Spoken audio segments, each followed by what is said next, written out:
now, preview time. So let's take a look at what's coming your way.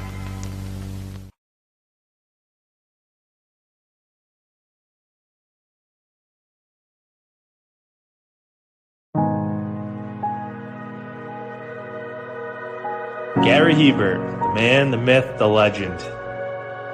I was amazed, and I was looking to become a better skater myself, and I wanted to be like Gary. When you look at a guy like this, he's one of the most talented people in his profession. He's been given gifts by God. It can get frustrating at times when you're trying things that, that maybe don't come as quickly to you as other things. And, you never really felt that sense of frustration with Gary. It was always about improvement and positive reinforcement. Was it really the end? Was that head injury really the end? God has called Gary to continue to be a blessing to others and to be a passionate example. My name is Gary Hebert, and this is the World Academy of Hockey, otherwise known as the Inside Edge. I would recommend anybody that have a chance to come to his hockey school. I think it'd be well worth it. It'd be rewarding to all the kids and anyone he coaches, from whether it's an adult, a professional player, to a little kid like a Mike or a Squirt. Gary, from day one, has been instrumental to my hockey career. I started out as a potential Division III player, and Gary brought me single-handedly through high school and into a top Division I prospect. I owe it all to Gary, the biggest legend on and off ice there's ever been. Listen, watch, learn, be confident, and have faith. Those are the answers I was brought to. Yet, I only now am really learning how truly important those 5 things are. Through preparation, through appropriate thoughtfulness and thinking, we can learn to untie the typical knots between our ears that drive us into underachievement and underperformance. And lo and behold, we can learn things to fulfill our God-given potential. Gary has the innate ability to make people not only better players, but better people. The life lessons they learn from Gary are incredible. I can always remember leaving that rink knowing as a player I got better, or I had something to improve on to get better. And I think that's what you excelled on as a coach, is giving us the knowledge to know what we needed to do to get better. There's coaches who know the game, but can you communicate and create passion in your kids and in your players? And Gary's able to do that. Gary's got great knowledge and the great hands, but more importantly, his ability to connect with people and care for them. His communication skills, to me, really stand out and separate him, and that's why he's one of the best, in the world. Gary's a legend.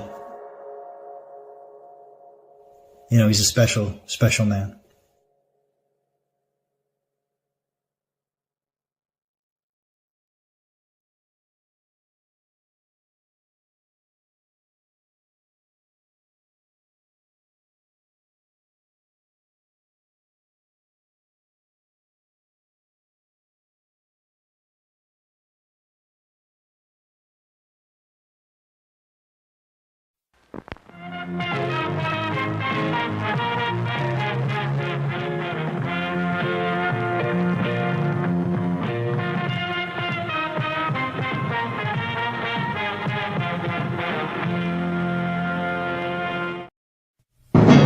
The Jeff Meacham Network's Multiverse of Media.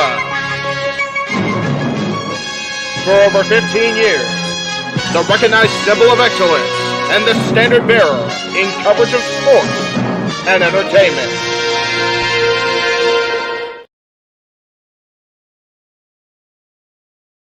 What is going on, ladies and gentlemen, boys and girls, children of all ages? Welcome to the Jeff Meacham Network Multiverse of Media's live watch-along coverage for Night 2 of WrestleMania 40, what is being called the biggest WrestleMania of all time. Before we get things rolling here, I want to take an opportunity to bring in the man, the myth, the legend, the West Coast professor, the man whose name is on the marquee, our very own head of the table and wise man himself, Jeff Meacham. Ladies and gentlemen, my name is Jeff Meacham. I am the founder of the Jeff Meacham Network, the executive producer, the primary host, and let's be honest, much like Paul Heyman, I am the educator of the majority of the multiverse of media, spitting the ridiculous truths that you all have come to know, love, and absorb over the last 20 plus years. Damn, you're 25. I do need to sit here today as I am not obviously ready for a professional presentation because I am in fanboy mode. And there's a reason for that, ladies and gentlemen, because over the last 48 hours, the wise man, Paul Heyman, headlining the WWE Hall of Fame induction ceremony, our tribal chief and our final boss, the undisputed WWE heavyweight champion of the world. Yes, I'm not using Universal. I think it's a stupid name with all due respect to the Anawahis. Roman Reigns and the final boss, the people's champion, the board member, The Rock.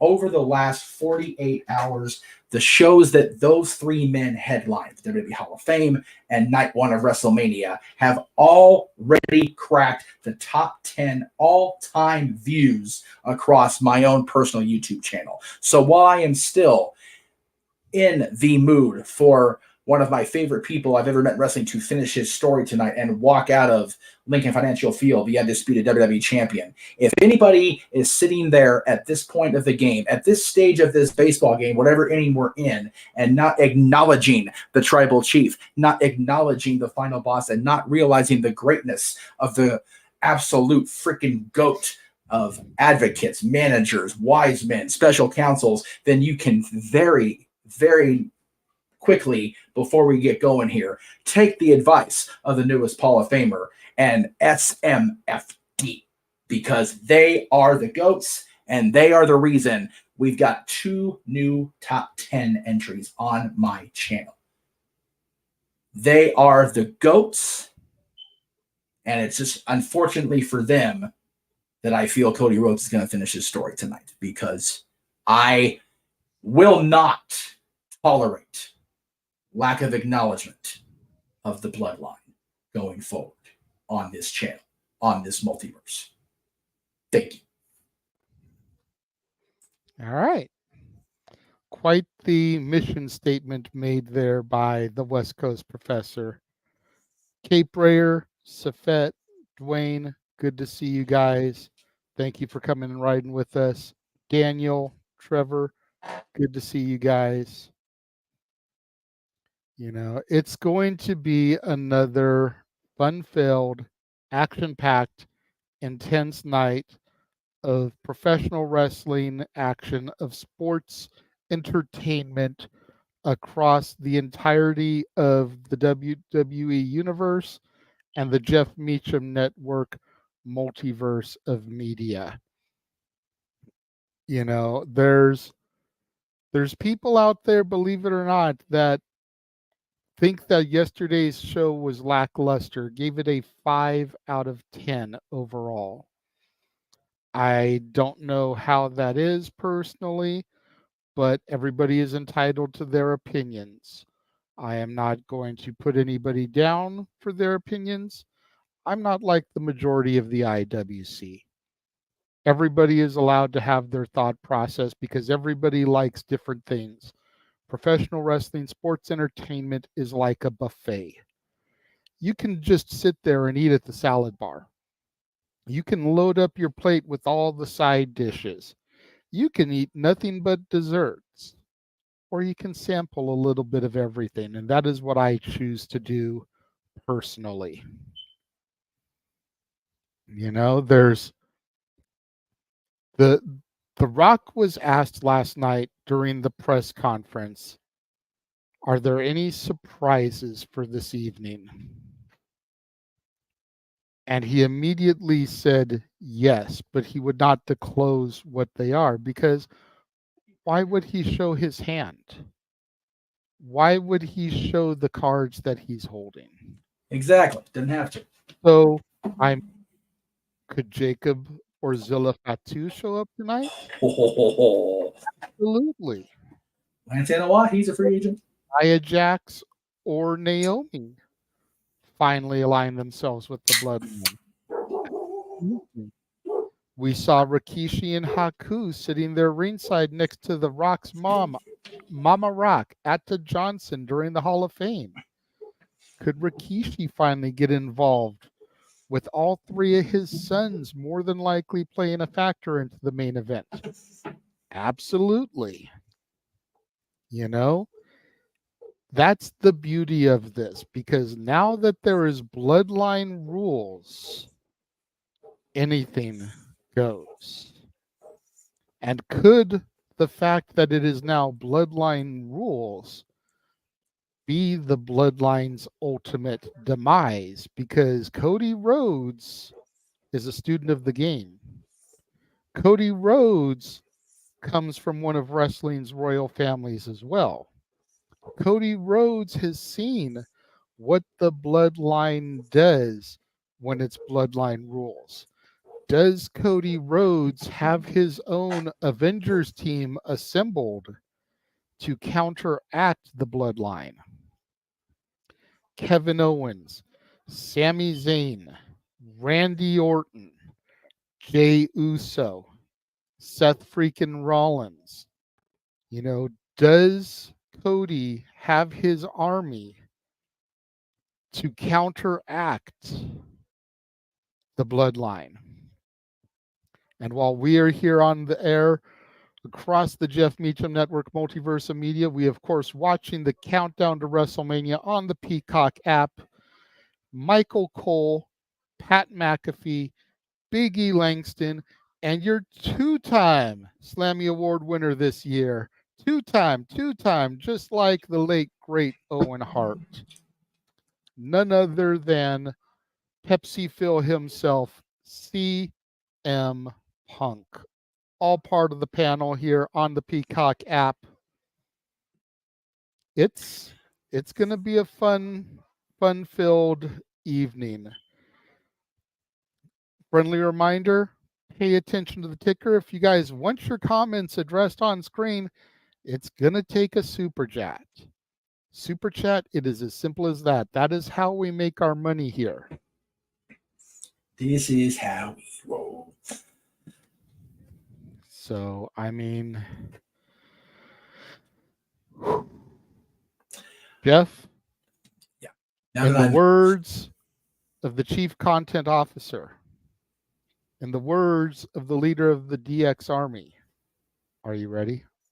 Oh, I'm not only ready, I am grateful, because the stat I gave out there in my moment of pontification when we started, the stats have allowed that one of the top 10, or the original top 10 before going into this weekend, that was demonetized and unable to be muted to fix the monetization, is now out of the top 10. So I appreciate everybody watching Wrestle Kingdom with Noah this year, but we got on that. So out of the top 10 it goes. Bye-bye. I am ready. I have been ready for this since why you yell, Fo? Don't yell at me. I had to get to this. Remember, we don't address them if they don't super chat. No, I know. I just like being funny because you're yelling at me on my Christmas. Don't yell at me on Christmas.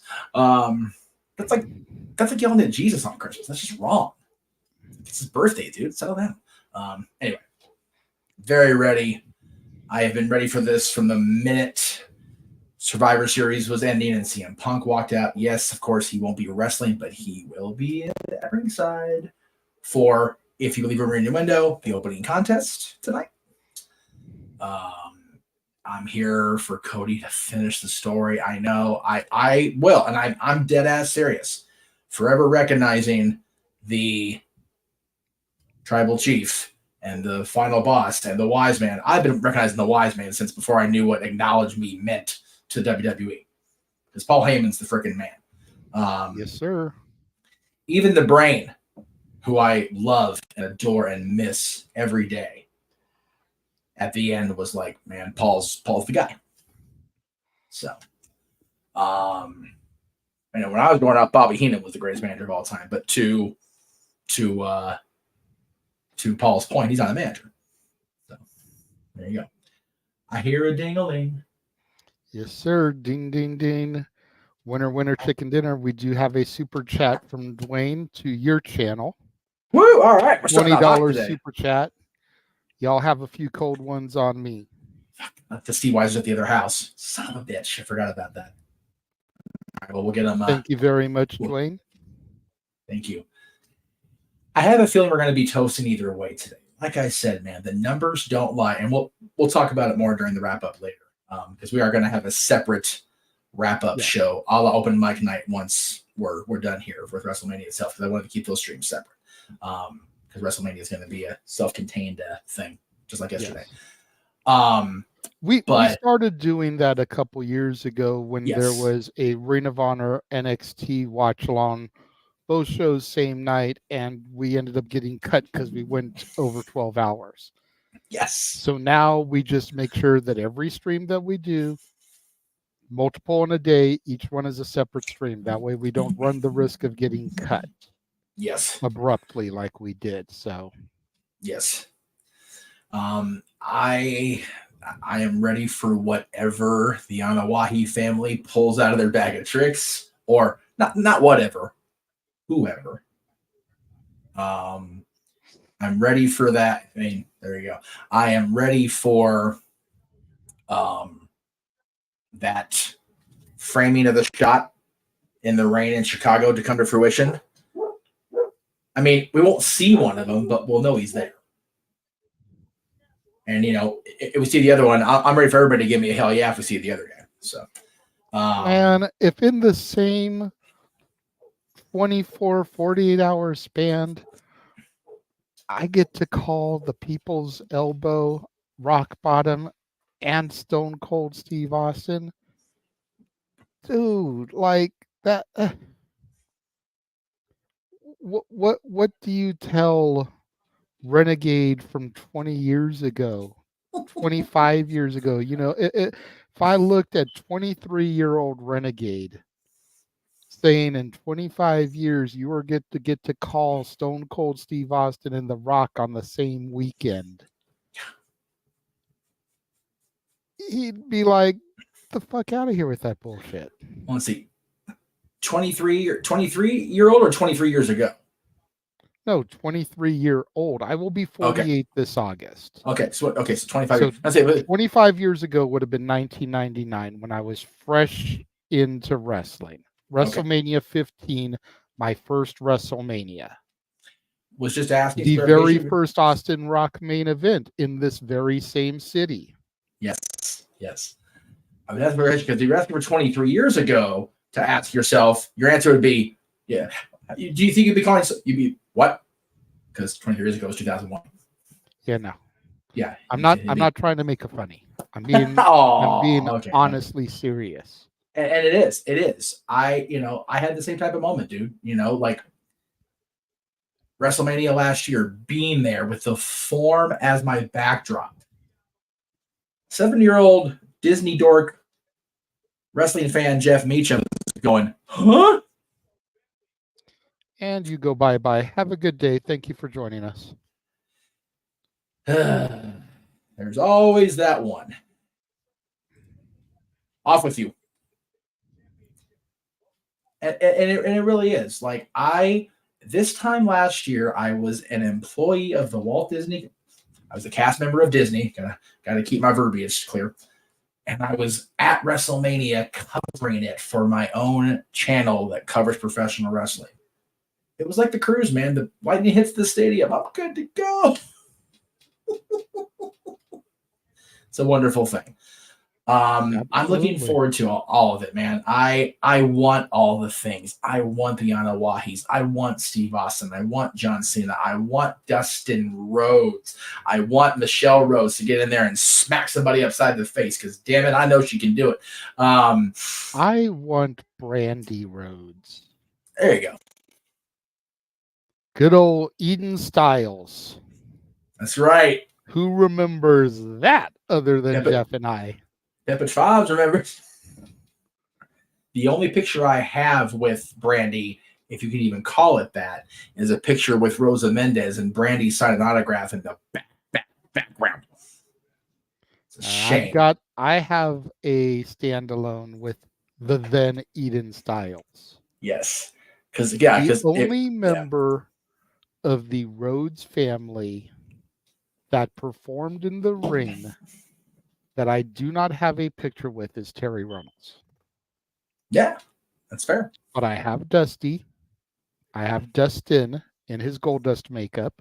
Yep. I have Cody. And I have Brandy. Nice. I'm trying to think here.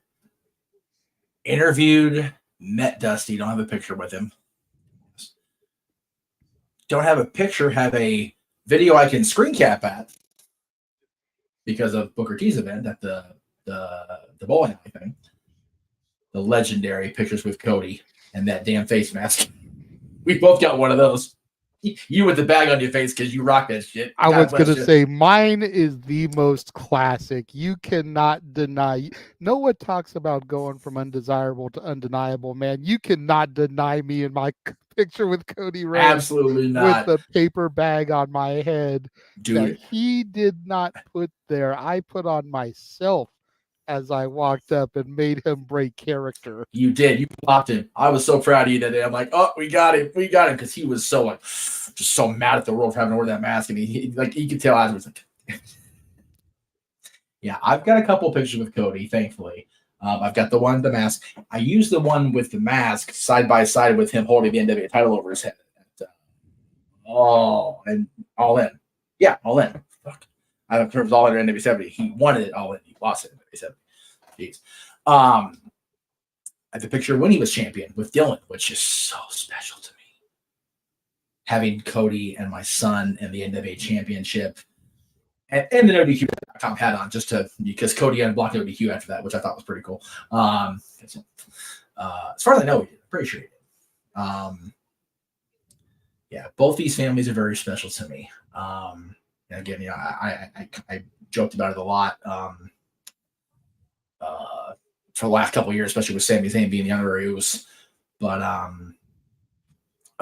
you know, Rikishi legitimately called me Uso from like the second time he met me or reacquainted with me. So you know, I adore both families. I really do. So that's what makes it so hard. Because I want Cody to win and finish the story and become the world champion in WWE finally. Done it everywhere he's been except TNA. And TNA he really didn't get much opportunity. He was kind of in and out of it really quick, like less than a half a cup of coffee. But you know, Ring of Honor world champion, the NWA world champion, the title that his father did get his hands on. You know, but you know, nobody in the family has held that WWE championship or even the world heavyweight offshoots or the universal offshoots, whatever you want to call it. So it's time, man. It's time. But by the same token, 1,200 or 1,313 or 1,300, whatever it is, 1,323, I think it is now. I gotta look at Paul's post again. He put it in his Instagram story today. I heard as I was changing questions about the poor rating that some people have been giving last night. It's like, man, this show's on the way to being the best Mania of all time.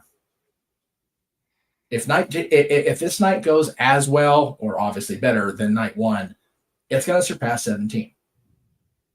And that was a discussion last night off air. You know, You say 20 is the last great one. I don't disagree with it. But I still say the standard is 17. Yeah. Don't get it twisted. I never, and this is for the fans, I never in a million years said that 20 is better than 17. Right. I just have always identified 20 as the last great WrestleMania. Yes. And last night definitely brought it close to surpassing it. Mm-hmm. Hopefully tonight isn't the fart in church that night 2 of 39 was. Because if this night is as good as last night was, it'll surpass it. I firmly believe that last year's was not as fart in church as you called it, as everybody says it is. They tend to look at the finish of the main event and wrap the entire night into that little ball. And I feel completely agree with you. Yeah. And you know what? The TV we've gotten since October, I'll smell that fart in church from last year. Even if Roman does win tonight, this has been some of the best WWE television I've ever seen. Like, again, in the moment, stand at the top of that ramp. Again, I wasn't on the ramp. Let's not get myself too wound up here. Jesus Christ, they're on it today. Standing there, kind of stage off stage there, off to the side there because of where I was standing for the main event. You're sitting there, and I wish I had a camera on me because it was just, holy shit, Roman won. What the hell? But again, you have a year to look back on things. You have a year to reflect, have that hindsight. I'm okay with it. And I'm even okay if Roman still wins again. Yeah. But, I still feel there's enough story to tell that our tribal chief could retain and I wouldn't be upset. And I know we are on the minority side of that coin. Yes. There is, I would say out of the 21 people watching us right now, maybe one person would agree with us. Everybody else is like ready for this to be over. And I can't say that I blame them. Right. If I had been watching this angle progress from August 30th, 2020, when Roman Reigns won the title at Payback to now, I would probably be over it too. Yep. And I was ready for it to end last year. Yep. I made my pick for Cody. I lost. And it's the last time I bet against Roman Reigns. Yep. Because until that title is off of his waist, you can't bet against him. Right. The analogies I've made for a reason. It's Babe Ruth walking up to the plate. Do you bet against him hitting a home run? It's Wayne Gretzky touching the ice, or in modern times, Alex Ovechkin. Do you bet against him scoring a goal? Right. Do you bet against Tom Brady throwing a touchdown pass? Or Aaron Rodgers? No. Do you bet against Kobe Bryant making a basket? Yep. No. Do you bet against Ali or Tyson knocking their opponent out? No. So you don't bet against Roman Reigns. Nope. At least not until he loses that title. Once he loses that title and becomes unseated at the head of the table. Scoot down a few chairs, son. Then you can start betting against him again. Yes. Until such point, you're basically handing away your money if you bet against him. Right. And that's why I did the Rumble. I didn't bet any money on it, but I bet I was sure that Randy Orton was going to lead the Royal Rumble the WWE champion. Oh. And I was wrong. So while I'm still officially picking Cody Rhodes to win, and it's I don't want it to be Roman retaining, and I will be upset on a personal level. Business. Mm-hmm. The bloodline means business for WWE. The bloodline means business for me and for you. Absolutely. And it was 51 weeks ago when I came on the air on open mic night and said that the story needed to end at the Garden. Yes, that's where the story truly began. Yep. Was at the Garden. And it needs to end there. Well, and now you fast forward a year and respected wrestling journalists of all sorts from all locations have hopped on that bandwagon. Valid. None of them giving me the credit I deserve, of course. Well, no, of And course you know what? Fine. Keep my name out your mouth. Right. For real. But I was the first to say it. And I still, in my heart of hearts, in my soul, feel that's where it needs to end. Now, the $1 million problem, and where a good portion of the IWC refuses to see my grand picture and agree with me, is the WWE has grown to where none of their PLEs are going to take place in the Garden. Correct. And why would you do a change of that magnitude on just a random Raw or SmackDown? Right. Think about it this way. And again, we put it into the business aspect. So if you're not business minded, you're not going to understand the concept. And I'm not trying to talk down to people. I'm just being real. Right. If you're not business minded, you're not going to understand this. Right now, everybody out there is saying that to do it on a Raw or SmackDown would be dumb. But if a title change of that magnitude happens on a show like that, what happens? The ticket sales for Raw and SmackDown goes up. WWE continues to do sellout box office like they are doing right now. Yep. That turns to TV ratings, which then the WWE can charge more for the advertising time because of the ratings they generate. Yep. And if it happens on a SmackDown when Fox did not want to re-up the deal, Fox is going to be rolling in their own shit. Yes, sir. Why did we not re-sign this? Because we are never going to get this rating again. Right. It's just business. WWE is cool again. Rock has been saying it ever since he came back. Professional wrestling is cool again. That's right. All companies, all styles, across the spectrum is cool again. Yep. That trend continues if the title changes hands on Raw and SmackDown.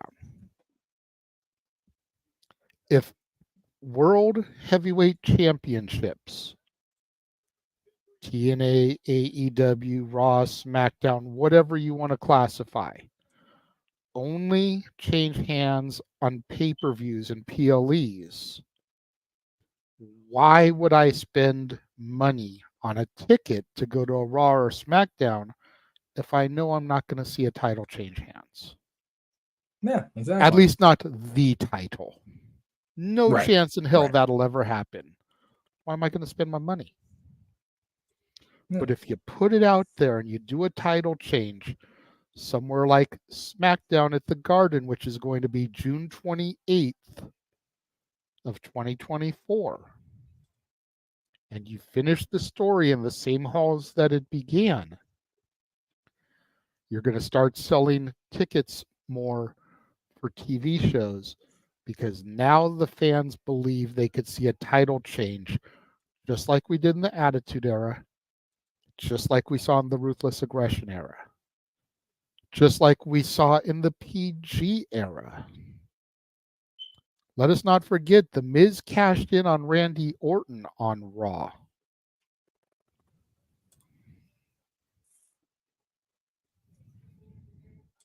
It's valid. And I know we said we're not going to address people without a super chat. I am going to address CJ. Right. I'm not saying he really should lose tonight. Right. But I'm saying that there is business and story to continue telling if he does. Right. Now, I did pick my tribal chief to win because I'm not betting against him until such time when he loses that title. there is time to still tell that story. The best stories come in 3 acts. Yep. The best movies come in trilogies. This is only round 2, gentlemen. That's it. And ladies out there, if there's any ladies watching us. Yes. I did touch on sponsorships, Cape Rare. I said advertising. Advertising sponsorships are the same thing. Well, yeah. Yeah. But yes, there are. Again, they're not just answering to the fan. They never really answered the fan, despite with the McMahon family speech a few years ago. But they're now answering but to. They are now. Did you watch The Rock at the press conference? Oh, I did. I'll tell you this. Sat in that chair and was talking. Yes. That was not The Rock. That was Dwayne. Correct. With the exception of the opening moments, that was not Roman. That was Joe. Valid. There was a big difference in the way the press conference was handled last night as opposed to previous ones. Yep. You didn't see Rhea talk that much. That was Demi. Yep. Speaking. Go ahead. Yeah. I was going to say they've got more than just the fandom to answer to. So, they've got corporate, and even if they do get sold and go under, private ownership again, they've still got, corporate heads and things to answer to and sponsorships and all the things. So we are seeing a new WWE, and it was very refreshing to see it all unfold the way it did. It was very cool. I'm more optimistic about the future than I have been since the Vince shit really started back in the summer of 2022. I feel good about WWE's future, and it's been a moment. And I will address Arlene's chat, even though it's not a super chat, after we get the super chat address from CJ. Yes. Thank you very much, CJ, for the super chat. That is also to your channel. Let me just remind everybody, there are 3 channels that are monetized this is being broadcast on. Share the super chat, love. Yes. If Bayley does not win her championship and Cody does not win the WWE championship, I will take another break from the current product. Easy now that baseball season. That's it, Clearly, brother. you seem to love baseball more than you love pro wrestling. No, brother. he does. So as we said this whole week, if you can't enjoy what is being presented to you, there's the door. And I'm not trying to be an asshole, but clearly you have something else you care about more. Yeah. And that's valid. And you know what? If the Braves do well, cool. I'll be happy for you. I'm not buying Braves shit. When was the last time the Braves did well? I know. He lives in Atlanta. Cody Rhodes wins more than the Braves. Shit.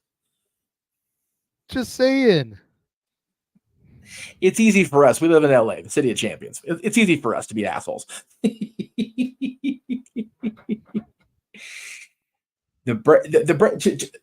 Briefs, I think the Braves always have every team in baseball. How have the Braves not been canceled? No, seriously. I'm running with this now. You've unleashed heel renegade. How have the Braves not been canceled? The Washington team are no longer the Redskins. How are the Braves not been canceled yet? How has there not been an uprising to change the Braves' name? Because that is, racially insensitive. The Redskins changed their name, but the Indians, the Braves, they're all still doing their thing. Explain that to me. Trying to not get talked over. I wasn't at the content I was trying because I kept getting talked over because I have a lag now, despite being in the better house for internet. So that's why I was. Goddamn. They do. They're awful. Anyway, I only don't shun the Braves because they were my grandmother's team, and I try very hard to not speak ill of them because I know she's up there watching, and she will strike down upon me with great anger and furious vengeance. I ain't messing with my grandma on a Sunday. My grandmother. Excuse me, my grandmother. I do see we have someone who's popped into the green room. I think so. So, I mean, I don't have that in here, so I can't do the thing. Oh. Because that's in the open mic night chat, not the watch long chat. Okay, wait. Hello, Datilla. What's up? Can you guys hear me? Yes. Yep. Oh, okay. And I really like your attempt at sounding like the communicator. Yeah. Well, I mean, I can do the Dragon's Roar thing, but then I'll be loud and shout the house down. So, you know. So I thought, what are you guys up to? Right now, we're just kind of killing time, bullshitting, talking about the show. You know, Cody Rhodes finishing the story. Will it happen? Will it not happen? Will the bloodline continue to reign supreme? CJ is saying that if Bailey and Cody don't win, he's going to take a hiatus from the current product and go back to baseball. But he's a Braves fan, so, you know, not exactly the type of thing that I want to go and spend money on, but that's just me. I mean, they're not assembling the Avengers tonight just so Cody could lose. Right. How do we know they're not assembling the Avengers? They are It's assembling bloodline rules. Yeah, that's it. They're assembling the Avengers. Hopefully. So, I don't. So I Cody. I'm assuming that means Cody's gonna win. It's always possible. But as far as Arlene's message earlier about all the third acts of a trilogy are the worst, Back to the Future 3 was damn good. Was it the worst of those three? Yeah, probably. But again, that's like saying the last piece of Three Chocolates is the worst. Like, it's still good shit, man. Come on. Trying to think. Return of the Jedi was pretty bad compared to the other two. Revenge of the Sith was better than Attack of the Clones. Oh, I hate Attack of the Clones. I'm sorry. That's just my least favorite Star Wars movie. Don't say the H word about that movie around the Renegade. Okay, fine. I dislike. Okay. As far as the new trilogy of Star Wars, Rise of Skywalker wasn't the worst, but it was definitely the longest and definitely the most like let's get our shit in. He's the freaking Brian Cage in that movie. It was not the worst. Last Jedi was the worst of that one by a lot. Halloween Ends. Attack of the Clones was the worst out of the prequel trilogy. Yeah, by a lot. And that's the second in the trilogy, not the third. Yeah. What do you call it? Halloween Ends. Again, the entire latest trilogy. It's like if you cut Halloween Kills in half and just go, okay, you go this way and you go this way, we're good on 2. So Halloween Ends isn't the worst. It's just like the middle one wasn't necessary, and like it ends kind of suffered as a result. Cape Ray's trying to Noah Foster it. God bless him. Scream 3 was garbage. I agree with that. 3 was bad compared to 1 and 2. I will give him that. I haven't seen Scream 6. I don't know about the second 3 movies, but storyline wise, yes. But Scream 3 had the best soundtrack. That's fair. That's valid. And it had a Jay and Silent Bob cameo. It did. This is valid. Another super chat. Ding, ding, ding. $10 super chat. Thank you very much from Nick. Ooh, I like this question. Following last night's outcomes, have any of your predictions or expectations changed for tonight or reinforced your predictions? Off the top of my head. Oh, go ahead. I was going to say the one that I call myself into question the most for my decisions is now the United States title match. Yep. I was fully prepared for Logan Paul to retain. WrestleMania is the first WWE PLE to have a center ring sponsor. The center ring sponsor is Prime, which is his product. I felt that there was no way they would have him job out on WrestleMania with all of that corporate synergy between the two brands. But watching KO wait backstage to hug Sammy before he went to the curtain and Sammy win the Intercontinental title, I'm wondering if it's not going to be a deja vu of sorts tonight. And maybe Sammy won't be there when he goes out. But once KO defeats Logan Paul and regains the title, Sammy will be at the curtain when he comes back through. And the same pair of best friends, brothers in arms, that won the tag team titles in the main event of night 1 last year will now be leaving WrestleMania 40 having become singles champions. The workhorse champions of the respective brands, so to speak. Yep. I'm here for That's the question that is going through my head the most now, having seen the results of last night. Yeah. And unfortunately, I can't change my picks at this point. So yes. But talking about it, we can talk all day about it because but my feelings have definitely changed on that one too. I was all in on Logan. I'm like, oh man, they gave us the feels with Sammy, man. So damn that. What damn about that redheaded. you, Patella? I'm sticking to my pick, Logan Paul. I'm sticking to it too because I can't change it. There's no way, but I definitely am questioning it now. I'll be right back. I mean, I guess I can see why you would think that, but I still think Logan Paul retains. Okay.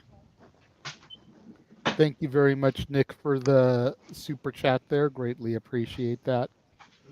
Again. So, what is it tonight that you are looking most forward to, Datilla? Is there, let's say, other than the main event, because I think everybody is glued to their screens to see if Cody finishes the story. Other than that, what would you say you're most looking forward to tonight? Io Sky versus Bailey and McIntyre versus Seth frickin' Rollins. Okay. Any particular reason why those two? I want to know if Drew's going to win, and even if he does win, will Damian Priest cash in? Because where the hell has Damian Priest been? The Rock served up Seth Rollins to him on a silver platter, and he didn't even come out at all. Understood. That was something we discussed last night because a few people said that Priest kind of came off as stupid by not cashing in last night. And I don't know if I would say it was stupid. I can definitely see where people would have thought about it, but at the same time, do you really want to come and stick your nose in business when you got the tribal chief and the final boss down there at the ringside area? I mean, I guess, but if he doesn't cash in tonight, I give him at least until Raw after Mania to cash in. If he doesn't cash in Raw after Mania or SmackDown, I don't know if he's ever gonna cash in. See, my outlook is if he does not cash in tonight, then he is cashing in at the Money in the Bank show. Because nobody to date has cashed in 1 year after winning it. And that's the only thing I can think of that they could do that would be different from Money in the Bank history. Because we already had Seth Rollins with the heist of the century.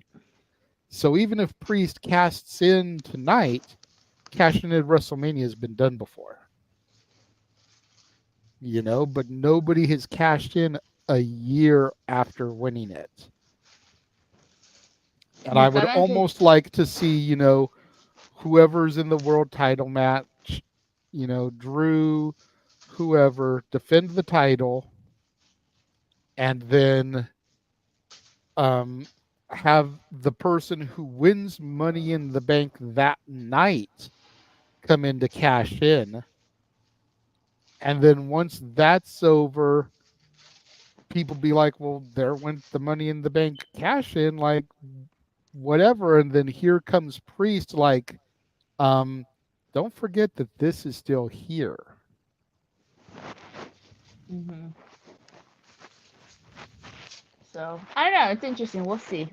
But I predicted Priest would cash in tonight, but he's gonna cash in on Drew McIntyre.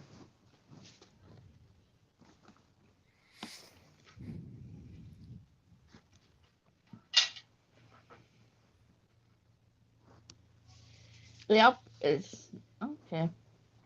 So I don't think they should go a few years without it, CJ, but I do think that the need for Money in the Bank as a separate standalone show is unnecessary. You want an excuse to get more people onto the WrestleMania show? Do the men's on night 1, the women's on night 2, and bring Money in the Bank back to WrestleMania.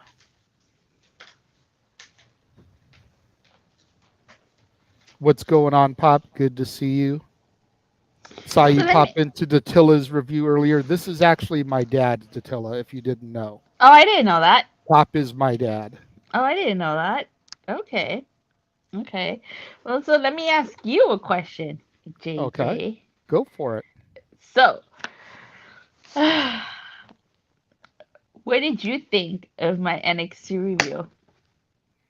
I thought it was very well done. You know, I will say that for somebody who finds the show to be an 8 out of 10 worthy, to not continue watching it does bum me out some. I'm not going to lie. You know, whether you start your own Patreon and start doing the reviews there, I just wish that you would keep it up, because it would have been very easy for me to be like, oh, well, these couple of months of TNA shows have been good, but that's it. I'm done watching it. Bye. I felt like it was good enough that it kept my interest, and I'm continuing to watch it and review it. Your reviews, you seemed to be enjoying it. There weren't very many shows that you felt were, we'll say, below a 7 out of 10. So above average, and you didn't keep going with it. So that was a bit of a bummer, and you really seemed to enjoy Stand and Deliver. But the Fallout show this Tuesday is going to be your last one once again. The Roadblock. No, what's the next one? Battleground? Yeah, Battleground at the end of, it's supposed to be the end of May, but there's heavy rumor that it'll now be in June because of that being Double or Nothing Day, and they're going to move it to Las Vegas instead. Huh. Would you go to that? Would you go to Battleground? You know, I would definitely contemplate it. I'm not going to lie.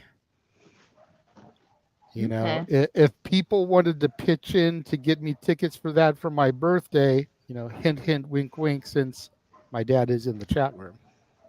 Let's throw that out there. I would definitely go, but much like Rebellion in a couple of weeks, it just was hard for me to come up with the money to justify it. So yeah. CJ, Pop was a big fan back in the day when I first got into it. Me and him were watching it religiously, but he took his hiatus kind of like I took my hiatus. And if I'm being honest, I think the only reason he's really back watching it is because of me and Jeff and the crew doing these watch-alongs, doing this coverage. Like, he sees us talking about it, and he kind of wants to kind of keep up with what it is we talk about. So I would say Pop is probably more of a casual fan as opposed to a diehard fan, but he's definitely seems like he is a fan again, if that makes sense. And he said that he did really enjoy your show, Datilla. Oh, thank you, Pop. That means a lot. Thank you, Pop. But no, yeah, here I just chilling here waiting for WrestleMania to start. Yep. Looks like we still got a little over an hour here as we go back outside. Big E with the selfie cam. Pat McAfee, Michael Cole, CM Punk. Are you guys actually watch the kickoff show? Yeah, we have it live. If there's no match on the kickoff show, I don't watch the kickoff show. Well, we pretty much have it on just in case there's any background story developments. You know, Jackie Redmond, Kathy Kelly, somebody interviewing somebody as they come into the building. You never know what could happen as far as storylines to develop the pay-per-view PLE through the pre-show. So did get a super chat from Dwayne for $5. Thank you very much, Dwayne. Do you find it strange that Dustin is challenging Joe on Wednesday? I was unaware of that. I do find that kind of weird considering the fact that Cody is here tonight challenging for the title, that Big Brother Dustin would get a title shot just a few days later for the other company that Cody helped start. I do find that a little bit weird. Just a second, Jeff, because we do have a super chat we're discussing. So It's part of it. Oh, okay. Go ahead then. That's happening on Wednesday, the same time week Cody's having it. I also found out from more than one source that what we talked about off air last night is not related to FTR. It is related to exactly what it's implied to be. Oh, of course it is. I figured So it was.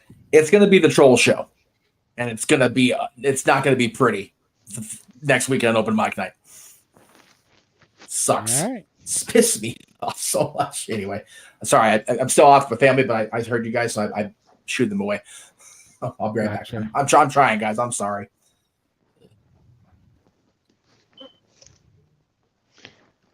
Pop goes on to say it keeps a connection and he's following it much more for us. We appreciate that, Pop. So what do you say, Datilla, as far as Dwayne's super chat? Do you find it weird that Dustin is challenging Joe? Yeah, because that kind of came out of nowhere. Honestly. It's like, I think I had seen like a post that Dustin made about like a challenge, but I didn't know it was a reference to Samoa Joe. See, I hadn't seen that, but I did see him with a tweet yesterday that said, fuck The Rock.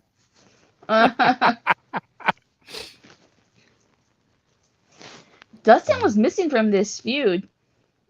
Well, Dustin still has a contract with AEW. From what I understand, his contract is supposed to be up with AEW in September. And Dustin has said a few times that he's kind of towards the tail end of his career. That's another reason why I thought if they did this on September 13th and had booked the Garden for that day, we now know they'll be in Seattle, Washington, but had booked the Garden for September 13th and done it the day after Roman would pass Hogan's record, Dustin could be a part of that. I feel like Dustin was supposed to be in Seth Rollins' role here.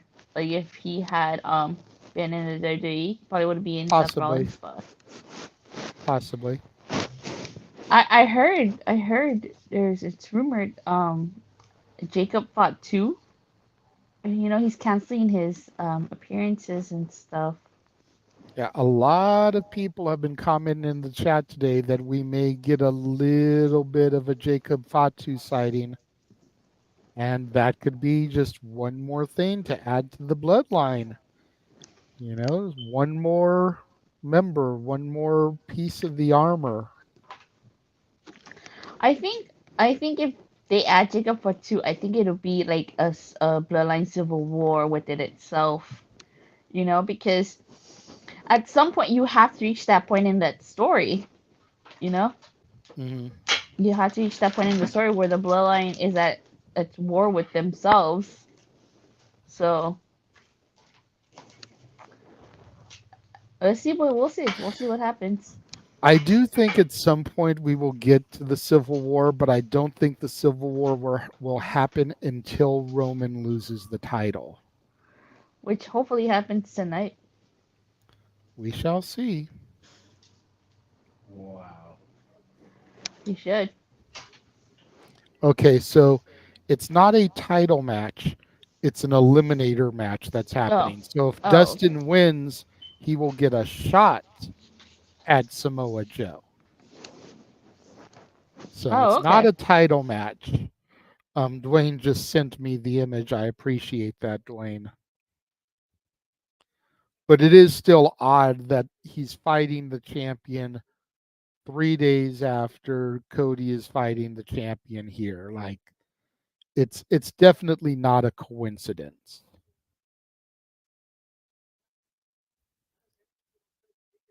Oh, it's not. Sorry, I was muted. Oh, no worries. So, Are you doing anything for WrestleMania besides doing the watch along? Like, are you having anybody over? Any like, are you No, ordering food? no, not to my knowledge. My daughter was here yesterday, but today she's staying home and she's watching night 2 with her girlfriend. And one of Cece's sons is over there. He spent the night last night. As far as ordering food, I don't believe we are ordering food today. Last night we were going to do spaghetti and chicken Alfredo for dinner, but we got home late from the birthday party. And so we ended up just kind of ad-libbing an easier meal to make. So I believe that's on the menu for tonight for dinner. Mm. Um, so it's just going to be the watch along. I mean, hanging out with everybody here in the multiverse, all the people in the chat room. Oh, okay, that's cool. Yeah, usually for like shows, especially like for WrestleMania, like my parents and I, we like to order. Like we take turns. Like I'll order something. Like I ordered something yesterday. They're gonna order something today, and it's just us. We don't invite anybody else over. Right. Yeah, that's the way it used to be back at the old Casa days when the Casa D18 Studios was kind of first getting off the ground. We would have people come over and they'd pitch in, $5 for the pay-per-view because back then, WrestleMania was $60 or Oh $70 to yeah, I order. remember. So everyone would pitch in like $5, offset some of the cost, and then we'd order food, whether it was like a Subway sandwich platter or we'd get wings from Wingstop or whatever.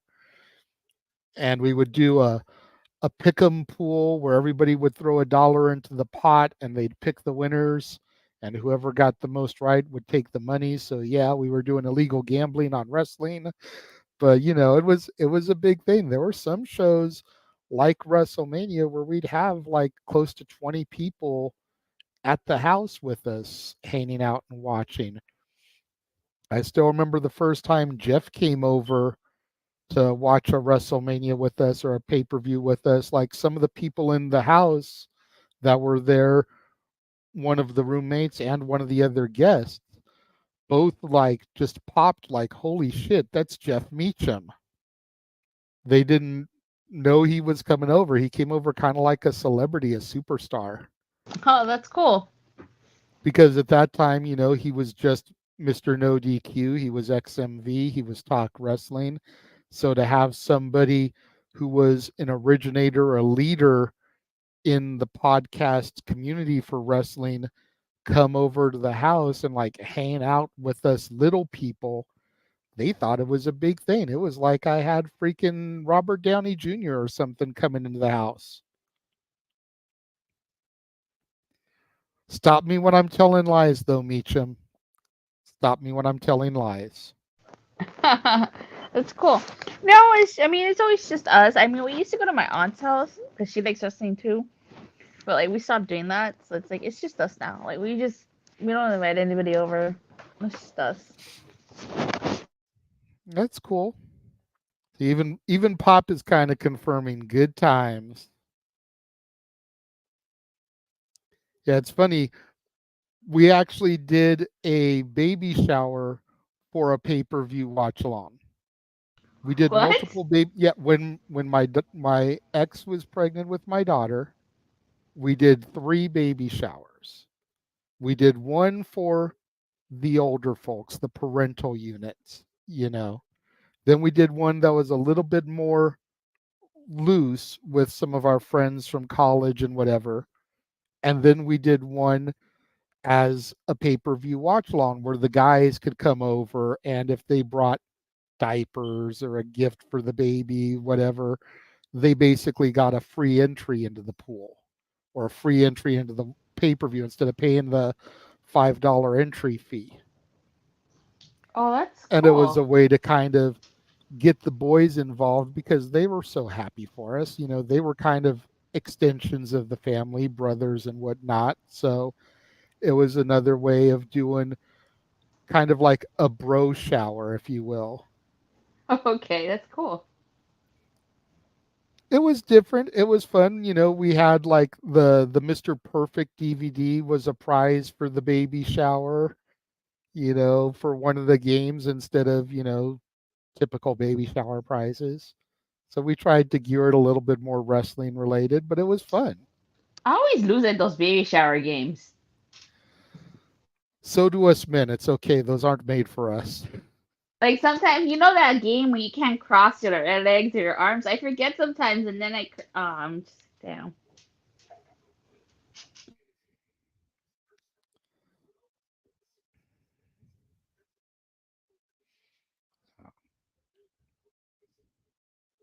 We appreciate that, Cape Rare. Thank you very much.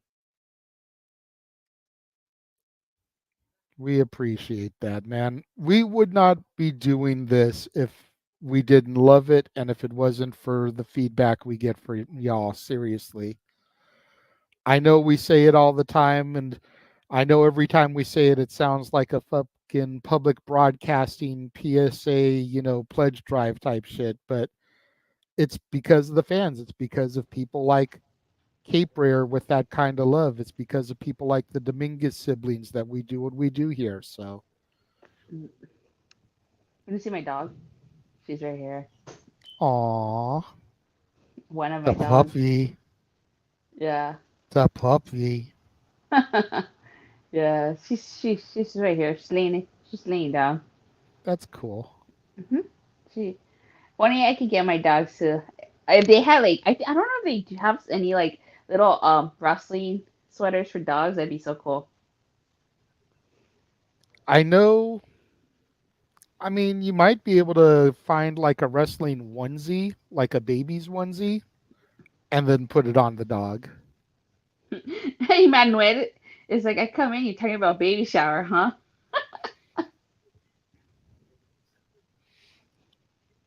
But yeah, you might be able to find something like that because I know Shop Zone back in the day had a bunch of baby onesies for like John Cena, Randy Orton, whatever, and we had those for my daughter when she was little. You might be Cute. able to find some of those on like eBay and see if that would fit your dog. Cute. Very cute. That's awesome. So like, um, you guys are still gonna be doing the Raw and Mania too, right? Raw Mania Yes, SmackDown we afternoon. are. Yeah. Okay. Yes, we are. 5 o'clock Pacific, 8 o'clock Eastern. Noah and I will be calling that action as well immediately following Meech's Musings as it returns to its new night and time, Mondays, 4 o'clock Pacific, 7 o'clock Eastern. I hope everybody that goes to this year's Raw After Mania has a great Raw After Mania. Last year's was just terrible. I felt bad for everybody that stayed that extra day. It was arguably the worst show I've ever been to.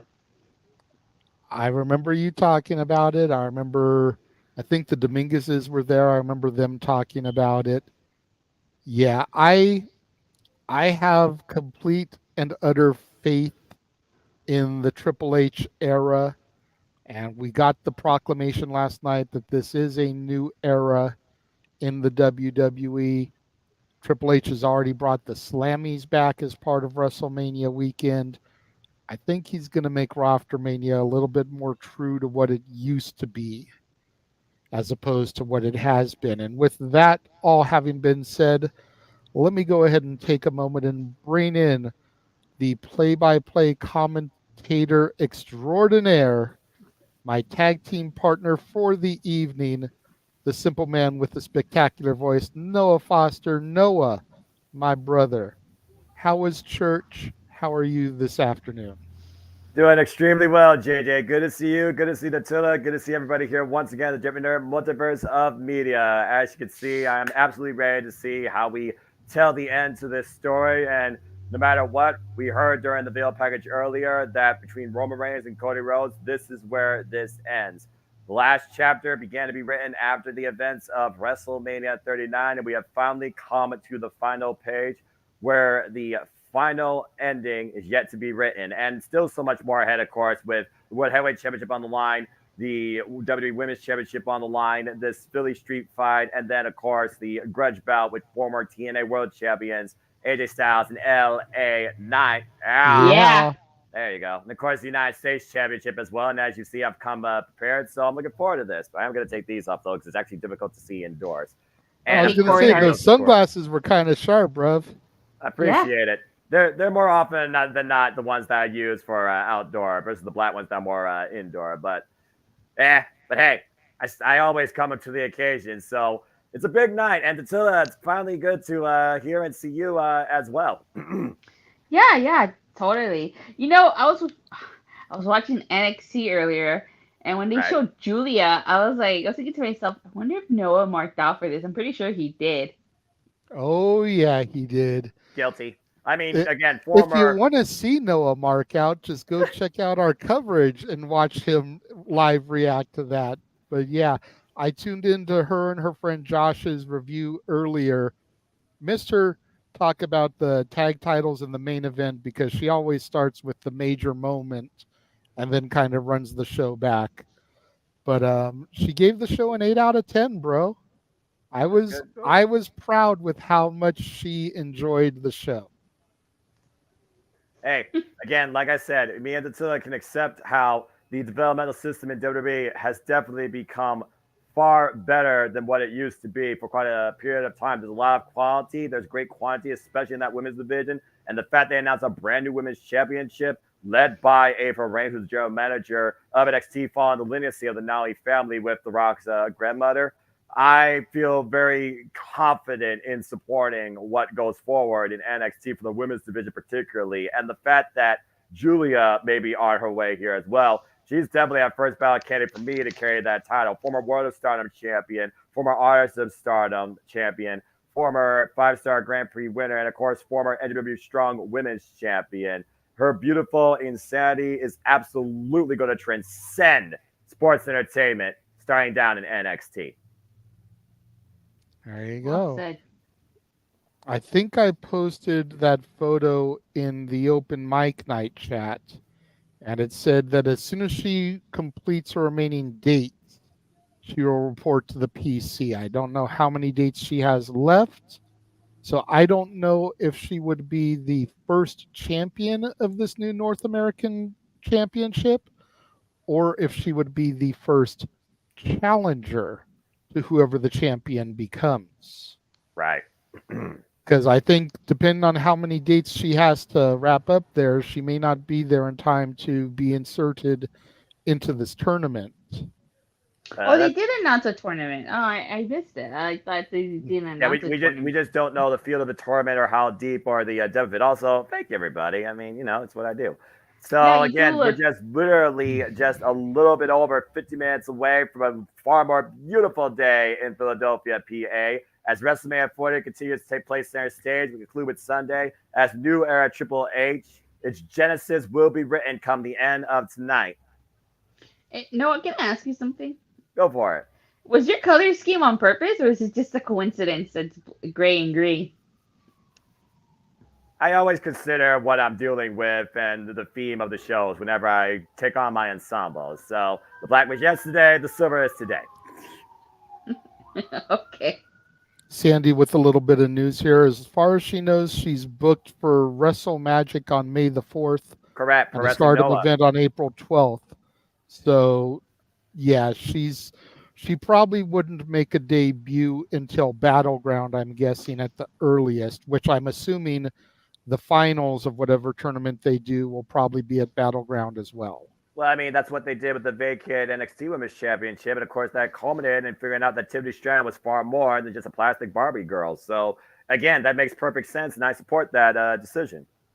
And she became the NXT Superstar of the Year at the Slammies today. She was awarded that presentation by none other than color commentator Booker T. Oh, Booker T. Oh, well, that's good for her. I'm very happy to hear that. Congratulations to all the winners of the Slammies. I haven't, of course, watched the Slammies yet because, again, I've been resting. I mean, I literally took like a 4-hour nap as soon as I came home. And again, apologies for my fatigue. I reached my limit of wrestling overload marathon, watching, reacting, commentating after 17 straight hours of nonstop wrestling. So I had nothing to apologize for, bro. Much like Jeff yesterday morning, where he was not there for the beginning of Stand and Deliver, and we had to come in and improvise. It happens. We forgive him. You know, life is life. Like you always say, protect your mentality.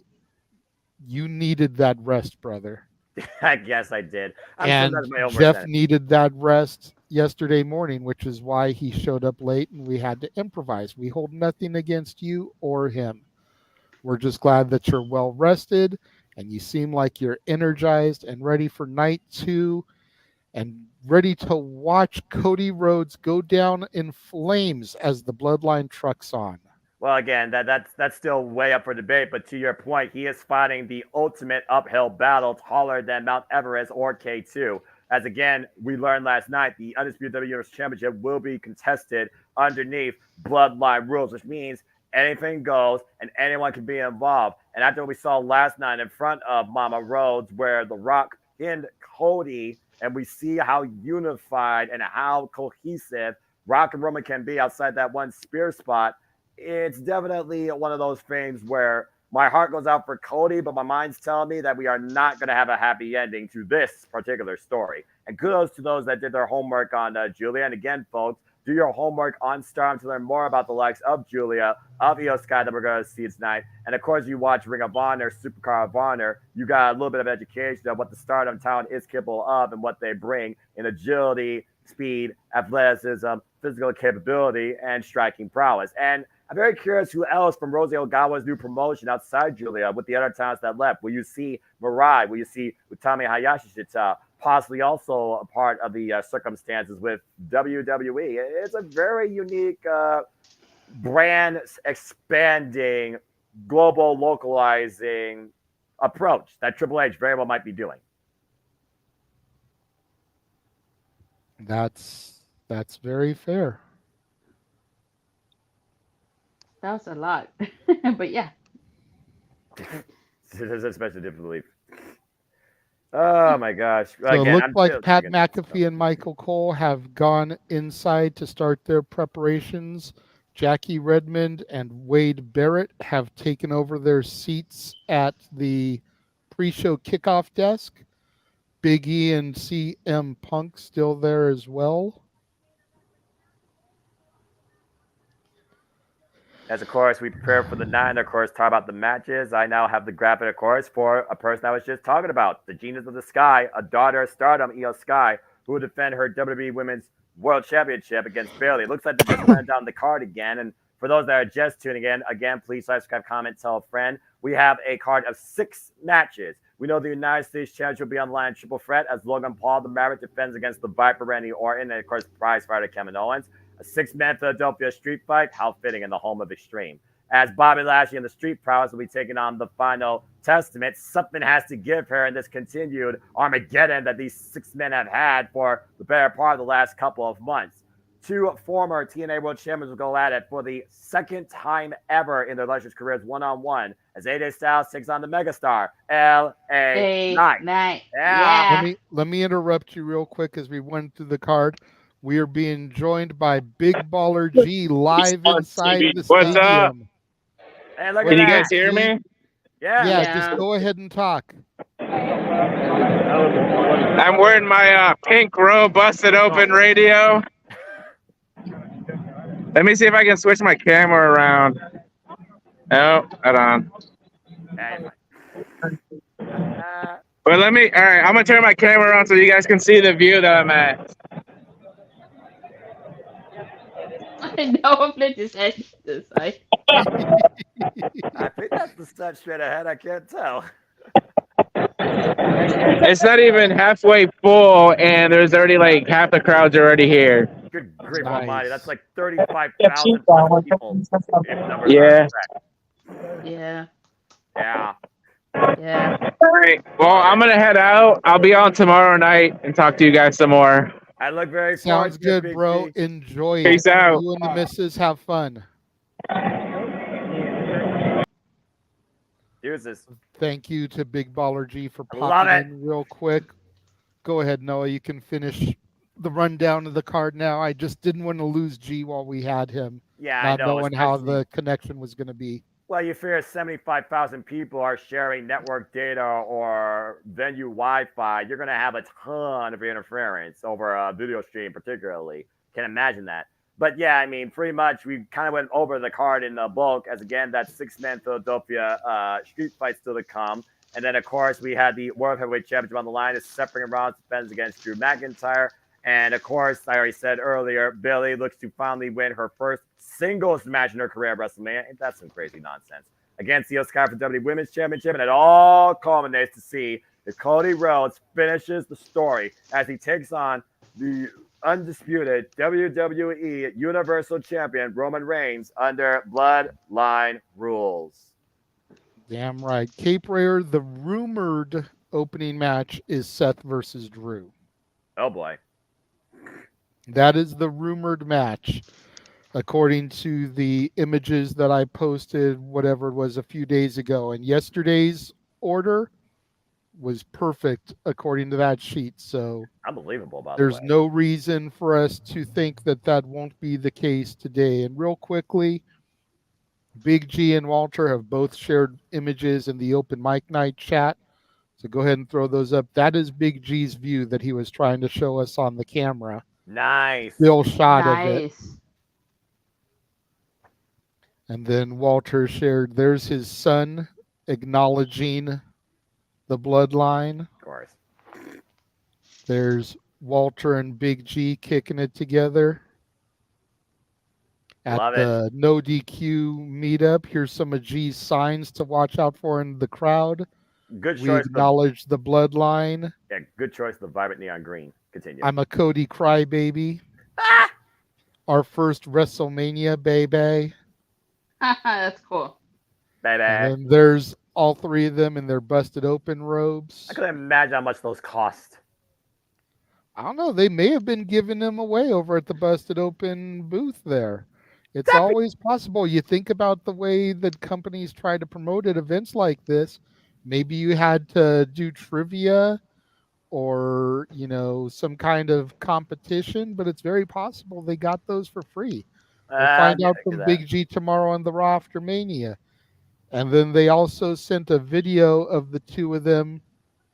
I believe it's them toasting us by drinking Prime. So we're going to run this real quick. No DQ taste test. Prime ice pop. Cheers to WrestleMania. Cheers to WrestleMania. Not bad. I've had the regular Prime. This is my first time doing the. What's the one JJ likes? The watermelon. I think it's like strawberry watermelon. I don't know. But JJ, this is ice pop. This tastes a lot better.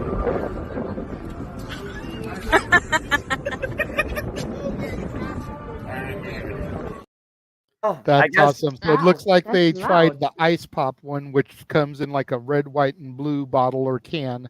Yeah. It looks like it passes the Big G and Walter seal of approval. So well, we'll awesome. see. We'll see what I think about that flavor another day. But you're right, JJ. We'll see what happens during the match. So we'll see. Again, very nice view, though. I mean, I got my Snickers, my Slim Jim, my Prime. I got my voice. I'm getting my notes together. I'm getting ready for this wild Sunday night ride. Wait a minute, Noah. Did you say you got your Prime? Which flavor did you get, bro? Strawberry banana and tropical punch. Okay. So we'll see what those are like. I've never touched Prime in my life, but I figured, why the heck not? Product placement. Fudge it. Exactly. I'll go with the stick. Fudge it. All the synergy, all the corporate synergy. Damn it. And shameless plugs too. Yeah, well, that's Gotta find a way to keep Noah's shtick going there with it. And I mean, hey, you know what? Make it your own, and that's part of the fun, I guess. I mean, you know, whatever. Got a $3 super sticker from Catherine. There it goes. Always appreciate it. A couple people commented as I was going to click on it. Well, so it wasn't a botch. It's just, it is what happens. But thank you very much, Catherine, for the super sticker. We appreciate that. Oh, man. We're just killing time at this point as we see Seth freaking Rollins, no doubt, refreshing himself after the war he went through last night. I mean, you got to consider what the condition of him going into tonight is especially that knee. Of course, that surgery repaired knee that he already went for rehab earlier this year to be a part of WrestleMania in the first place. Well,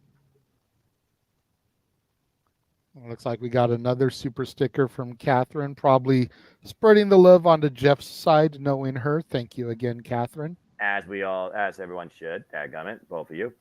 We understand, Marshall. There's certain people that come into the chat room and they're respectful and they super chat when they have the ability to, and we give them that credit and that love even when they can't support us like you can't today.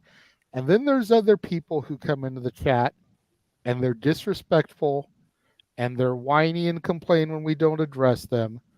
And those are the people that just get ignored. So we understand your situation, Marshall. We know that when you have a few dollars available, you will throw it our way. And we appreciate your love and support, bro. Simple as that. What else needs to be said? All right. It's been fun hanging out with you both, but I am starting to get hungry with only like a little over 30 minutes to go before WrestleMania. Definitely would like to eat something before the show starts. I don't blame you. So I will catch you guys later, and maybe if I have time, I'll join you guys at the end, the very end. Like, wait, you guys are doing something at the end of WrestleMania, right?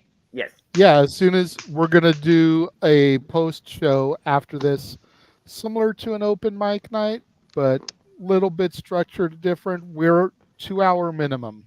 Okay. We're not staying on past 2 hours, so I don't know how long your recap is going to go. You know, what time you're going to start it, if you're going to go live right as soon as the bell sounds, or if you're going to go live half hour, 45 minutes afterwards. But we may be winding down again once you get done, and just kind of is one of those situations if it is. But you're Alrighty. more than welcome to pop in if we're still live. All right, then I'll catch you guys later. All right, Datilla, thanks for hanging out for a bit. You're welcome. All right, bye. Well, I still have the Mountain Dew for right now, Matthew. The prime don't come into play until we actually have that match going. And then there was just us, JJ. So, of course, Jay, it's the first time that we actually engaged since last night. Of course, they did show a little bit of the highlights of the new eras beginning last night, WrestleMania Saturday. So before we maybe talk about the card one more time, I just want to get again, man, simple take as we used to do together. What was the overall takeaway for you when it came to WrestleMania 40 Saturday? My overall takeaway is that you can definitely tell that there's a shift in the air.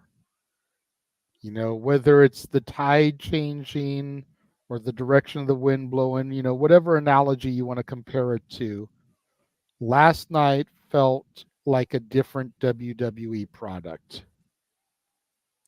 Still too early to say whether it's a better or a worse product. We don't want to jump the gun off of one night. No, absolutely not. However, if the trends of last night continue going forth, we very easily could be entering the greatest era in this company's history. And I know that's a bold statement because depending on when you became a fan, a lot of people hold that era as the best. For me, for years, it's been the Attitude Era. Nothing can touch the Attitude Era. Why don't we go back to the Attitude Era? For people that came after that, it's the Ruthless Aggression Era. Why can't we go back to that? The PG era, the reality era, even the pandemic era when things started to become a little bit more cinematic. I know that there's people that would rather forget the pandemic, but there was a shift, a change in the presentation that some people who are into movies and more Hollywood style entertainment like myself enjoy the presentation of a Firefly Funhouse match or a Boneyard match or those type of things that you can't really engage with the live crowd. There's, of course, the WrestleMania era with Hulk Hogan and Randy Savage and Ted DiBiase and Roddy Piper. So I think it's just a matter of when you came in, the standard you hold things to. But I have been a fan, or at least a casual viewer, through just about every era from the Attitude till now. And yesterday made me feel a way that I haven't felt about pro wrestling in a very long time. And it's so cool to be able to call WWE pro wrestling again, as opposed to having to say the naughty words of sports entertainment.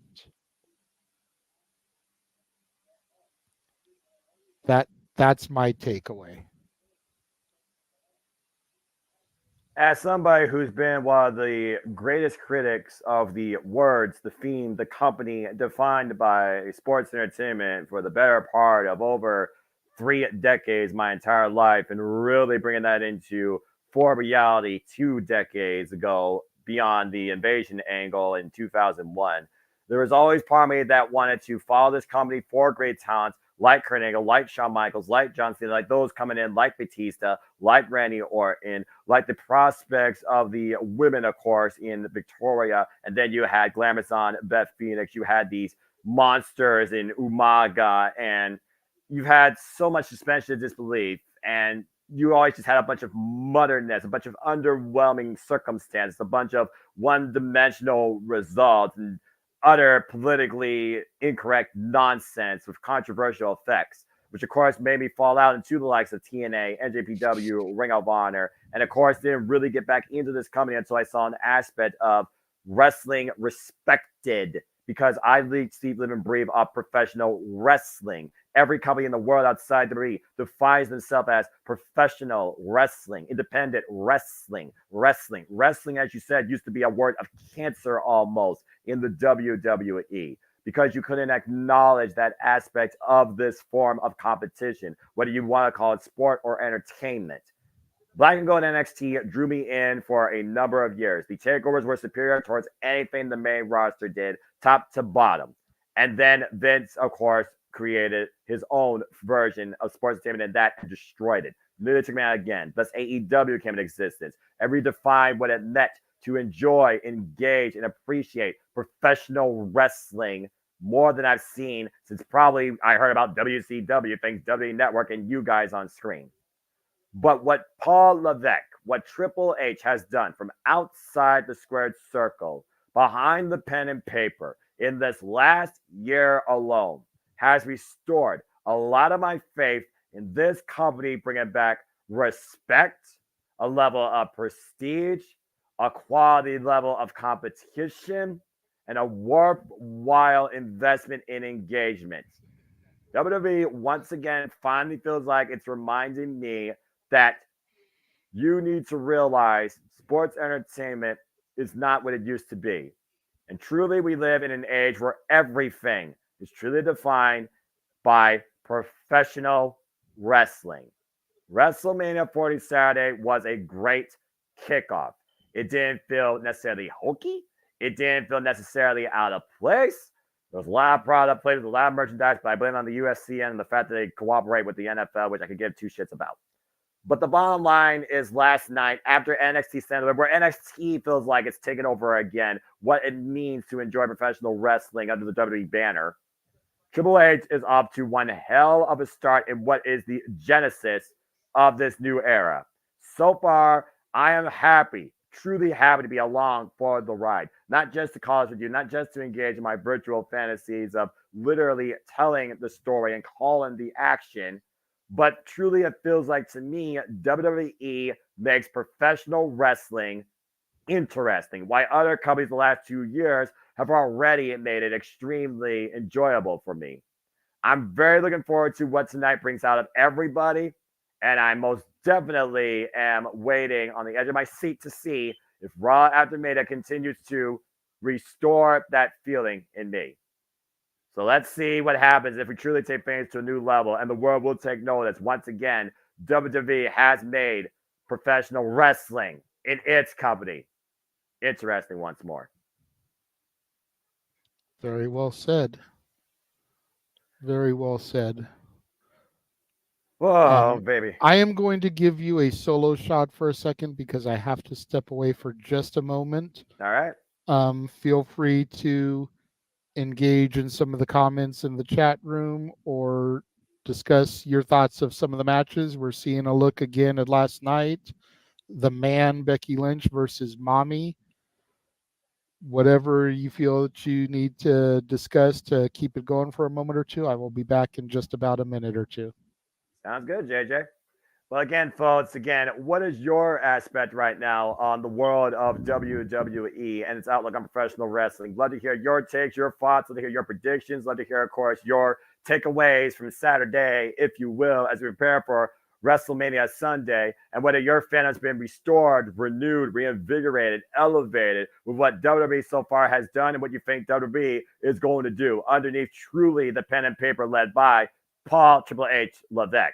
Of course, last night we saw the Man, Becky Lynch, who apparently was coming in less than 100%, sick for the last week. Not sure what the conditions are. I'm not a medical expert. And of course, Rhea Ripley, Mommy, was taken for the fight of her life, honestly, since last year's WrestleMania, for being perfectly honest with the level of competition that the Man brought challenging her in the big time. Of course, Mommy is still on top and was able to overcome the circumstance that was Becky Lynch. And it's very curious to see what suspension disbelief right now means for the last kicker. So at this point, you got to wonder what the future stands for the Man. But we know one thing for sure. The Eradicator, Mommy, still remains dominant on Monday Night Raw. Looking at some of your comments here at Cape Rare, I see that you've been watching since 1990. But again, there is truly nothing like being a wrestling fan. And arguably this year, not just what WWE's doing, but the entire industry across the board is doing. You saw collaborations with the likes of Bloodsport, X, and of course the Royal Rumble. There truly has never been a greater, more exciting time, I think, in the industry's history for us as human beings to live and try to be, if we haven't already been, professional wrestling fans. So I'm ready for the ride. I'm riding shotgun because I can't drive. I don't have a license. So I'm certainly ready for all of it. And Jamie, I see your comment here. The chance of Roman versus Rock being announced tonight for next year. Have Cody win Money in the Bank and Roman and Rock, they do Cody cash in. Think about Money in the Bank is only about 3 months' time. Well, it's one of those things where does Money in the Bank lessen the impact of the story? For anybody that watches a movie, for anybody that reads a good book, you want that proper ending that gives you that quality you hope to see out of what you've been invested in. We have engaged in this story with Cody Rhodes and Roman Reigns now, the two together, honestly, for the last year. And we've engaged in the story of Cody Rhodes trying to become from undesirable to undeniable to undisputed his entire life. You think about what Cody's done out of Ring of Honor, out of Independence, out of Japan Pro Wrestling, out of helped starting All Elite Wrestling. And now we're back home with the American Nightmare, who's looking to finally build a kingdom and prove truly that wrestling has more than one royal family. I don't think Cody needs Money in the Bank, and Money in the Bank history dictates it's more better to denote that by a heel. And speaking of Money in the Bank, Senor Money in the Bank right now has the greatest chance to capture his ultimate WrestleMania moment if he exploits the weakness of Seth freaking Rollins and maybe takes advantage of the ego of Drew McIntyre. So again, Money in the Bank to me is one of those things that has not had that same impact of importance in star making since I can last remember, probably Dolph Ziggler, Nick Nemeth. So I'm very curious to see if Senior Money in the Bank succeeds and if he pulls the trigger tonight. And as far as Money in the Bank this year, which we will cover, of course, that's in Toronto, I don't think I would give it right now to Cody Rhodes. I think Money in the Bank needs to find a brand new superstar. That's what it's about. Think about when Edge ushered in the Rated R era back at New Year's Revolution 2006. Brought a whole new level of attitude back when we were trying to create a vibe of ruthless aggression. It elevated his game and brought him to top single-level stardom out of the Rings of Awesomeness tag team with him and Christian Cage. So I think you got to give it to a original grown talent, take a chance on them, see if they thrive. And Damian Priest has yet to do that. And I actually am hoping that he tries and succeeds finally to do that tonight. Noah trying to convince me that Bayley wins tonight. I generally don't see it. Well, I don't know if I can convince you. I can only talk to you.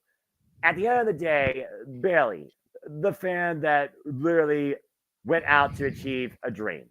A little lady. She came out in NXT.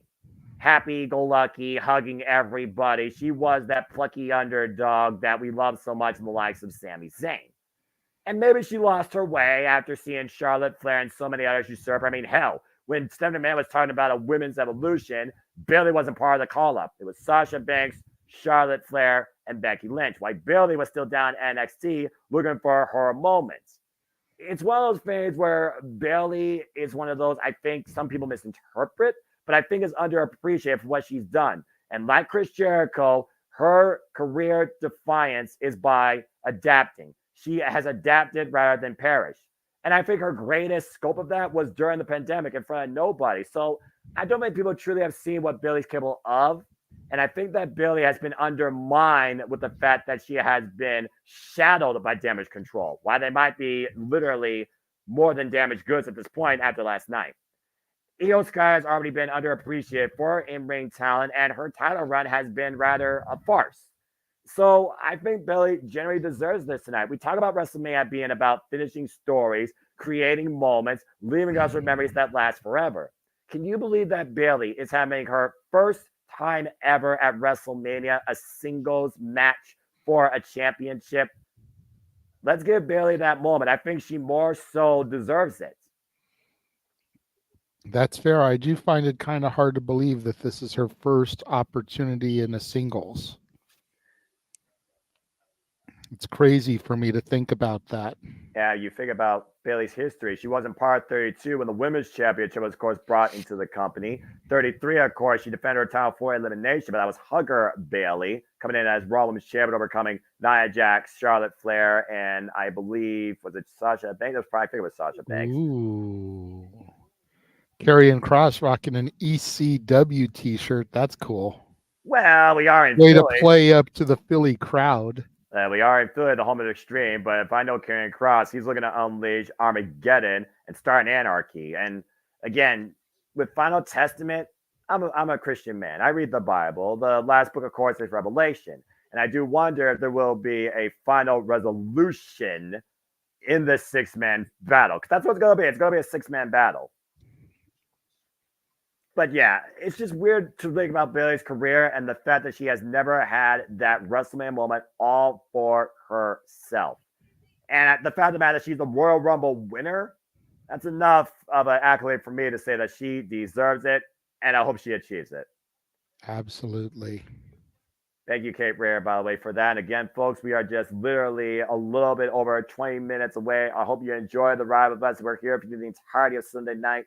Please subscribe, comment, and tell a friend. And again, support my friends, JJ Williams, Jeff Meacham, Super Chat. And if you want to dip to the conversation in between matches, even before we go into Lincoln Financial Field virtually here, Super Chat, it is as simple as that. You can be part of the conversation, hashtag WrestleMania on the Twix. And of course, you can be part of the conversation here with us here at the Jeff Meacham Network, Multiverse of Media, in our continued schedule of the Jeff Meacham Network, Multiverse of Media live watch-along events. I don't know why this Peacock thing is buffering almost like a little glitchy, jumpy thing on my end. I might have to reboot my TV, but I'll worry about that here in a moment if it doesn't stop. But at least it looks nicer out there in Philadelphia. Well, yeah, they've already said it's a sunnier day. It's warmer out there, so that's good. Well, I know a lot of people on the press conference last night were talking about how cold it was. Right. Specifically, the women there in that 6-woman tag when Bianca, Jade, and Naomi came out for the press conference. They all mentioned how chilly it was getting onto that elevator to lift them up. Ooh, yeah. Higher elevation with higher wind powers. The higher you up you go, the colder that it is. So I can only imagine. Well, that being said, they're talking about this 6-man Philadelphia street fight. And honestly, JJ, this may feel like the most underwhelming match on this card. But if there's one thing we've learned, WWE, sometimes you set your expectations so low, they tend to exceed it. So I'm very curious.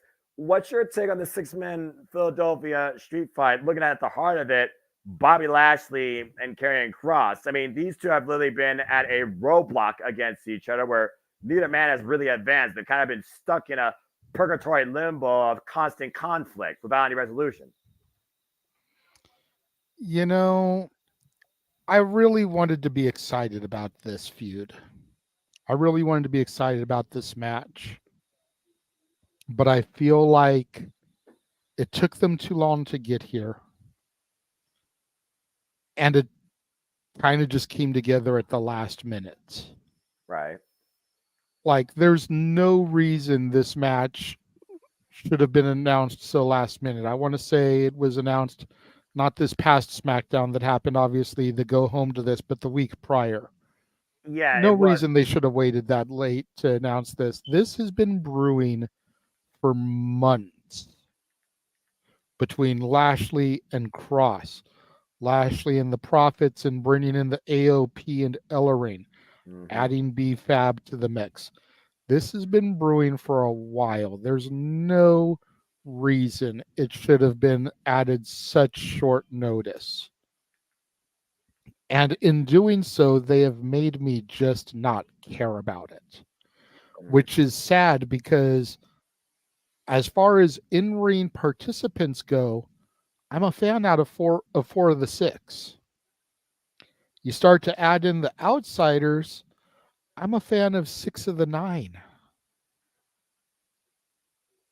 Like there's a lot of people in this match that I genuinely do give a damn about. Same. But I really don't care because of the way that this was so lacklusterly built. Yeah, it feels like it's one of those matches where we're trying to get people on the card, we're trying to get a payday, but also it's Triple H trying to maybe give some sort of identity to what he really has developed lately in faction warfare.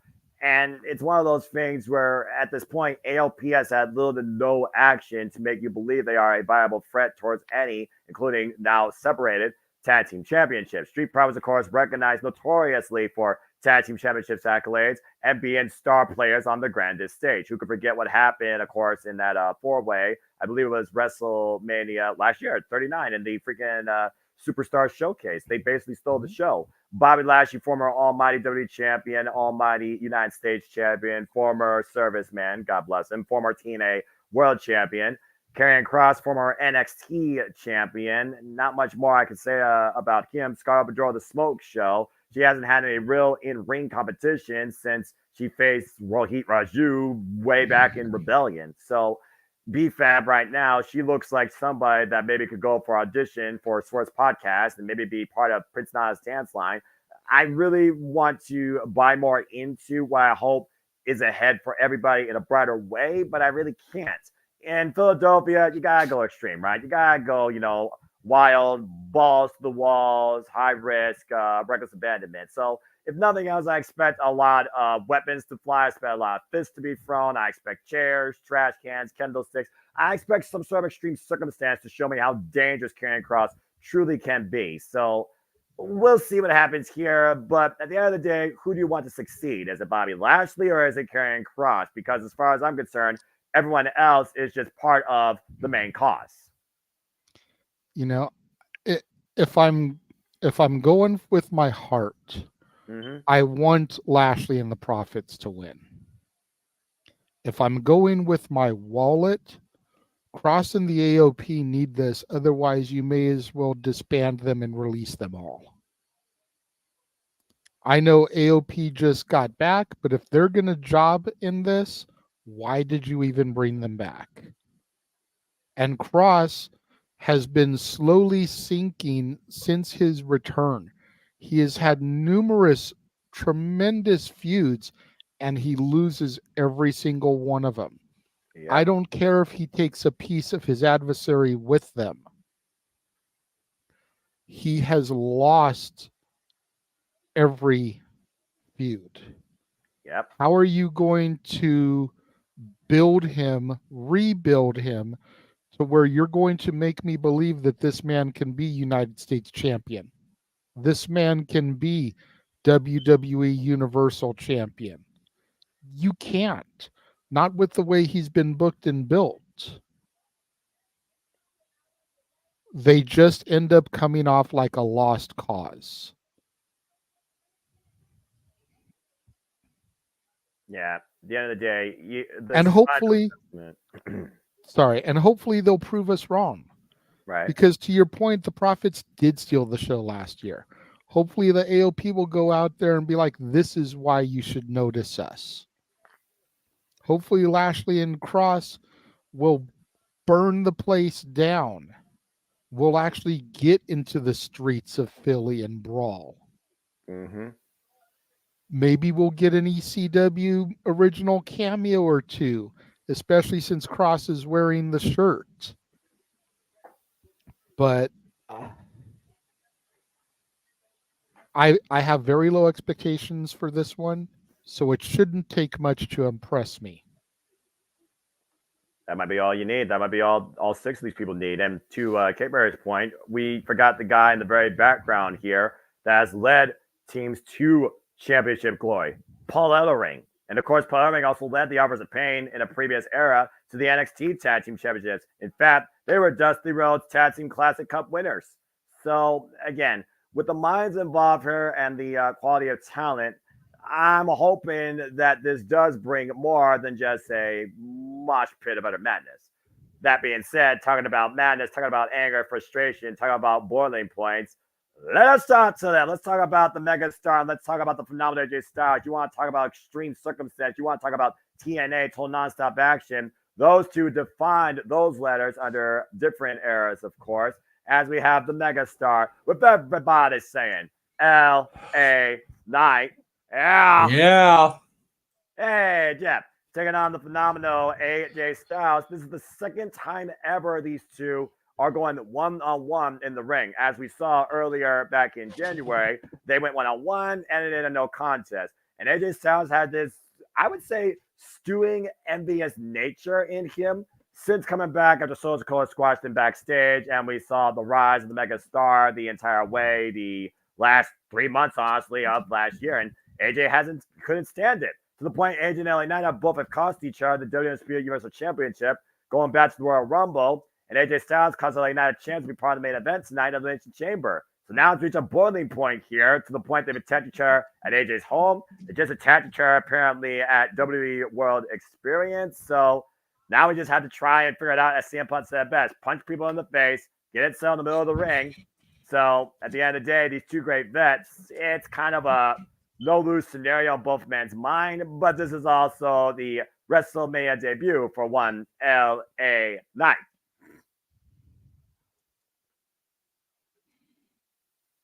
It's a hell of a speech there. I mean, we've talked about this before, and the personal connection that myself and the gentleman beneath me have with both of these individuals. Of course. I'm finally here. Yeah. You know, AJ going back to our days at PWG, former PWG champion. LA Knight, the former Shawn Ricker. Yeah. Championship wrestling from Hollywood. Managed to the ring by Percy Pringle III, member of the Pringle dynasty. Rest in peace, Paul Bearer. God rest your soul. Yeah. But I am going to be on the edge of my seat for this one. Yeah, this is the sleeper match of the night for me, to say the least. Speaking of matches, before we get to Jeff, last night was arguably the second longest match, apparently, in WrestleMania history. It was quite a ride. It started a little slow as you finally went up the mountain and came down on the roller coaster that was to see if Cody Rhodes would have a fair field of play tonight, and hoping to finish the story as he hooked Roman Reigns for the crossroads 3 times with an inverted assist with a whip to the back, setting him up for a spear. The final boss was able to pin the American Nightmare, which means Cody Rhodes has a bigger obstacle than the tallest man in the world to overcome if he wants to finish that story. And it could very well be a rather chaotic night, an emotional night, and it also could be a night with a very sad ending. But anyway, hi, Jeff. What's up, brother? You would think Cody Rhodes would learn to stop doing multiple crossroads. One and done, dude. Like, don't be doing more than one on the bloodline of WrestleMania, dude. This is what screwed you last year and last night. Don't be doing that shit tonight. Got caught in the moment. Speaking of moments, Yep. to JJ's point, I mean, again, you could also talk about your connections going all the way back with one LA Knight and your respect for, of course, Mr. TNA, as you proclaimed him, despite considering calling himself the king of TNA, self-proclaimed, AJ Styles. Yeah, I mean, AJ Styles bringing the 10 pounds of gold. The first time I got to hold both the X Division Championship and the NWA World Heavyweight Championship in my hand is because of that man on screen, AJ Styles. The first time I got to meet Bill Moody, Paul Bearer, Percy Pringle was because he was managing the other man in this photo, LA Knight.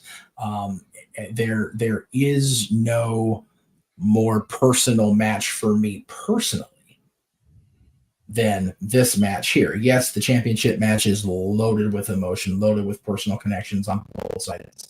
But these two guys, at one time, I considered both of them acquaintances bordering on friends. LA Knight is still in that status. AJ Styles has not been out here as a local indie guy or a TNA guy for a long time. He's gone above and beyond, and I get it. But I am very much looking forward to this. I'm not sure if it's a sleeper match for me because I expect this match to be a fucking banger. And I expected it from the moment it was announced that it was going to be a fucking banger of a match. So for me, the sleeper match is going to be one I'm not expecting to hit me with the bells and whistles, and that's the United States Triple Threat match. It's fair. JJ, anything further to add regarding this? Nope. But speaking of that match, we can go ahead and move on to it.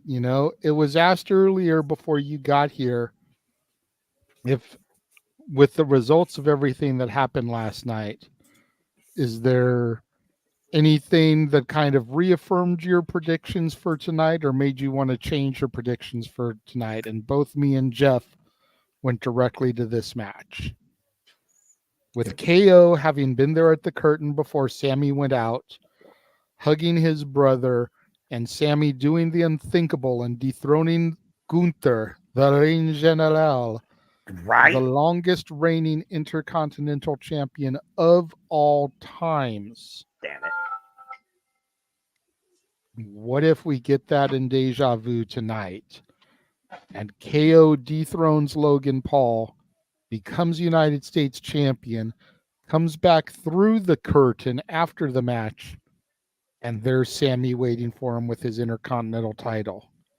And the two brothers embrace again, the same two men who main evented night one of WrestleMania last year and became undisputed WWE Tag Team Champions, are now the workhorse champions of their respective brands 1 year later.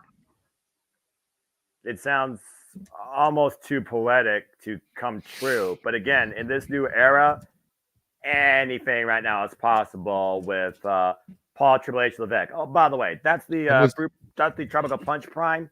It's all right. A little sweet for me. I was going to say, it sounds too poetic to come through, but are Sami Zayn and Kevin Owens not Triple H kids? Oh, are you kidding me? Bar none. I even said it before. So with Triple H as the chief content operator, the head of creative, this is his first WrestleMania. Is it really so far-fetched to think that he could have his kids go over here? No, when you put it like that, no. To my point last night, if Sami Zayn was going to beat Gunther, which he did, congratulations, absolutely earned and deserved it. He had to find that Sami Zayn that was so damn desperate, hungry, and driven to win the NXT Championship. He risked his whole career. That same night he won the championship, Kevin Owens made his in-ring debut at NXT. And then they defined a robbery where Kevin Owens got his first championship at the expense of his friend Sami Zayn. Then those two had probably one of the best trilogies of matches you can remember in recent WWE history throughout 2016 when they got the main roster call-up. And of course, for Kevin Owens, this will be his 7th KO Mania. But why that Sami Zayn, Kevin Owens side-by-side workhorse identity could come alive, you have to look at the experience levels here when it comes to the Viper Randy Orton, who's going into his 19th WrestleMania. He hasn't been United States Championship, though, since 2018. And we also know before Logan Paul was a viral disease, something that was viral in a good way was 3 letters, RKO. You got the prize fighter and you got the Viper, both of their own knockout shots. And in triple threats, I always say the same thing. You have Buffer, you have Fall Person. And the fact that Logan Paul has been here for 2+ years and he's going to his 12th match in his career, by the way. 155 days as United States Championship with one defense where he just escaped by using Kevin Owens' emotions against him. It very well could be the night that you could have a new United States champion. So it's one of those things where I like the idea, but the fact that the show is being sponsored now by Prime, and you know there's no disqualification, and you know that KSI or some goonie from Impulsive Podcast might be at ringside, the deck already might be stacked between Randy Orton and Kevin Owens. It's fair. Jeff? Yeah, I you got to believe that Logan's got all his aces in the proper holes today. You know he's going to be planning for anything and everything. He's got contingencies in place, but I still am, I'm forced with my prediction because of 3:30 yesterday, and that is what it is. But if I would have the opportunity to change, I would change to Kevin today. I just got a feeling they're going to go with the feels again, just to make sure the old fat ginger cries again. Whether Cody wins or not, Fair. Well, as we literally just got a little bit under 3 minutes to go here. Did I just hear you say 3 minutes? Walked right into that. Yes, you did. Yes. Gotta do my best. Happy heavenly birthday to Rosie. A couple of people have pointed out in the chat room today would have been Rosie's birthday. That's crazy. Well, it's going to take far more than 3 minutes, not only for Roman Reigns' entrance, but for Cody Rhodes to endure Bloodline rules so he has a chance out of hell to come out the undisputed WWE Universal Champion. I know we're going to talk more verbatim about this throughout the night, but again, when you put the story so one-sided, is it too damn obvious to go with the champion at this point? I know you put all the sport references out there, JJ, but this just seems way too one-sided for me to be just an easy payday for Roman Reigns. Something has to give eventually, all right? You talked about before, WWE is not too big to fail. I would argue to say that Roman Reigns is not too big to fall finally at WrestleMania 40 in the start of Triple H's new era. It just feels like right now you're given the most extreme, over-dramatic circumstances for Cody Rhodes to prove his worth and finish the story. It has to be tonight, in my opinion. It has to, or he's never going to become champion in his career, in my opinion. Well, if there's one thing we have learned, especially over these last 2 years, never say never. Exactly. However, well, you said he'll never be champion in his career, so I'm saying never say never. Mm. But I do wonder, CM Punk's music is hitting to come out to the ring. What the hell? Well, what match is he doing commentary for, Noah? It almost makes you wonder if we are, in fact, starting with that match. And here's a little bit of a tidbit. He has that brace back on his arm, but when we saw him this morning at the Slammies, he was not wearing it. He was holding his Slammies with that arm, raising it up in the air.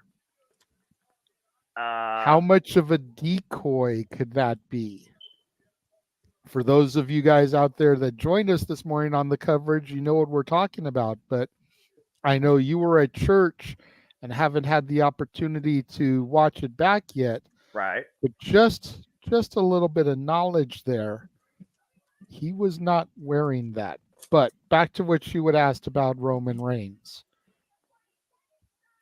The $1 million question is, will the bloodline rules be the undoing of the bloodline? Has Cody found a way to make bloodline rules work to his advantage instead of it being the disadvantage that it has been for everybody who's stepped to the tribal chief these last 4 years, as we've got the FBI warning? I have FBI warning right now. Okay, I will pause when it goes black. Tell me when you go to the then. Black. And then. Okay. I love the constellation thing. That's so damn cool. Now. Forever. There we go. Okay, so I think I'm like a half a second ahead of you. All right. That's okay. about Should be good. So we should be good as we are once again in Together. this together. And a new era is upon us. But is it brighter than ever? Here we Yes, go. Bossman. Go ahead, boss man. I just wanted to do the thing because I'm going to get out there with the family. Once again, ladies and gentlemen, welcome to our coverage. WrestleMania Sunday is upon us. Will Cody Rhodes finish his story? Will the bloodline rules negatively or positively impact the American Nightmare? We are live across the Jeff Meacham Network, Multiverse of Media, all of our YouTube channels, as well as the Rangers Wrestling Twitch stream. I am, of course, the founder, Jeff. I'll be good for now. Later in the show. I am Jeff Meacham, the founder of the Multiverse of Media. With me, as always, my WWE team par excellence, still man, the spectacular voice, Noah Foster, the Renegade of Wrestling, JJ Williams, in his CM Punk best, as only he can do, because CM Punk is on his way to the ring right now to provide commentary for what we think will be the opening contest of tonight's show. Of course, the World Heavyweight Championship match, Seth freaking Rollins and Drew McIntyre. Will we see a new World Heavyweight Champion? Will we see more than one new World Heavyweight Champion in this opening contest, if that is indeed the first match? Gentlemen, I bid you a wonderful call. I shall be back after this opening contest, and we will get into this most glorious day of the calendar year in professional wrestling. Noah, damn it. And we do not digress. Yeah, we Absolutely don't not. digress. Especially on weekends. Of course, we got our cold opener. Yes, last night in XL City, during Jeff's speech, we saw Damage Control and Bailey arrive at the arena, the stadium. Footage they had shown on the Countdown show, repurposed. Taking a look at some of the highlights. Still can't believe that Sami Zayn broke out El Generico's Brainbuster onto the turnbuckle pad, man. That took me back to the fucking Jewish Community Center in Los Angeles, California. I straight up marked out on that because I was in shock and awe. All right, I was in shock and awe. Poor Kate Brayer. As of course we got a cold opening here, and again, JJ. Also, we keep talking about it. Triple H said it. He opened with it last night. We are in a new era. He said it at the kickoff. We are about to take things to a whole nother level. And the world is on notice. From the cold open to the feeling to the moments to the stage set up tonight. The genesis of the new era will be defined by Cody Rhodes trying to take down not just Roman Reigns, but the bloodline. Can the impossible be done? Can he go truly from undesirable to undeniable to undisputed? Is it impossible? And of course, that's our main event. Still so much more to come as Bayley looks for our first ever singles WrestleMania moment. We have the grudge match with LA Knight and AJ Styles, where LA Knight looks to show everybody the megastar that he is, while AJ continues to prove it's the house that he built in his own way. And of course, to your point, the World Heavyweight Championship will be on the line here, it seems, momentarily.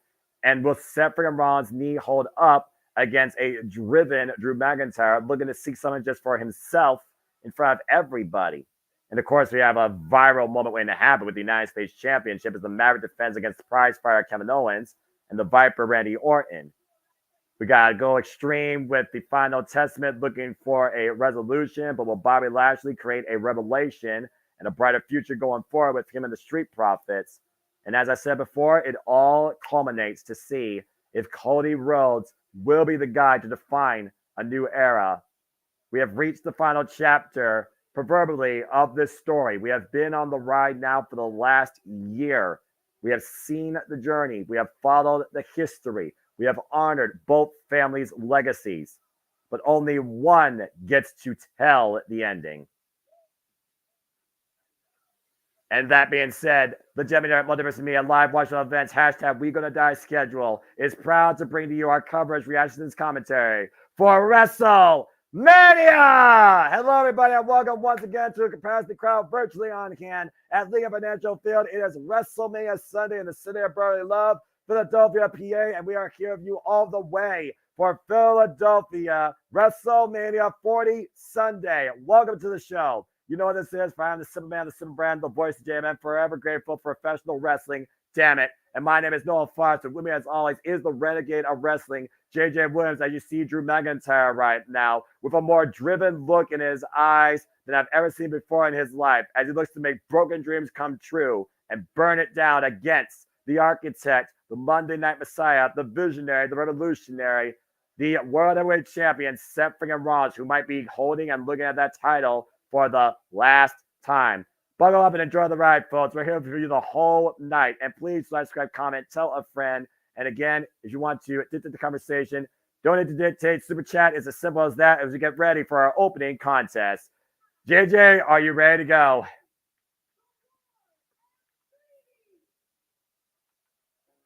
Looks like we're going to start, of course, with arming our country.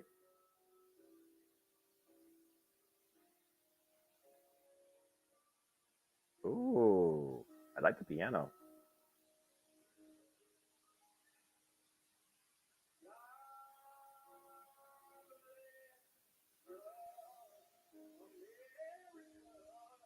Makes sense. We have God Bless America today.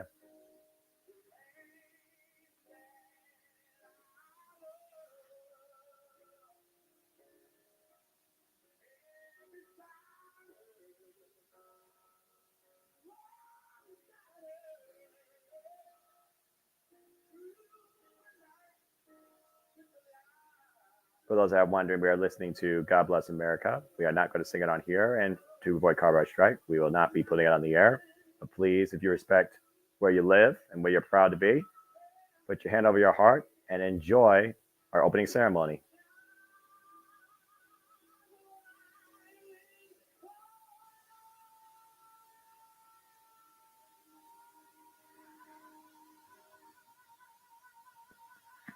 Woo!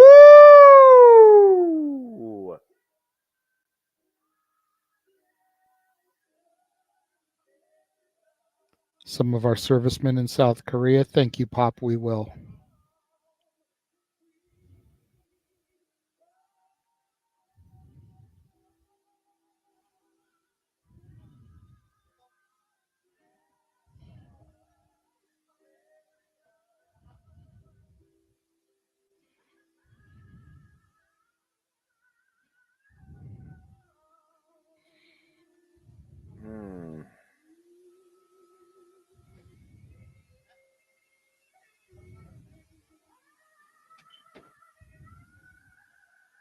Damn, boy got pots.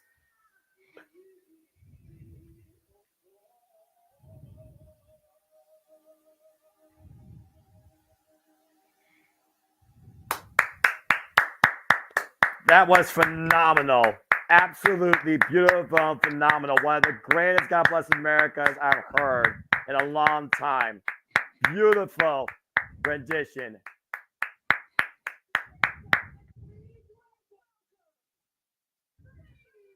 Oh, shit. What the hell? Stephanie McMahon coming out. I never thought I would hear this music again.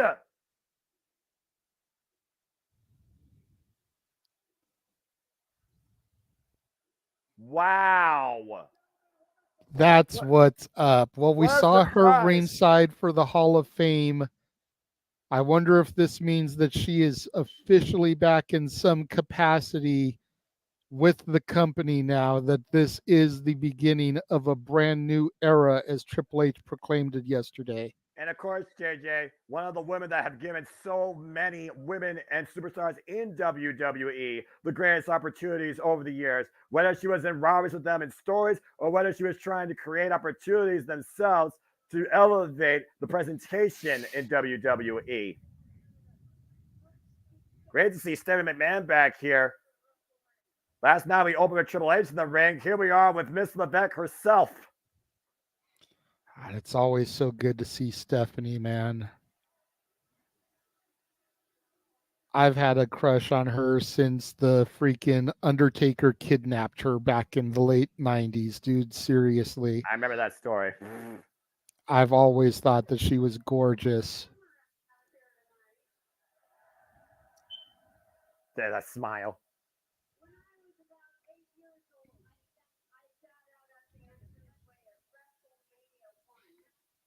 8 years old.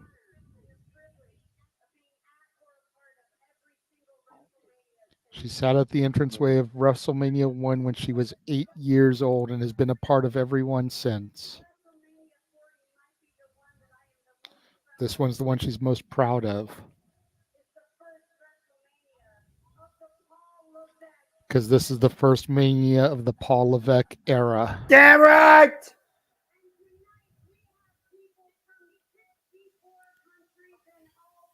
People from 64 countries and all 50 states.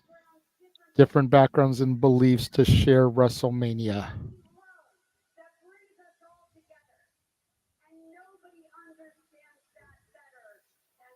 And nobody understands that better than Triple H. There's no argument there.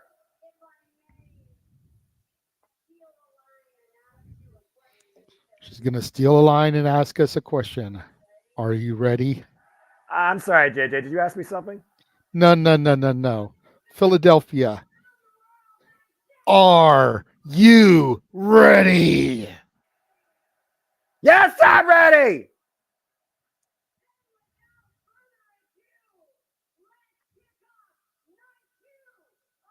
Without any further ado, let's kick off night 2 of WrestleMania. Fuck yeah, Stephanie. What an absolutely pleasant surprise as Stephanie McMahon welcomes us in to WrestleMania Sunday. Noah, that's Piper's old theme actually being played on bagpipes. I just realized that, JJ. What was Piper's famous line? When people have the answers, I chase the questions. This is awesome. Clearly, this is for Drew McIntyre, but still, like, to hear Piper's theme played live at the 40th anniversary of WrestleMania on bagpipes. Roddy is got to be smiling ear to ear right now. And there we go. Oh, boy. With that being said, again, we talk about honoring legacy, creating history. There definitely was always a freaking fireball of controversy whenever it came to Hot Rod Roddy Piper causing chaos wherever he could. And you can say the same thing right now about Drew McIntyre, what he's done lately in being a social media pariah to one Phil Brooks, CM Punk. And once again, everybody, he is the number one contender for the WWE Heavyweight Championship as he looks to finally claim gold in front of the people for himself and looks to dethrone Seth freaking Rollins. And welcome once again, folks, to WrestleMania Sunday. And thank you, Stephanie McMahon, for bringing us in once again to the continuation of the first WrestleMania under the new era of Paul Triple H Levesque. And hello again, everybody, and welcome once again to the ride. You know what this is. I'm the Cemento Foster with the regular JJ Williams. And again, JJ, we've looked at Drew McIntyre. We've seen this change in demeanor, this whole new attitude, where at the end of the day, the only thing that matters to him is winning the WWE World Heavyweight Championship. He's going in now for his third chance against Seth freaking Rollins after failing to capture that crown jewel and on Raw Day 1, January 1st.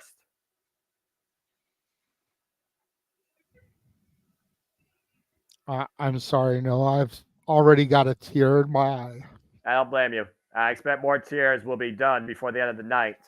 And of course, for those that don't know, Drew McIntyre earned this opportunity winning the Elimination Chamber down under in Australia. He, of course, is a former NXT champion and a two-time WWE champion. His last run, of course, being 97 days. His last WrestleMania moment was in front of nobody. WrestleMania 36 when he captured the WWE Championship from the Beast Incarnate, Brock Lesnar.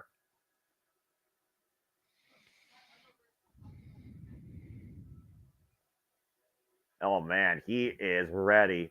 And, of course, we know Drew McIntyre is going into this at 100%. Seth freaking Rollins is definitely, if nothing else, a little bit more prone, much to pride Drew McIntyre's pleasing. After the war we saw last night, where Seth and Cody Rhodes took on the Bloodlines, of course, Rock and Roman Reigns.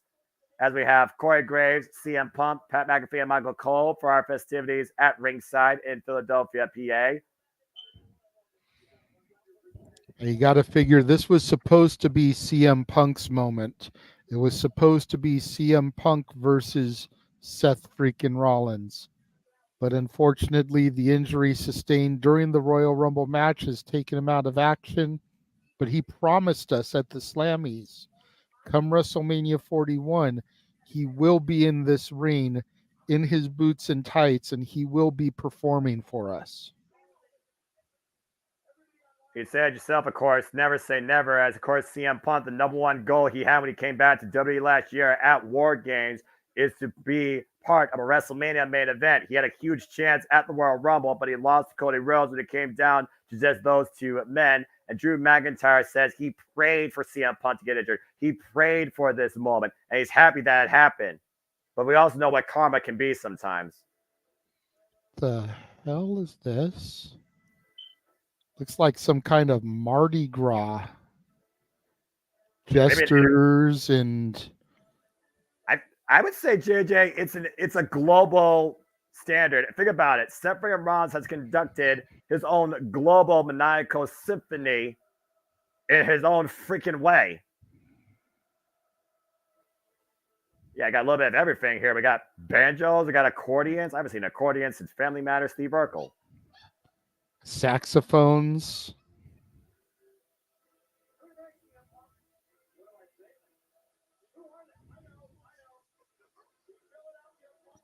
Burn it down. Shout out to the Philadelphia. Shout out to the Philadelphia Mamba Street Band that is bringing in Seth freaking Rollins. Why does he look like he got this outfit from the closet of Michael P.S. Hayes? Well, we know that the Freebird is a producer backstage. Seth freaking Rollins has been champion for 316 days. He goes into his 11th defense tonight, overcoming the likes already. After winning inauguration from the phenomenal AJ Styles last year at Night of Champions, he's beaten Shinsuke Nakamura. He's outlasted Last Man Standing. He has defeated Finn Balor on 3 separate occasions. He gave Sami Zayn an opportunity. He took on Main Event Jay. He was able to endure Braun Breaker. And of course, he has overcome Drew McIntyre on 2 previous occasions.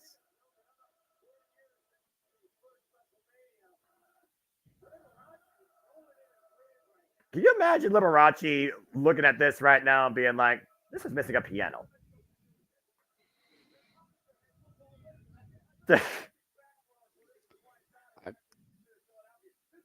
Leave it to Seth. Leave it to Seth to put a smile on my face after Drew brought a tear to my eye. The fucker. Well, again, all the emotions only at WrestleMania. WrestleMania defines everything and everybody. Still trying to figure out what the hell is going on here, man. Seth freaking Rollins. It looks like the freaking rosebuds. Seth Rollins even said he has an addiction. He even admitted it. He loves being in the moment. He loves this stage. He loves WrestleMania. And what's even more interesting about this moment, JJ, this is the first time in Seth freaking Rollins' WrestleMania history he is part of a championship match at WrestleMania. Pat McAfee, though, is just, Didn't he perform the heist of the century in a championship match at WrestleMania?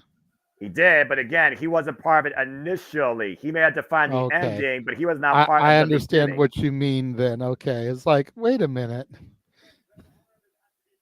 Of course, Seth freaking Rollins, he's already had how many different injuries across his years. He overcame Triple H at WrestleMania 33. He was unable to be part of WrestleMania 32. And again, he has rehabbed that knee to be part of tonight, WrestleMania 40 in its entirety, both nights. Drew McIntyre, of course, says that Seth freaking Rollins isn't focused on the World Heavyweight Championship. He's been focused too much on the bloodline. If you're not going to focus on me, then I'll take that title from you by any means necessary. Samantha Irvin looking radiant in her green gown this evening. As only you should. When does she get to perform America the Beautiful or God Bless America, damn it? Have you heard the pipes on her?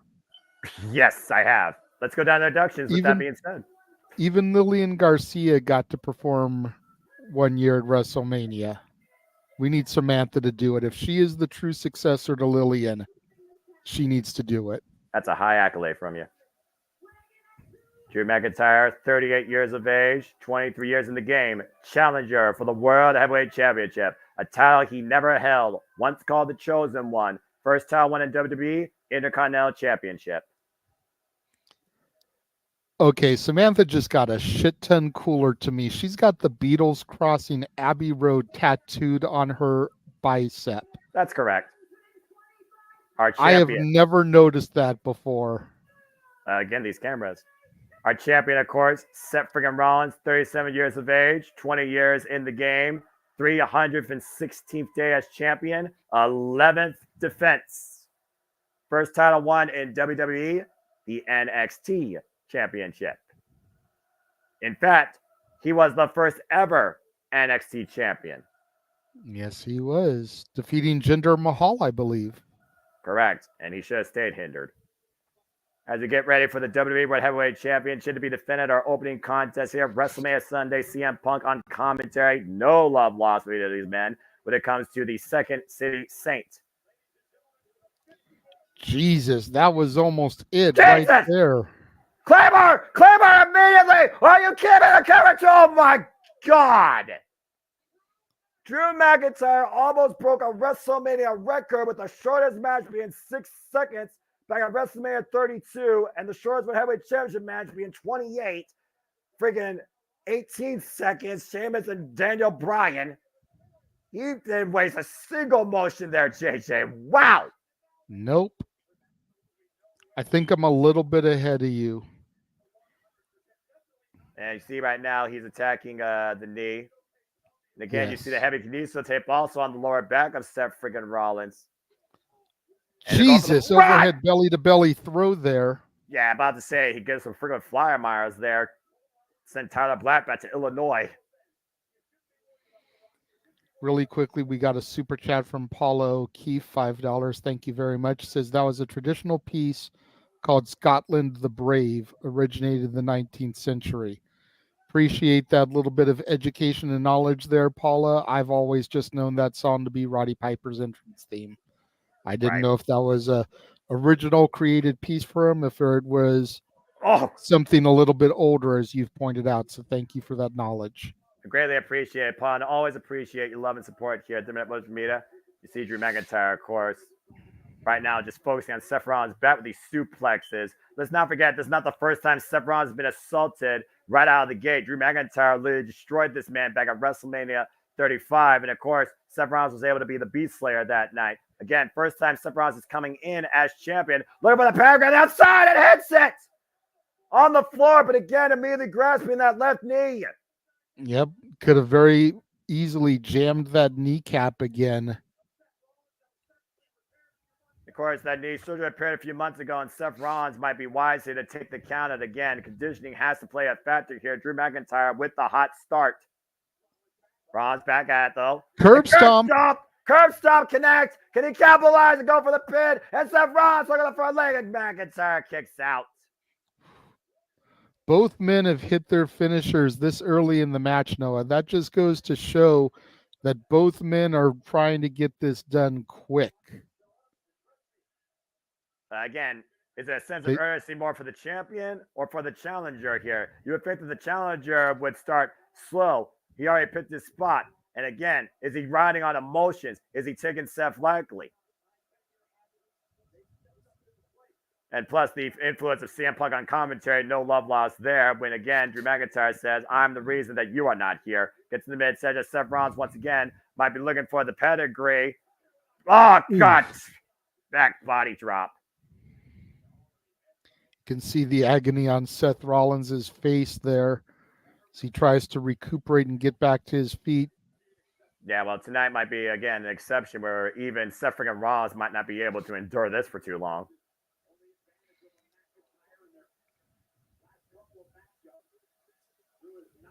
And Drew McIntyre has not been able to rest right ever since losing to Seth freaking Rollins on January 1st when he believed that that was his last chance. That should have been his time. He believed he should have started the era as the new WWE World Heavyweight Champion.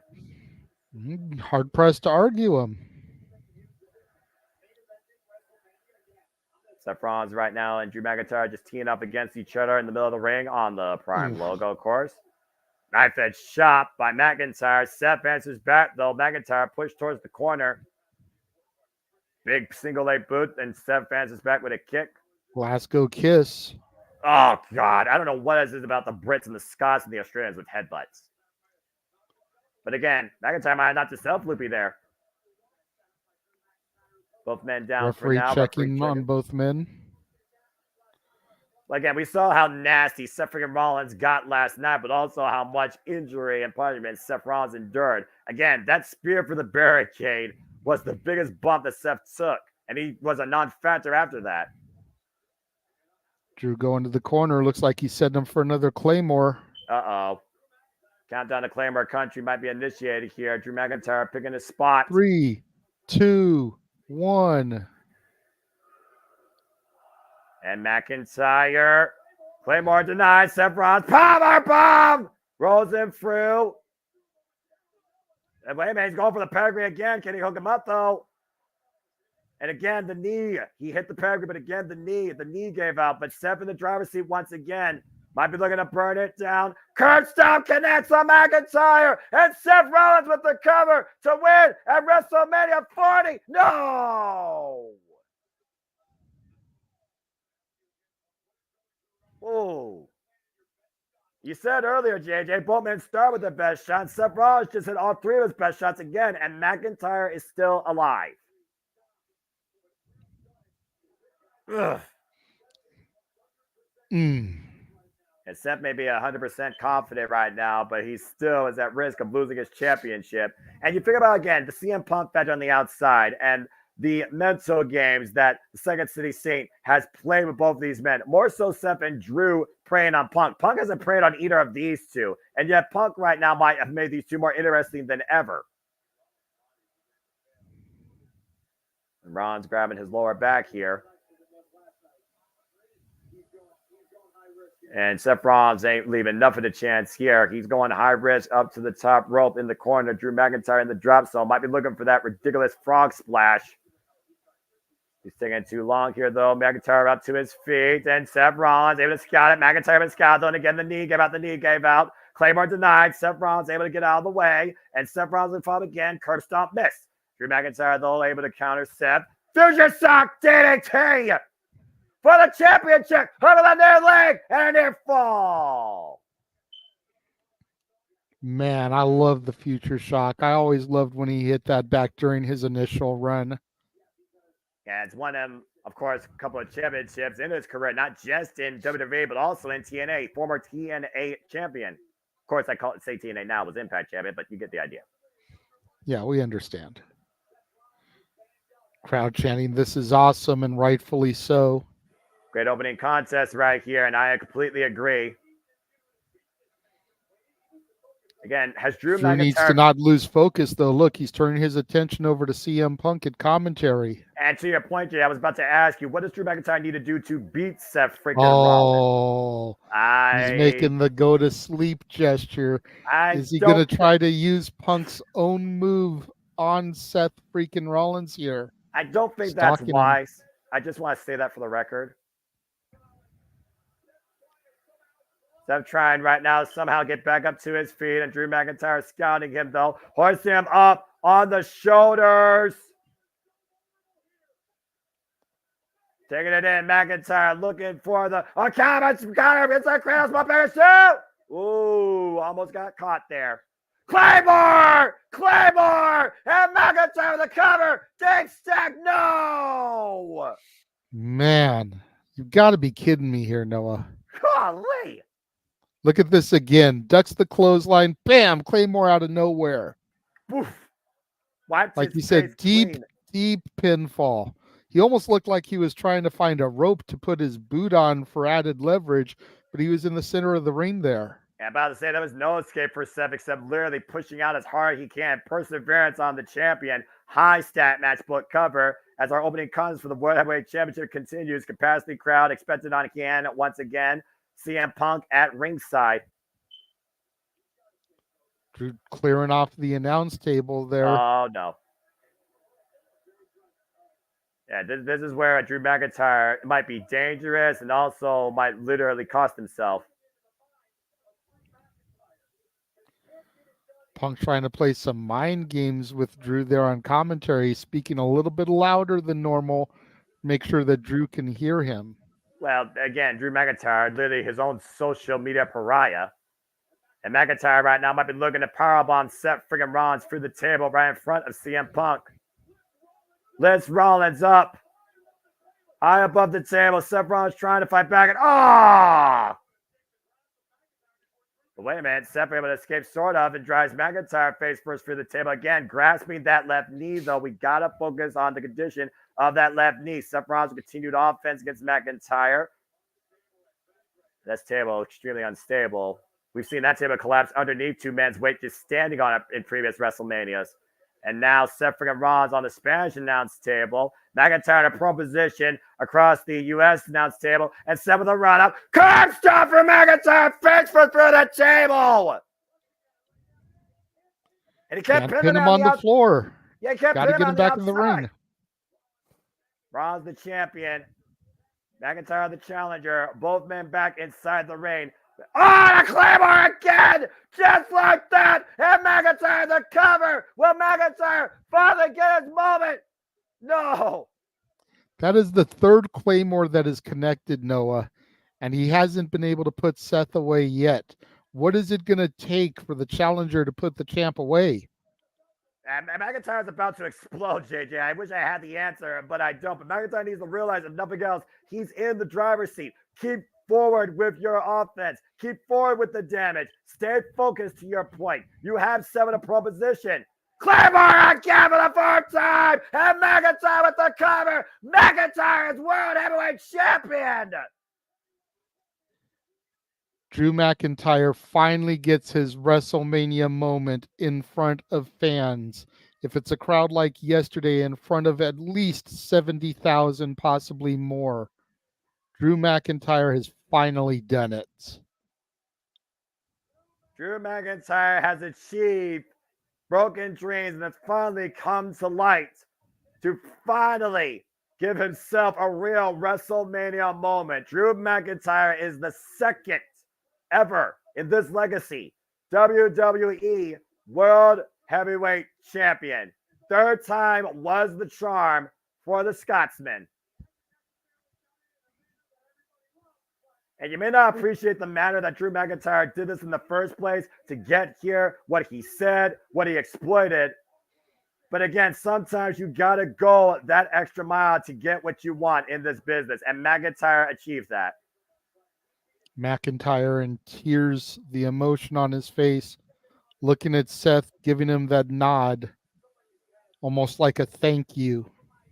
Seth in tears as well. Partially because he's lost the title, partially because he recognizes the moment. Yeah. Again, you're literally looking at a mirror picture, JJ. See Seth telling him you fucking deserve it, man. There you go. That's sportsmanship right there, man. That's a passing of the torch moment. Congratulations. Take a look at the replay here again. When the bell rang, before I can even say anything, he literally wiped his face clean with an initial Claymore and got a 2.5 out of it in less than 6 seconds. Eat your heart out, Rock. And then McIntyre continued to stay focused, continued onslaught. It took not 1, not 2, not 3, but 4 Claymores for McIntyre to finally claim his WrestleMania moment.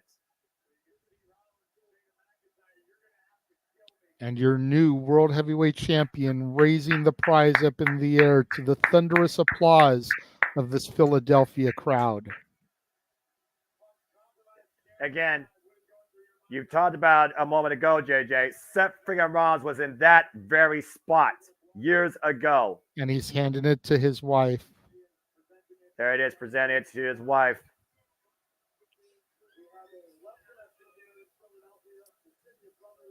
Hey, talk about the city of brotherly love. Love is in the air clearly here for Drew McIntyre, who finally claimed his first real WrestleMania moment.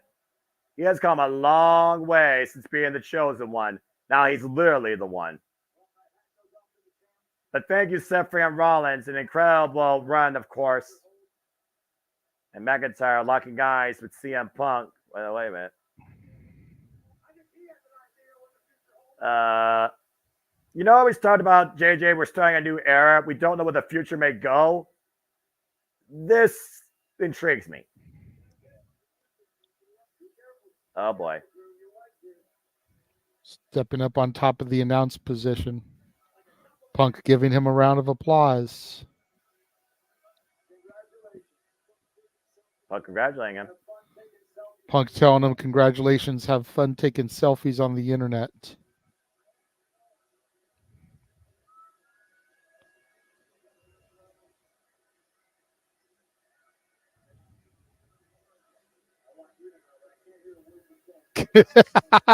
Drew's jaw jacking Punk saying, I want you to know I can't hear a word you're saying because I've got headphones on.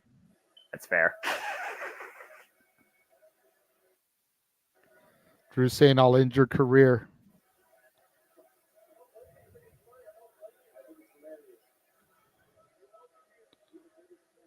This is my reign.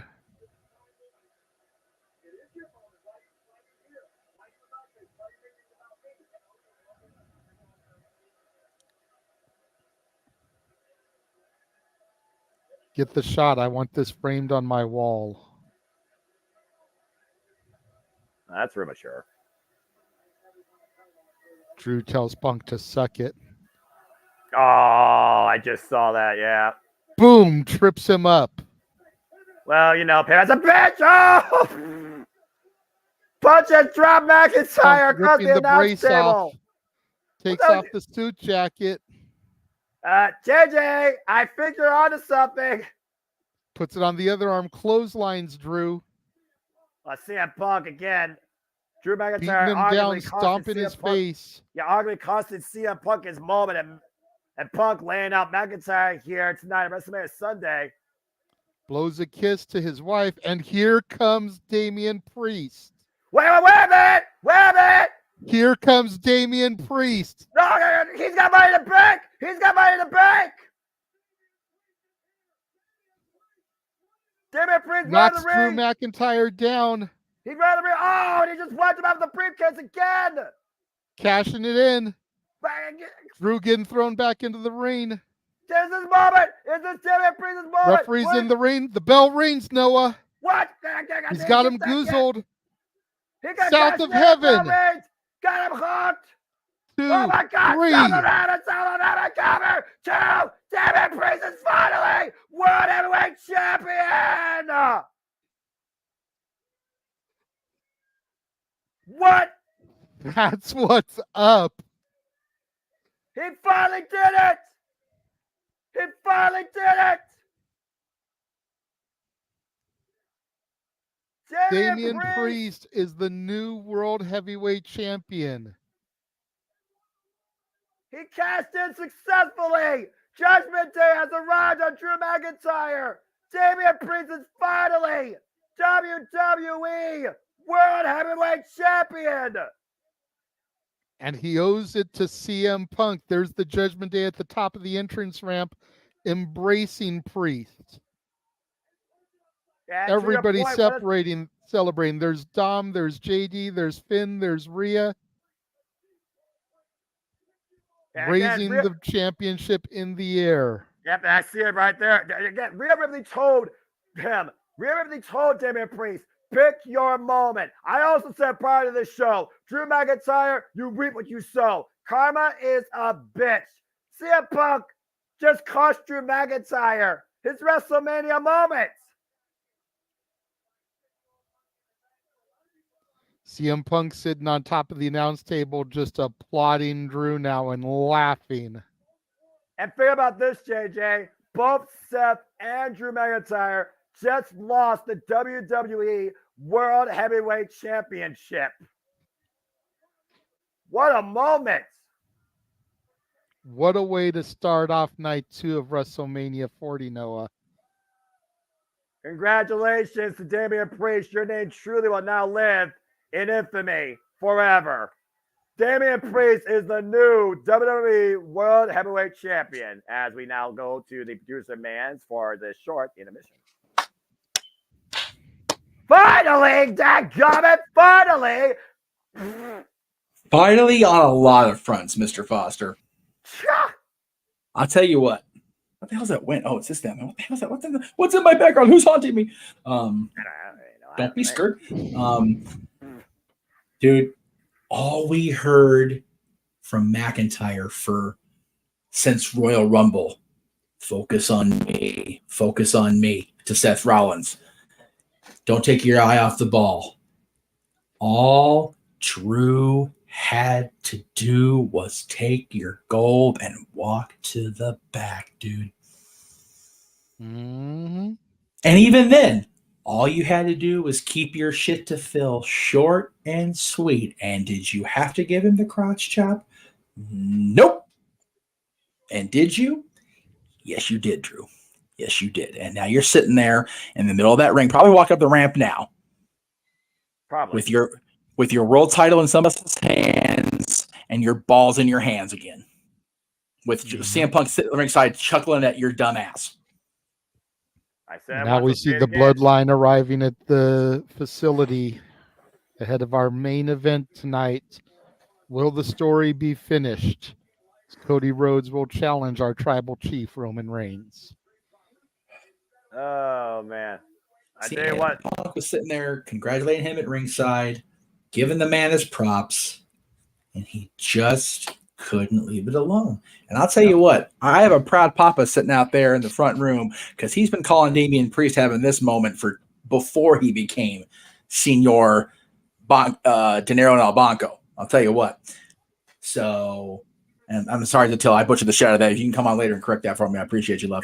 Because God, that sounded like dog shit. But we were calling Priest as world champion long before he got that briefcase. And man, this house is going. That's right. And now the balance of power has shifted because the Judgment Day rules the world title roost for both genders. Let's fucking go. Well, as WrestleMania 40 continues to unfold, history being made, moments being created, and broken dreams continue to take center stage, we're going to get a little bit extreme here as we prepare now for a six-man Philadelphia Street Fight as Bobby Lashley and the Street Profits take on the Final Testament. What the shit is this? Our special guest commentator for this next match now is Snoop Dogg. The match that's being brought to us by Gin and Juice. Can we just not, please? I'm glad my thing buffered and you saw that first before me because right now I'm just seeing Samantha Irvin, gorgeous as ever, introducing this. Yeah, I think you've had buffering issues because I keep getting ahead of you, even though I keep pausing to try to catch up. Don't worry about it. I think this match doesn't matter as I just see Snoop Dogg right now arriving. Yeah. You're saying Snoop is on commentary for this match? Yes. Yep. I'm going to go enjoy this. Is being brought to you by his Gin and Juice product. It's not on my graphics. I edited it out, but yeah. Dude, Snoop's out there. I'm going to listen to this nonsense. I'll be back after this. That's pretty politely. Congrats again to Damian Priest, though, the new World Heavyweight Champion. And Drew, he fucked up, son. Yeah, he really did. Should have just passed that title up to his wife, walked away, and grabbed a cup of Guinness at the local bar. Now he leaves with nothing but broken dreams. And he's actually coming to the ring to the song Gin and Juice. Fuck me. God damn it. And the referee. WWE Hall of Famer. Bubba Ray Dudley. Fuck yeah. Going down here. Dudleyville representing in Philadelphia. You said Dudleyville. You said Dudleyville is in New York. Dudleyville is in New York, but damn it, that's the great thing about Dudleyville. It can move around. Bubba Ray Dudley in the house at WrestleMania 40. Well, we knew he was there around the building tailgating when busted open earlier. Guarantee you, Bubba Ray is all about seeing people get busted open here as things just went black and white for me, which means here comes the Final Testament. Well, see, you're ahead of me now. It's all good. Yeah, that's all right. We'll figure it out. This match right here is just a cluster F of everything for sober and for the drunks. Because I've still got Bubba. Bubba's just now getting into the ring. Gotcha. Again, Final Testament. I got the Final Testament graphic on my screen. Final Testament, of course, came together out of Paul Ellering and the Offers of Pain's warped minds crafted by Karrion Kross and, of course, his Angel of Destruction, Scarlett Bordeaux. after confronting Bobby Lashley and the Street Profits. And for the better part of the last couple of Black months, and white, including the Royal Rumble, these two factions have been at war with each other. And of course, Karrion Kross and Bobby Lashley have been unable to get ahead in their careers because of this utter madness. What's up? Final Testament graphic. All right, there we go. And Karrion Kross, of course, a former NXT champion, but Bobby Lashley, former Almighty WWE champion, Almighty United States champion, Andre the Giant Memorial Battle Royale winner. Of course, God damn, Scarlett. Yeah, sorry. JJ, control yourself. Hey, you know what? I do a good job with it. I'm not as bad as James, but yeah, let's give some credit where credit is due, good sir. Well, again, he looks damn good in that lack of outfit. Well, also, she might be the hidden formula needed for the Final Testament to get victory. Of course, escorted by Paul Ellering, one of the greatest minds in tag team wrestling, who led the likes of Road Warriors to championship glory. Over 600 plus pounds of destruction out of this faction right here you're seeing with this fearsome trio of Karrion Kross and Razor and Akam, the Authors of Pain, who recently returned back to WWE. That's right. Toka and Razor. WWE names, I swear. Well, that's my haha name for them, because Razor is Razor, but the other one, Akon, whatever his name is, I call Toka. It's a Ninja Turtles 2 reference. Okay, gotcha. Toka and Razor, the freaking mutants that led up to the Super Shredder to fight our turtles while Vanilla Ice was singing the ninja rap. Well, but the Razor part stays true regardless of AOP or the haha. So I just run with the haha here. I mean, that's as the fair. Street Profits music plays and they bring the swag to WrestleMania 40. And you can definitely tell that they want the smoke. I feel like that Snoop Dogg and the Street Profits is a better defined trio than Bobby Lashley and the Street Profits, but that's just, a whole different conversation. Speaking of which, I agree. This is the night. This is the match of the night. We're all just gonna have fun, folks. So sip on your gin and juice, sip on your prime, sip on whatever you choose, whether you're alcoholic or not. And let's see what happens at a 6-man Philly street fight as the almighty Bobby Lashley looks to once again claim another WrestleMania moment. The last WrestleMania Bobby Lashley had was WrestleMania 37, defending the WWE Championship successfully against, guess who? Drew McIntyre.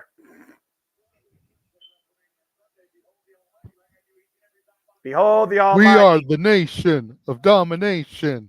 Sorry. Behold the almighty Bobby Lashley. The way they had their fist out in the air like that was very reminiscent of the NOD. I'm not going to lie. I kind of wish Farouk or Devon Dudley was out here as well. I'm just saying.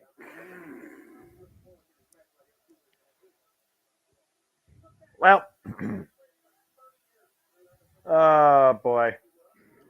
I can't tell you the last time, though, I remember seeing a street fight, though, at WrestleMania. I know at 35 we had a Anything Goes match, Fall Count Anywhere with Shane McMahon and The Miz.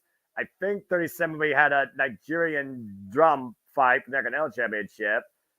38, we don't talk about 38 for reasons. At 39, I don't think there was any extreme circumstances. So this is interesting.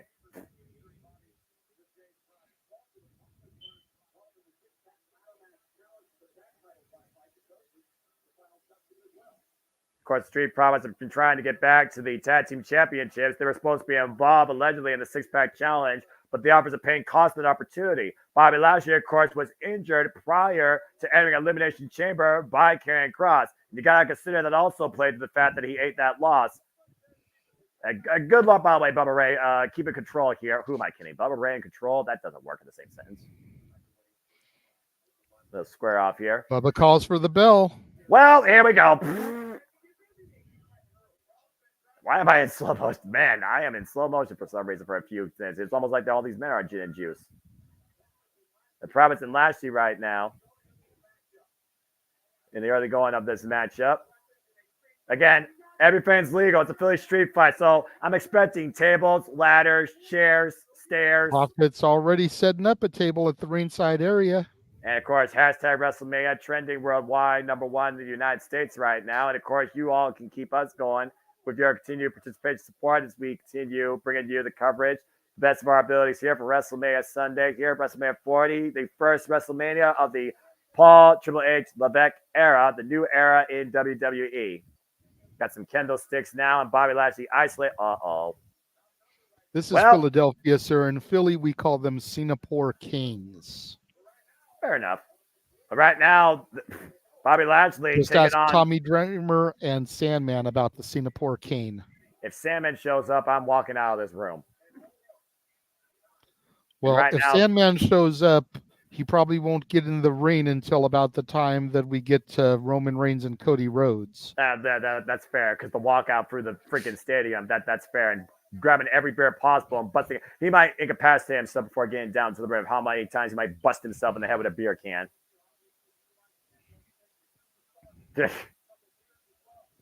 You see right now, Bobby Lashley isolated with the Final Testament. Karrion Kross looking for the double underhook on the chair. Reversal, though. Oh, my, no! And net breaker on the chair top. And a cover here by Karrion Kross. Bubba Ray into the cover. And the Street Profits save the matchup. This is the same guy, by the way. I just want to put that out there. Bubba Ray Dudley, who faced Josh Alexander in a Full Metal Mayhem match for the TNA World Championship at Hard to Kill last year. I just want to put that out there in perspective. Yep. Offers of pain, bringing the pain right now to the Street Profits. They're destroying those Singapore Canes, JJ. Looks like they're setting up for something here. Oh, what are they going for here? Uh-oh. Oh, no. Oh, no. Oh, man. That collider and the powerbomb stuck him up like cornwood. Karrion Kross on the cover. There's two, and Big Fat breaks it up. Not to be outdone, though. Scarlett get involved here. Well, I know Scarlett can be a bit extreme, but that's a whole different conversation. Oh, man. Doing shoulder first. In the steel ring post goes B-Fab. I did say Scarlett Bordeaux could be an X Factor here in this match, right? Yes, you did. You also said she could be extreme. I would love to see those videos. I think Karrion Kross would tend to disagree with you as far as sharing that AOP content. setting him up again. Gonna get another super collider here? No, Bobby Lashley separating them. Bobby Lashley right now literally separating the tides. Flatliner by the Almighty. AOP, Razor. And they're going to crash the outside. We're down to Bobby Lashley, Karrion Kross, but a belly suplex overhead toss. How the tables have turned, Noah. Yeah, no kidding. Again, Bobby Lashley, Karrion Kross, cost chair. Oh my goodness, they're all dogging with a 3-point stance and run against AOP. Watch out, dear God! Montez Ford just flying from the top as he do. Meanwhile, we got Kross and Lashley still in the ring. Lashley with a steel chair in hand. What the hell, Montez? Carry the midsection to Karrion Kross. Bobby Lashley right now just literally unleashing a punishment on the Final Testament's leader. I mean, he kind of had that coming, if we're being honest. Uranagi. And the spine curves on a steel chair. Lashley stalking Kross. Might be looking for the hurt lock here. The Almighty lock, the full Nelson, the master, whatever the hell you want to call it. And it's locked in. Firm grip. Scarlett right now teaming up against Bobby Lashley, forcing the break. Coming in, saving her man. Hello. Ooh. Whoa, man, what a kick by B-Fab. I didn't think B-Fab had that in her. Good grief. Oh, wait a minute. B-Fab and Scarlett on the apron. Oh, no.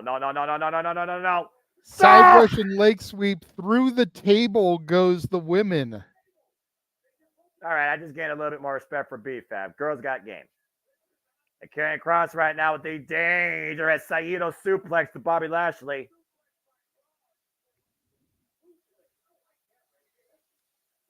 Kross grabbing another chair. Yes, looks like he says that's it. Yeah, Snoop Dogg likes that suplex. Yes, Snoop Dogg, this is wrestling. DDT on the chair, and that very well might be it. It's tick-tock time up. Bubba Ray in the cover. Karrion Kross hooking the near leg, and not over yet. Oh, good grief. Oh, wait. Cross looks like he's about to step to Bubba Ray, and thou shalt not mess with the Dudley boys. I mean, this guy's supposed to be the Final Testament, right? He's about to commit blasphemy. Oh, boy. Oh shit, here come the glasses. Oh, no. Oh, no. Oh, no. Are we about to get a Dudley fight? Spear. Oh, man. God. Cut him in half. And Montez Ford and Bobby Lashley in the ring. Wait a minute.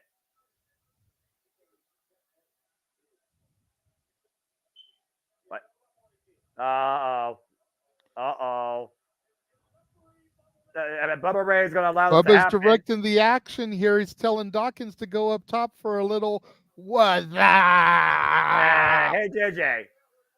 Hey, Philadelphia. What up? Oh! And Tez doing the testify a la Devon there. And reading his last rites. Oh, good grief. Welcome to Dudleyville. Bobby, Tez, Dawkins. 1, 2, 3. Get the tables. Well, wouldn't it be Philadelphia? It would have been Dudleyville without some broken wood. Yeah, we had broken dreams in the first match. Now we're going to get broken wood in this match. Yeah, Street Profits sliding a table into their pride leader, Bobby Lashley.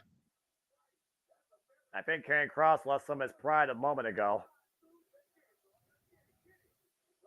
ECW champs ran out loud and proud as the innovator of Extreme. Paul Heyman was inducted last night into the WWE Hall of Fame. Oh, Jesus. What a horribly gimmicked table. Freaking go to put him on it, and it just collapsed and broke. But looking on the outside for another table. How you going to do that to the Philly fans, man? You in Philadelphia would know how to make quality tables. I'm not going to lie. That was kind of funny. That was freaking funny. Snoop thinks he's at NXT right now, chanting, whoop that trick as Tez beats the hell out of Cross with that Singapore cane. Why do I think Snoop does already have more than just gin and juice before he arrived at WrestleMania today? I mean, I can neither confirm nor deny that because I'm not there. Tez going up top to the top rope. Frog splash through the Cross table. Set up and frog splash. Oh my gosh. And Bobby with the cover. That's all over. The final testament have been read their last rites. That stable is dead. Bury him 6 feet deep at this point. I don't see how they recover from this, Noah. Oh, my brother testified. To your point, Bobby Lashley in the Street Profits stand tall tonight at WrestleMania 40 and Karrion Kross lays in a broken heap. Fall and pray before Bobby Lashley in the Street Profits and Bubba Ray. And I got to give credit to BFAB as well. She put herself in this match. Do we want Snoop Dogg to do the rest of the night here, or do we want to send him back to his,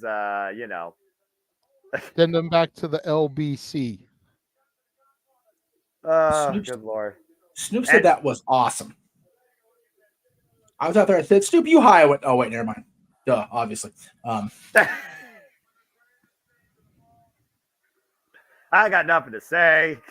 I firmly agree with what Matthew says here. The match was more enjoyable than the feud. Yeah, that's true. And I think we have Bubba Ray to thank more for that than anything. And considering how bad the match was, that says a lot. Yeah. So let me just point this out here. So far this weekend, I have called a rock bottom, a people's elbow, yes, a was up, yes, and a get the tables. Yep. Like how you feeling, JJ? Like a kid again? And I can't even really say kid, considering I didn't get into wrestling until my 20s, but as a much younger man than I am now. Fair enough. And on commentary, You figure 1999 WrestleMania 15, the first WrestleMania I saw in real time, I was 23 years old. I turned 48 this year. Right. Perspective, Noah. You were probably a wee lad, barely even born yet. That's fair. So, and not only were you calling all these things, but on commentary on WWE side of things during the table spot and the was up was LBC's own. Yep. There you go. Doggy dog. Well, that concludes the Paul stream warming up backstage. Take a look last night at the action from our main event. Of course, he prepares to defend the United States Championship later tonight against Randy Orton and Kevin Owens. Triple threat match. I don't think Snoop needs to spend time with anybody backstage to do what he was obviously doing. Let's be real. If anything, Rob's spending time with Snoop getting his stuff. That's probably accurate. Yeah. I'll give you that. I love that, Michael Cole. Is the only sip of the day? No. It's like, even if it is only a sip, Snoop's not sober. He's awake. Well, I would hope that he's awake. Otherwise, we have a whole different situation on our hands, I would think. Yeah. If Snoop's awake, he's not sober. The sky's awake, so he's awake. So he got high. This guy's awake, so he's awake. He has to get high. It surprised me with Snoop Dogg being the rap OG that he is. He hasn't come up with a parody of Because I Got High. He was calling a WrestleMania match, and he was high. He was at it ringside with Michael Cole, but he was still high. Michael Cole asked him a dumb question, and we know why. About to lose my mind. Kayla's backstage with Paul Heyman. Asking for clarification on what bloodline rules are. As if we don't know.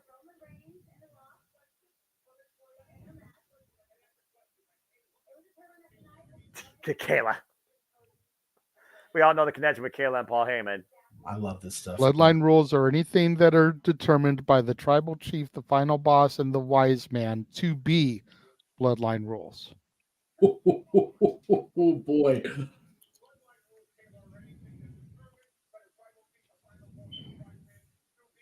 One man leaves going home with the WWE Undisputed Universal Champion. The other one goes home to his wife, Brandy. Damn. He's invoking the wife now. Brandy Rose shows up tonight, and all hell is going to break loose. I guarantee you that.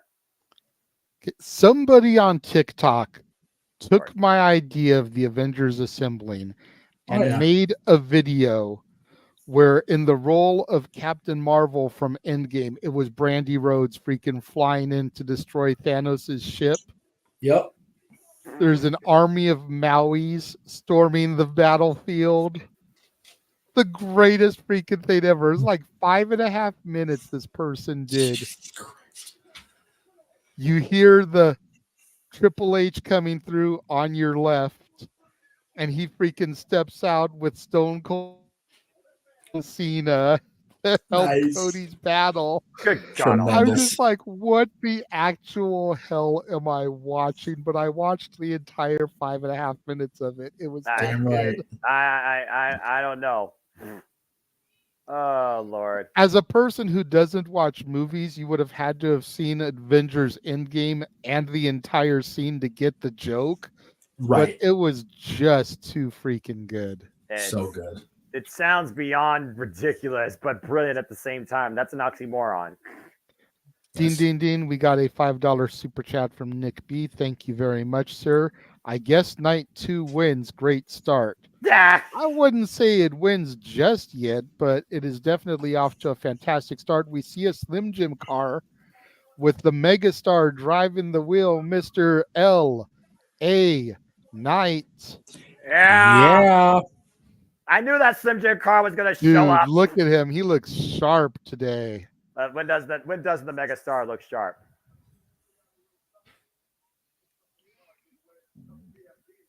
Couple BFTs away. Yeah. Seriously, someone's going to get that car. Why would someone want that car? Why not? See, what you do is you accept the car as a prize. And then when the WWE Treasures people come looking for it so they can buy it off you to put in their museum, you sell it for an inflated amount of money. And then you get paid for it. Yeah. And in the meantime, until they come to buy it off you, you take it to car shows. Yep. Oh, Lord. And you charge people $10 a pop to take a picture next to the WWE Slim Jim car. Yeah. Yeah. Look, I took a picture next to freaking Eddie Guerrero's lowrider. That's enough of a particular moment for me. Yeah, he did, Jay. Yeah. Don't start. And of course, I don't have that in this particular room, Noah, but be thankful. Thank you. Thank you. What can he say? By the way. Oh, okay, thank you. So just again, want to make sure we remind people, make sure you spread the super chat love.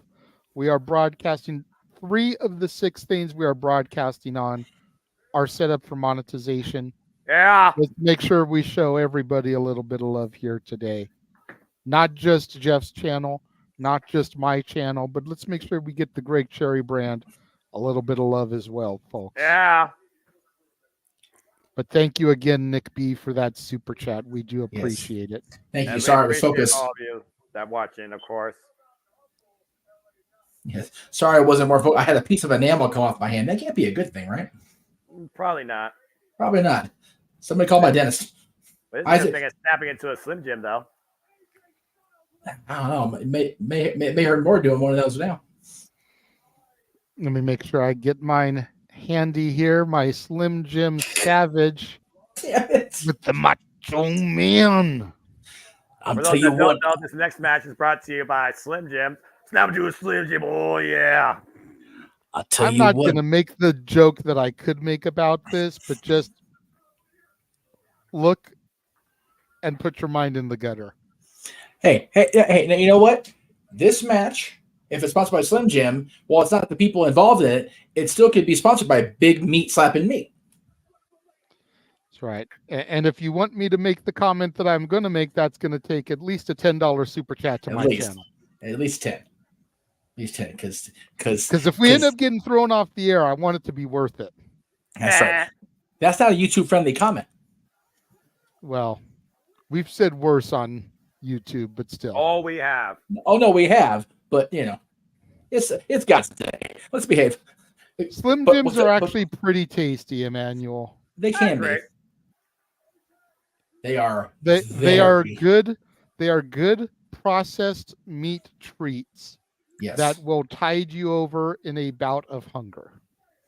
Yes. And they do come with a side of cardiologist for the salt intake you will have on the one piece. And here we go. The megastar is coming to the ring. Yeah. Yeah. Hey, JJ, is CC by you? No. Yeah. Yeah. Yeah. She is in the other room, so I don't want her to come out and gut me like a tauntaun. But it is WrestleMania 40, so I think she'll give me 1 or 2 here for this match. Well, I feel like you deserve at least 1 because you know very well how defiant, how promising. There's the car sweepstakes winners. Oh yeah, look at that. Giving them the key to the vehicle. Well, congratulations to those lucky fans snapping into a Slim Jim and snapping into WrestleMania as LA Knight presents the keys to their new vehicle. Yeah. Of course, LA Knight, a veteran of the game, 41 years of age, 20 years in the game, 15 championships in his illustrious career, former TNA champion, 146 days, only WWE accolade, former $1 million champion, and of course also last year's SummerSlam Slim Jim Battle Royal winner. That's how the sponsorship with him began, was winning that Battle Royal. I haven't had Slim Jim actually in years. I forgot how smoky these things are, but they're pretty good. Anyway. As you see right now, a bunch of people here in the Long Boy Gang fan section snapping into a Slim Jim, taking in WrestleMania. That name, take that for what you will. As LA Knight is on AJ Styles for the second time one-on-one in his Legends career. The last time these two went face-to-face was in January, and it ended in no contest. LA Knight making his WrestleMania debut.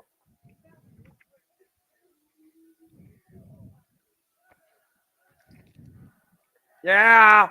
And again, this match, of course, we hope you all enjoy our action. And if you support LA Knight, let me see you say, yeah, in the chat, in all caps.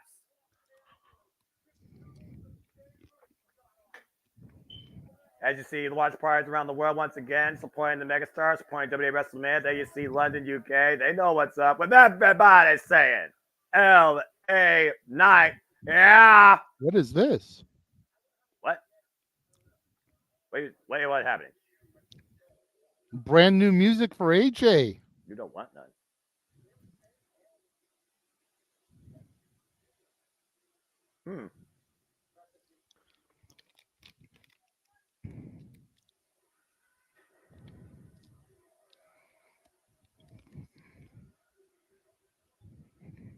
This is not what I expected.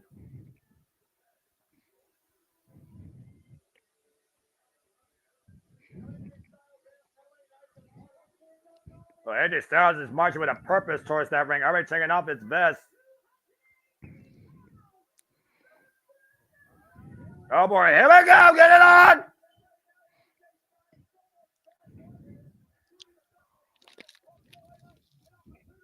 Of course, AJ Styles cost LA Knight the opportunity to be part of the main event at the Elimination Chamber. Irish Whip, Knife Edge Chop by AJ Styles. All the merchandise branding, all the branding, all the branding. Damn it. Excuse me. To the point that the LA Knight assaulted AJ in his front lawn and was sent to jail. And LA Knight now looking to pick up speed. AJ Styles sent face first into the announce table. Again, WrestleMania trending #1 in the United States. As it should. Yeah. How many times can you bash AJ Styles' head in the table before he even gets the word, yeah? Good grief. I think there's more yeah than that than there was yeet yesterday, and that's saying something, JJ. Agreed. Well, yeah, did win the Slammy for the catchphrase of the year. Yeah. I'm glad about that. That's the one I voted for. AJ Styles, of course, been part of many WrestleManias. First WrestleMania match, WrestleMania 32 against Chris Jericho, was a losing effort. AJ Styles, 46 years of age, 25 years in the game, over 40-plus championships in his illustrious career.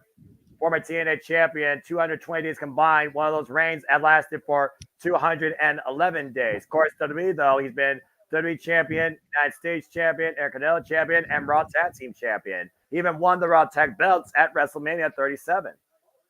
Don't forget NWA champion, and wasn't he also an IWGP champion? That's correct. Also, Ring of Honor Pure champion. Yes. But again, we can talk about EWG champion. Yeah, we can talk about AJ Styles' resume all night long. And LA Knight, of course, Percy Pringle, as we talk about. Oh, yes. Client.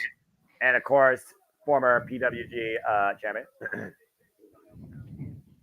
AJ Styles right now regained complete control here with this match after the hot start by LA Knight. Snapping into it pretty quickly. Oh, yeah, knee breaker. AJ really slowing down the pace of this match now, being a little bit more diabolical in his attack. Well, again, we've seen this new aggressive nature out of AJ Styles ever since he returned, and this all stems from the fact that LA Knight had the mega rise last year towards the end of the year after AJ was taken up by Solo Sikoa. He tagged alongside John Cena. He challenged Roman Reigns for the WSW Universal Championship at Crown Jewel. He was the people's choice. Everybody was only talking about LA Knight, and AJ Styles believed that those opportunities should have been his. And to a certain degree, he's right there. Nice side Russian leg sweep onto the prime bottle. Uh-oh. Oy. Notice down. Good kick out. LA Knight trying to regain momentum here, taking down AJ Styles. Of course, LA Knight. Russian leg sweep to your point. Of course, AJ Styles and LA Knight, again, have cost each other each time. Let's not forget, these two are part of the failed four-way back in the Royal Rumble for the WSW Universal Championship, and the bad blood cost each man that match that night. They weren't even involved in the decision.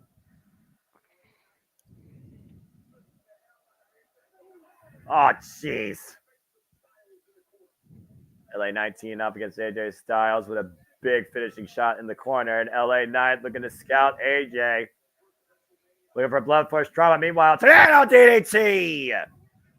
There's a cover, hook both legs, and a near fall.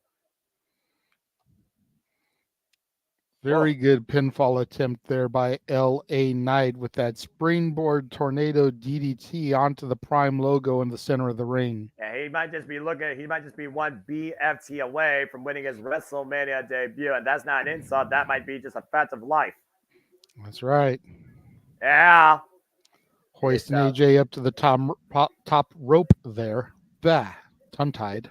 Yeah, trust me, we're going to be probably doing that more than one time tonight. Knife edge chop, AJ almost losing his footing.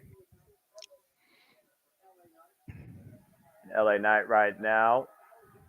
Front face lock. 70,000 plus on hand watching tonight's event as LA Knight has AJ Styles hooked, looking for some big offense. Uh-oh. Oh. Slides underneath. Up the electric chair. Oh, face first, top turnbuckle. Maintains control.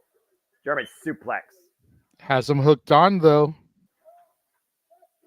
Down goes LA Knight, face first on the Prime. Float over, cover, 2, no. I'm going to take a little bit more than that, AJ, but the way he's been going shouldn't be too much more. Yeah, that was definitely a hell of a face buster, to say the least.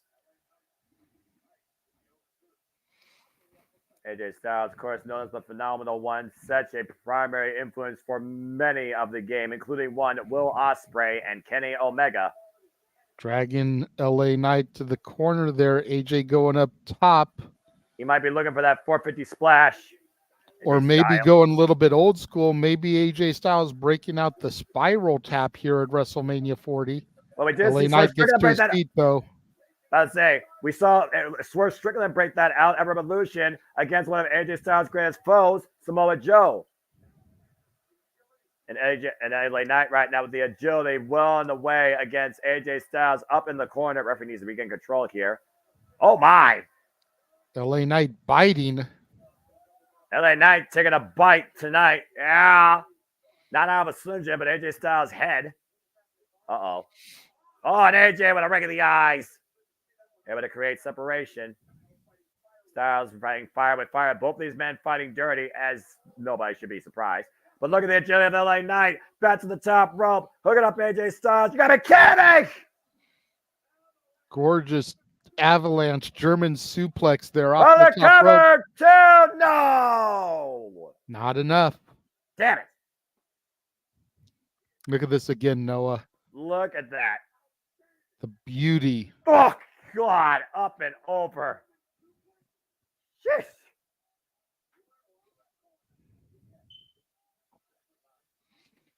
AJ Styles sent upside down with that avalanche German suplex near falls. Again, WrestleMania 40, night 2, taking center stage here in Philly tonight.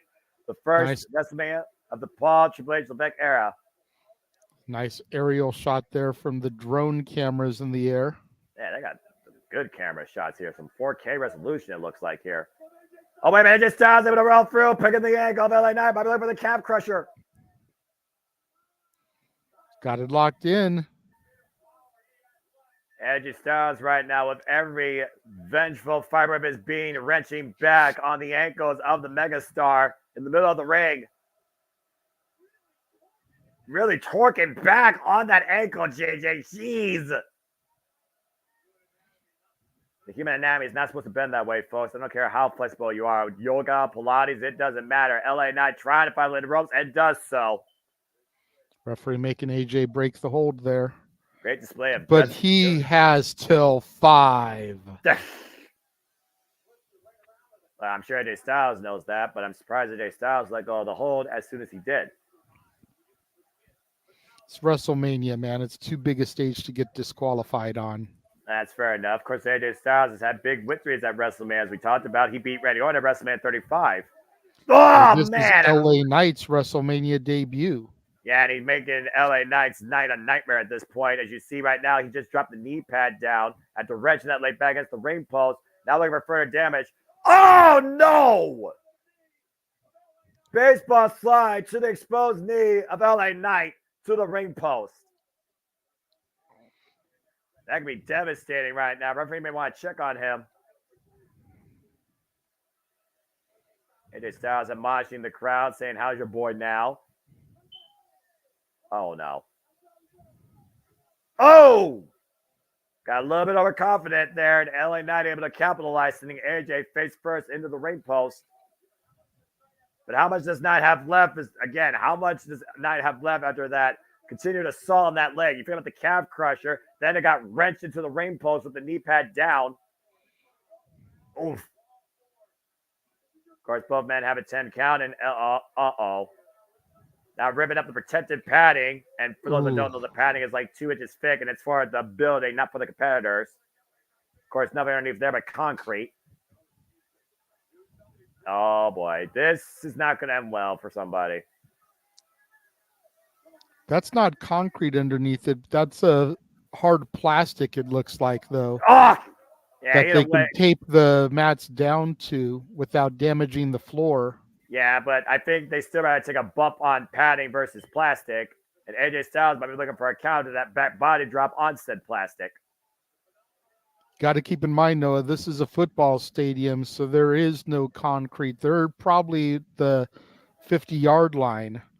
Oh, gotcha. I was wondering what's always underneath AstroTurf. So whether it's actual legitimate grass or it's AstroTurf, to your point, it's not concrete. So they had to put something down to create that base for the mats to stick.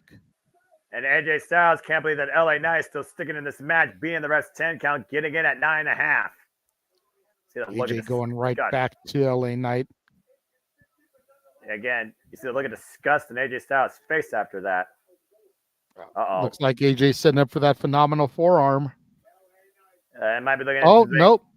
Springboard 450 and the knees up. I was about to say, JJ, there's 2 moves you can do from that position. Phenomenal forearm or 450 splash. He went for the ladder and crashed. Critical moment of the matchup right now for LA Knight to finally get back into this fight. Accurate, Accurate. Beautiful aerial shot here once again. Capacity crowd on hand. Lincoln Financial Field, WrestleMania 40 Sunday night. WrestleMania 40 night 2. LA Knight really needs to capitalize now on getting those knees to AJ's midsection. But you also got to look at LA Knight and the form momentum he's trying to get with these right strikes. Again, hobbling on that left leg.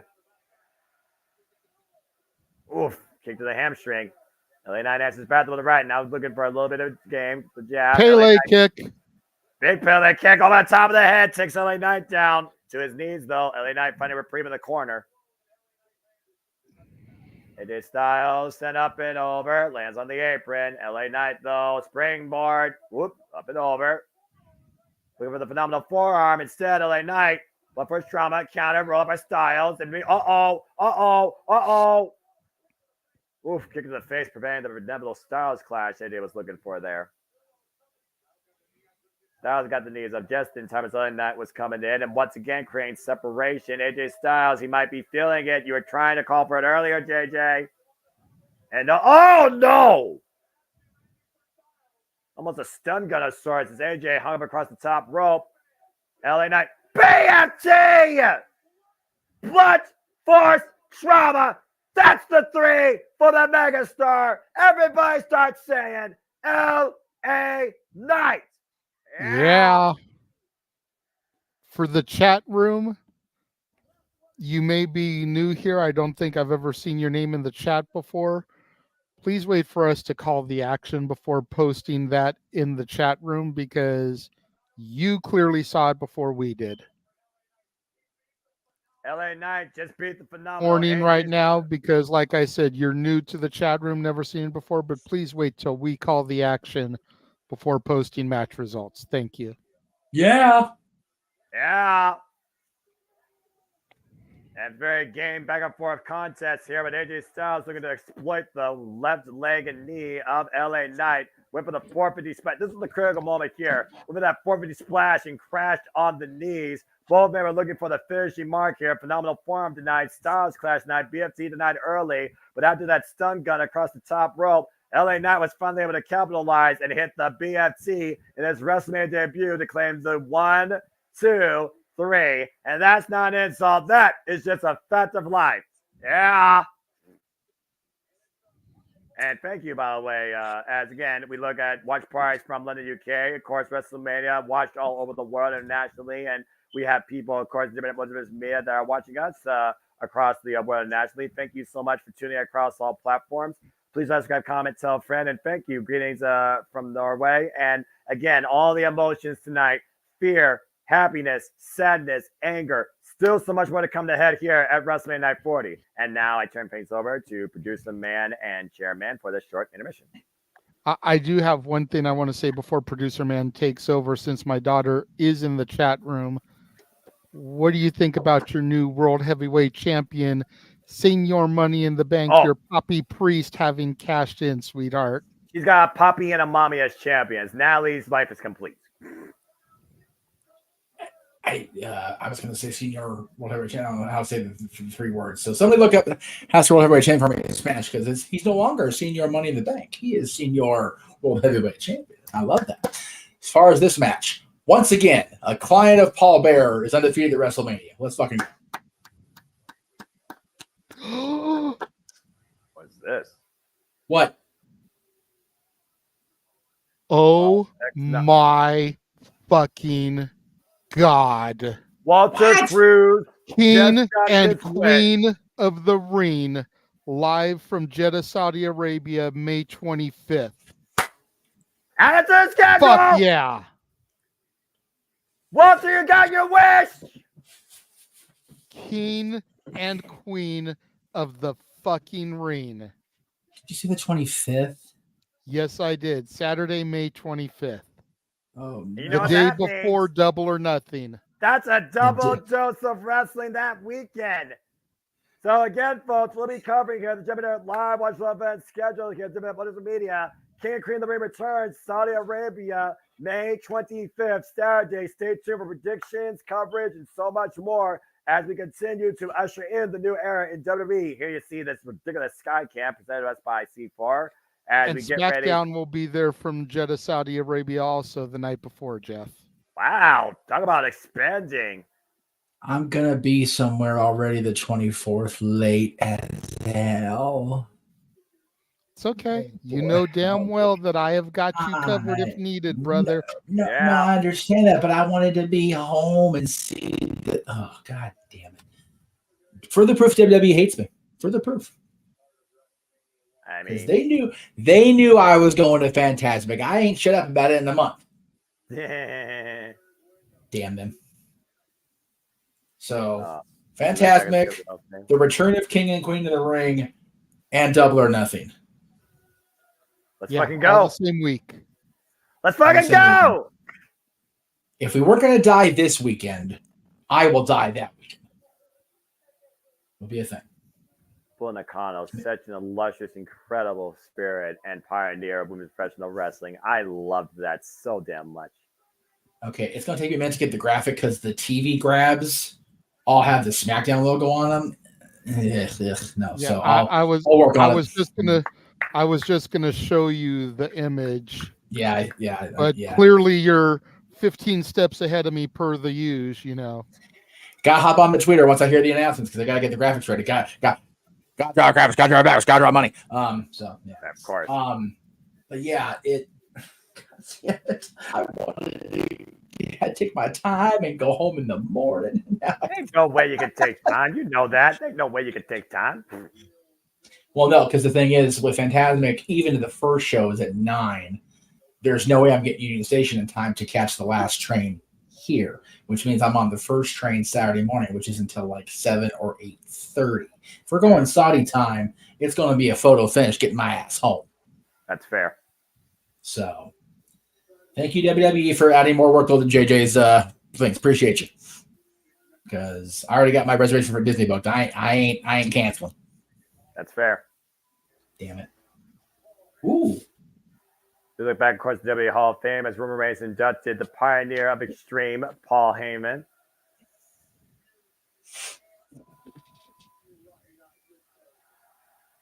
Yeah, no argument there.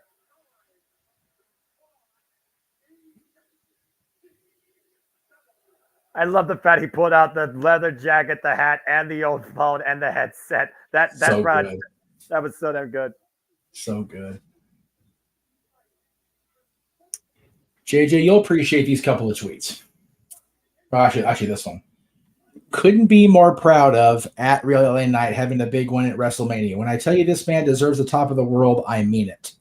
Heather to Lynn. Nice. Our boy Daddy's there at the GM spot. Our boy LA Knight's winning at WrestleMania. Let's fucking go, man. I'm gonna sneeze.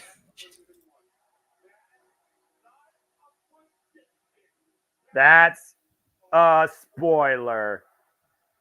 Thank you, Paulie.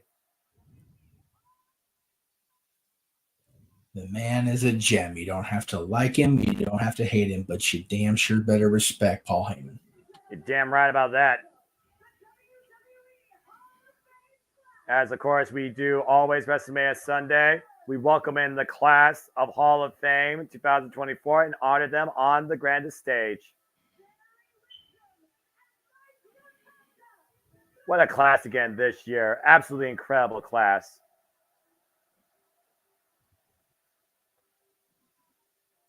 Just watching, taking it in.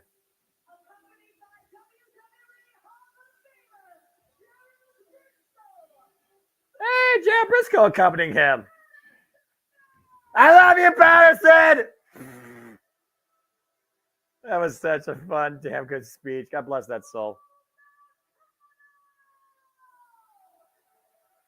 Bull Nakano, man. And that woman still has it.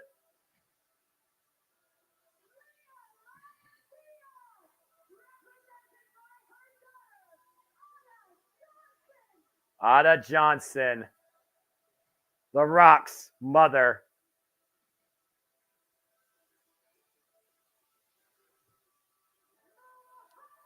Yes.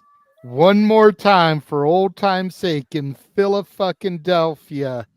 This is extreme. I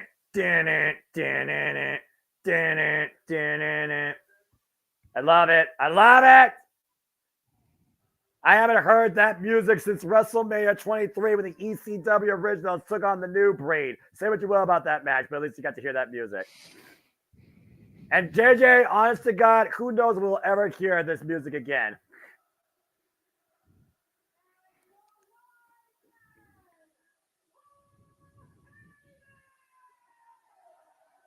That's got to be the greatest moment in Paul Heyman's life right there. Stern character aside, come on.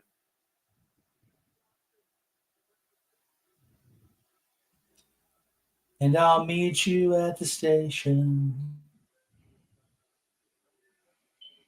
ECW Wise lives. man with the championship in his arms. Damn right. As he should, again. Again, what a class this year for the WWE Hall of Fame. Truly legends immortalized and damn sure deservingly. Incredible special night. Of course, Friday night as we witnessed.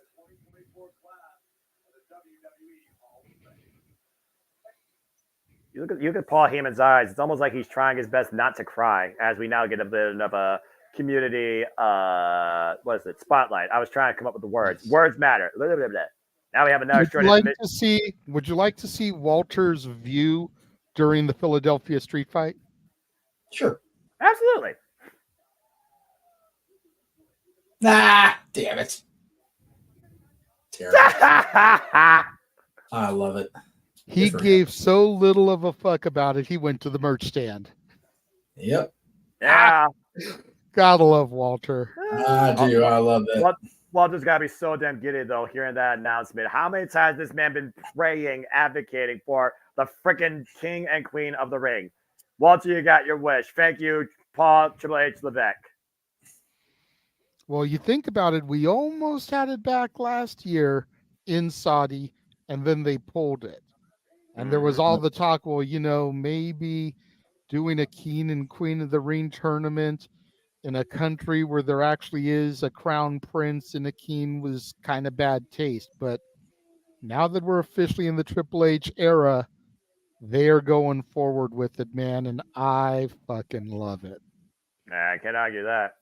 King of the Ring was always my second favorite next to the Rumble because of the tournament style. Yep. That's fair. You think about people that won King of the Ring: Bret Hart, Owen Hart, Stone Cold Steve Austin, Triple H, Ken Shamrock, Billy Gunn, Kurt Angle, Edge, of course, King Booker, William Regal in later years. I mean, some greatness there. King Mabel, he was going to be the third man in the NWO, by God. He was the king of the ring. Yeah, right? There's a reason I didn't name him. Oh, come on now. JJ. Don't hate on Big Fitz. Don't hate on Big Fitz. We got a history. We got to honor the history. Let's just call it as it is, brother. The world's royal love machine. Viscera. Oh, my God. That was such a gimmick, though. Good Lord. Viscera versus Chocolate Thunder, the match we never got. Oh God. Well, no. Chocolate Thunder was Willie Mack. Sexual chocolate. Mark Henry. That's right. And again, we have the Fireflies out at Lincoln Financial Field. As again, we honor the memory of Bray Wyatt, who was forever immortal. Dude, I will recognize King Mabel. I'm not going to inflict viscera on my boy Willie Mack. I'm gonna get Willie Mack beat down that bad. That's fair enough. Squash him like a bug. Oh, good Lord.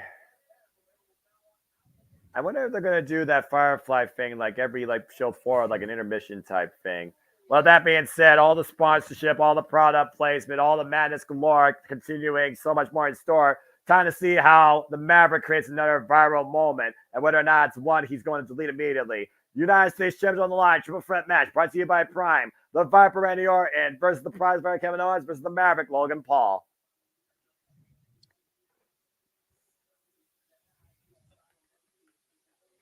And Noah, did you ever think when this guy stepped foot into a WWE ring that he would achieve the level of greatness that he has achieved? No, I really didn't. I mean, again, we talked about celebrity performances. You think about the celebrities that performed at WrestleMania over the years, like Bad Bunny, like Ronda Rousey.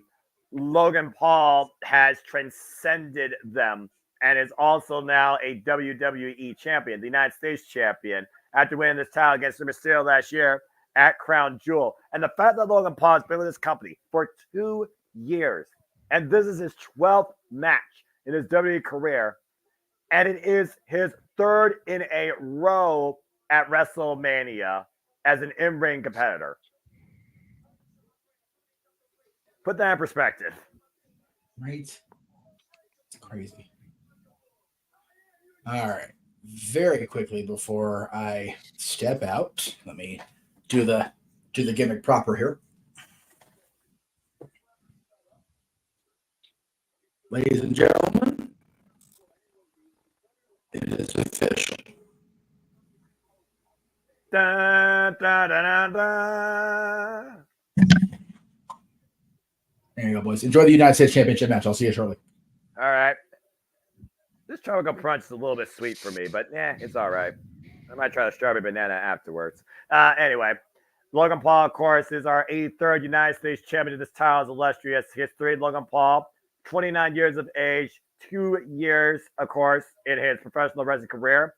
Also, amateur boxer, Golden Glove boxer, being perfectly honest. Talks about all he needs is one lucky shot. But Kevin Owens almost had the one lucky shot he needed at the Royal Rumble before Logan Paul's cronies got involved and exploded Kevin Owens' emotions. Both Kevin Owens and Randy Orton have history previously as United States champions. This match really came ahead as a triple threat, though, after Logan Paul knocked Randy Orton out after getting an RKO out of nowhere and costing Randy Orton the chance to challenge for the World Heavyweight Championship.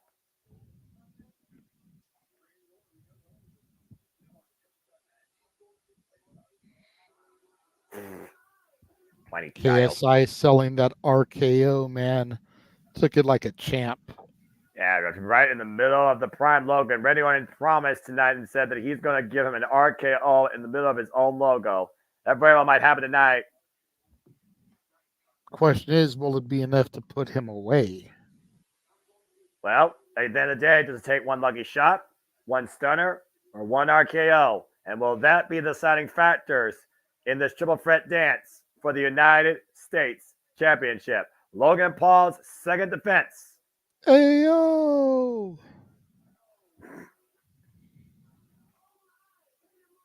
We're going to see what Logan Paul's made of here shortly. The hell is Logan doing here today?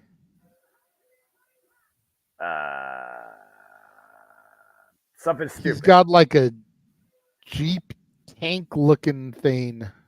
What in the hell? And it's real bit prime. Well, of course it is. Ice pop prime bottle, oversized on the top. Oh, good Lord Almighty! Again, man, it's all about the corporate synergy. Well, prime bottle, almost like a cannon. Shoot prime bottles to the audience. Yeah, see if you get away with a lawsuit when someone hits in the head. And there's the walking prime bottle, probably KSI or some other member of his team inside of it. Yeah, how'd that work out at WrestleMania 39? I'm just saying. Maybe he figures it'll be a different result tonight. Well, WrestleMania 39, he wasn't walking in as the United States champion. Title he's now had for 155 days. Well, I guess that's fair. And also, to your point, it's a triple threat match. Anything goes. There's no disqualification. And we've seen how many times under normal rules he's used his cronies and a knuckle duster to get advantage, whether it's Ricochet at SummerSlam or Rey Mysterio at Crown Jewel, despite the fact he may say Rey Mysterio's neck blindly.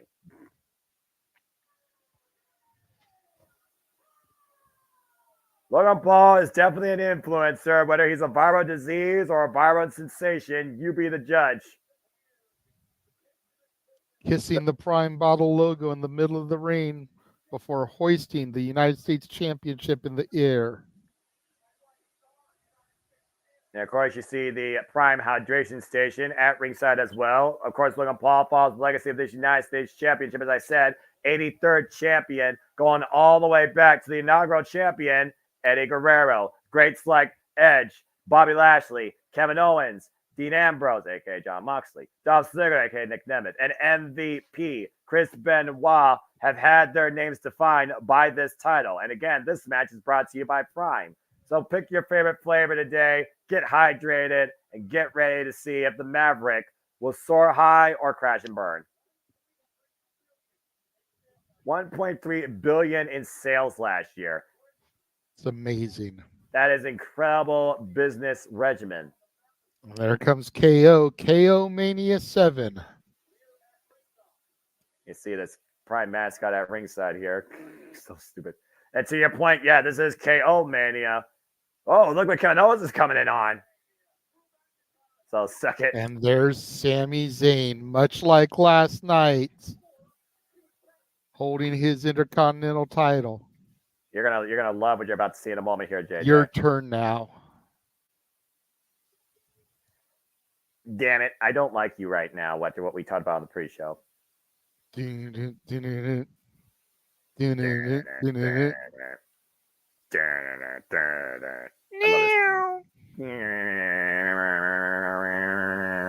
Okay, that's enough of that. I guess everybody's got their own vehicle. Copyright. What the hell, Kevin? What? Okay, Kevin. I see what you're doing. KO Mania with its own theme. Look at the logo, JJ. Yep, very ECW inspired. Wait a minute. KO going behind the L here. He's got like a golf cart. The hell? Hey, you know, if Logan Paul can ride in style, why can't Kevin Owens? Oh, Lord. Oh, man. Well, ladies and gentlemen, welcome to the Son of KO Mania as Kevin Owens drives his way down to the ramp, looking to go extreme tonight and claim his, get this, 4th United States title. He is a former 3-time United States champion, has not held this title since 2017. Kevin Owens, 39 years of age, 23 years in the game. They counsel me, they understand, they talk to me.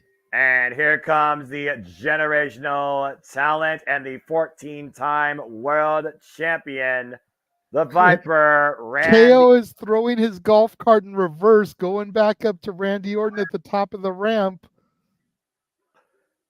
Get in. Well, we've seen Get this. in. We've seen this unique chemistry develop with these two. He's like, fuck it. Stands on the back of it. Forward. That's what the pole was there for Randy to hold on to. That makes sense. KO speeding down the ramp. Randy has to tell him, slow down a little bit, bro. I think Kevin Owens is breaking the speed limit. God damn it, Kevin. I love Kevin Owens. Randy Orton and Kevin Owens ready to go into high gear tonight and kicking into high gear. Randy Orton, 44 years of age, 25 years in the game. He has been United States Championship one other time in his illustrious career back in 2018. And this is his 19th WrestleMania. As we know, JJ, in a triple threat match, first man to gain pinfall or submission wins the United States Championship inside the ring. As you see, watch parties around the world, including Cologne, Germany, watching on WrestleMania 40. Of course, triple threats always are a disadvantage to the champion, for the champion does not to be involved in the decision. Very unique situation here as Logan Paul has made enemies out of both these men. Proverbial handicap match. But you can't trust the Viper. He's a snake for a reason. Fair enough. Bell rings are underway. Logan Paul sliding out of the ring is like, y'all go ahead, do your thing. Typical cowardly champion mentality in triple threat matches. Well, is it cowardly or is it smart? He wants to see if these two are going to really fight each other, try and become champion. You realize how far Randy Orton and Kevin Owens have been chasing this man out of SmackDown buildings, right? To the point that Logan Paul has committed Grand Theft Auto. So much history with these three men, as I said earlier. The history really reached a boiling point after the Elimination Chamber. Kevin Owens trapping himself inside a Paul with Logan Paul, ping-ponging him in and out like a pinball. Randy Orton with the RKO out of nowhere, costing Logan Paul the Elimination Chamber. Logan Paul with the receipt with one lucky punch, costing Randy Orton in the chamber. Oh! KO and Randy Orton look like they're working in unison pretty well right now, but how long will that continue before one tells the other one, I want to be champion? But so far, Logan Paul driven down to the Spanish announce table. I think right now a higher itinerary is taking place besides the U.S. Championship, to your point. And Kevin Owens right now basically doing the same for Randy Orton did. Another meeting. Wait, what are they saying? Think they want to go drop him from higher. Higher? What's that mean? Oh, God!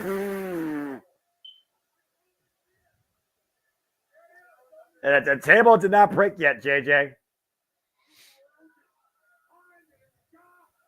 Yeah, how high are we talking about here, all right? Good grief. All three men back in the ring now. I like this new carnival game. Break Logan Paul through a table. Who wins it? Anyway, to your point. The fans. Logan Paul right now up and over. Uh-oh, miscommunication. Kevin trying to explain to Randy Orton what just happened by Logan Paul. And so far, Kevin and Randy are trusting each other. Logan Paul on the receiving end of a double beatdown. And it's clear we know Logan Paul has made no friends here in the WWE practically. Oh, to stomp to that right hand. Good luck getting a one lucky punch with a broken hand. And both arms right out. Joining. Yeah, synergy, methodical stomp, stands of Randy Orton. Randy stomping the right side. Kevin stomping the left side. Good grief. KO asking Logan if he's having a good time. I'm having a great time. I don't know about you. Irish whip. Back elbow from Orton. Again, good synergy so far by both challengers. Oh, God, the senton. Here we go. Both men going for a cover at the same time. Well, it's a triple threat match, right? Only one person can get the win, but, I mean... Right, but at what point do you say, well, I want this, and you start fighting your friend? Well, I guess that's what them to figure out right now. Going for the RKO on Kevin. KO counters, though. To your point, JJ, never trust the Viper. I mean, come on, Kevin. You should know better by now. You should know what you're dealing with here. Exactly. To be fair, they call him the Viper for a reason. And to be fair, Kevin Owens doesn't work great well with others either, if you look at his history. Okay, now they're going to go at it. Let's fight! I love it! Fight! And now that Logan Paul's out of the ring, Randy Orton and Kevin Owens right now teeing up against each other. Big headbutt there by Kevin Owens. Logan Paul. Buckshot lariat. Bang! Double buckshot lariat. And Logan right now finds himself in the opportunistic position, mounting Kevin Owens and teeing up against the former prize fighter. Take a look at that again. Never seen the Hangman do 2-in-1 like that. To my knowledge, I don't think he has done 2-on-1 in one scenario. Goes to show that Logan is more talented than the originator of the move. And what is Logan doing here? Looks like he's getting a little arrogant. Yeah, exactly. And mocking the Viper. As Logan has fought his way back into this match, much to the chagrin of everybody in Philadelphia, even if they drink Prime. Kevin Owens being ping-ponged now against the second turnbuckle pad by the Maverick. Again, United States Championship on the line here. Peacock, non-copyright, Peacock at FCC. Logan Paul right now going after Randy Orton. Steiner splash in the corner. He got some good air on that. I'll give him credit. Okay, with a super kick. Rocks Logan Paul. Logan Paul falls against the Viper in the corner. Uh-oh. Suck it. And we're about to go bowling in the land of extreme. Cannonball. Pick it up. There's a strike. Kevin Owens right now immediately falling up, going to the top rope. Might be looking for that big splash. Shout out to RVD. Oh, God. Went for the swanton, but Logan got the knees up just in time. And great awareness by Logan Paul. Sense of urgency, preventing certain destruction, but also putting his own body in the way. Logan going to the other corner. Swanton of his own connects. And then a frog splash. Standing splash on the Orton. Cover! Whoa! Tremendous athleticism by Logan Paul, despite the fact I still hate his guts. Impulsive creep. But that was Look at this again, Noah. Swanton into the knees. Hey. And then Logan with his own swanton in slow-mo, connecting, roll through, standing frog splash. 1, 2, only got a 2 count. That was still an incredible show of dynamic athleticism you would think only possible in WWE 2K24 via cheat code. Did you see that European uppercut from Logan? Jesus, that was slick. Well, again, lightning fast. We know that Logan Paul has that amateur boxing background. Let's not forget, he is one hell of a striker. And Randy Orton's got to be aware of that, even without a freaking pair of brass knuckles. Logan Paul right now teeing up against the Viper. Uppercut exchange here between Randy Orton and Logan Paul. And right now, Logan Paul's getting the bear of the Viper down to his knees. The way he's executing those European uppercuts, though, knowing that one Lord Regal is back in the company, makes me wonder if Logan's been working with Regal in the ring. It wouldn't surprise me.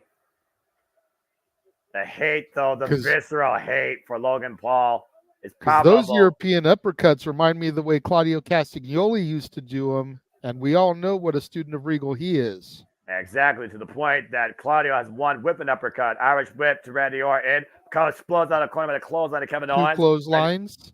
Clothesline exchange now from uppercuts to clothesline. Randy Orton. Wow! Slam. Big power Randy slam. Orton in the middle of his 5 moves of doom here. Vintage Randy Orton and Logan Paul. Nowhere to be found. It's time for that elevated DDT if he's going to hit number 4 here. Just a matter against who and when, because he there always. There we go. He's got him hooked. Oh boy. Drag KO. Oh, smile. But wait, Logan Paul's back. Whoa! Big right hand. And Logan Paul might be looking for another slingshot. But there's that scoop slam. That cost him. Went for another Logan lariat, stuck the landing a little bit. Randy Orton able to turn that into one of his scoop power slams. Yeah, about now throwing Logan out to the outside. He might get. Hey, you talk about 2 for 1 earlier with the slingshot lariat, right? How about 2 for 1 dripping DDT? Why not? Randy's got them both hooked, drags them out. Uh-oh. Uh-oh. Uh-oh. Drops them. God, man!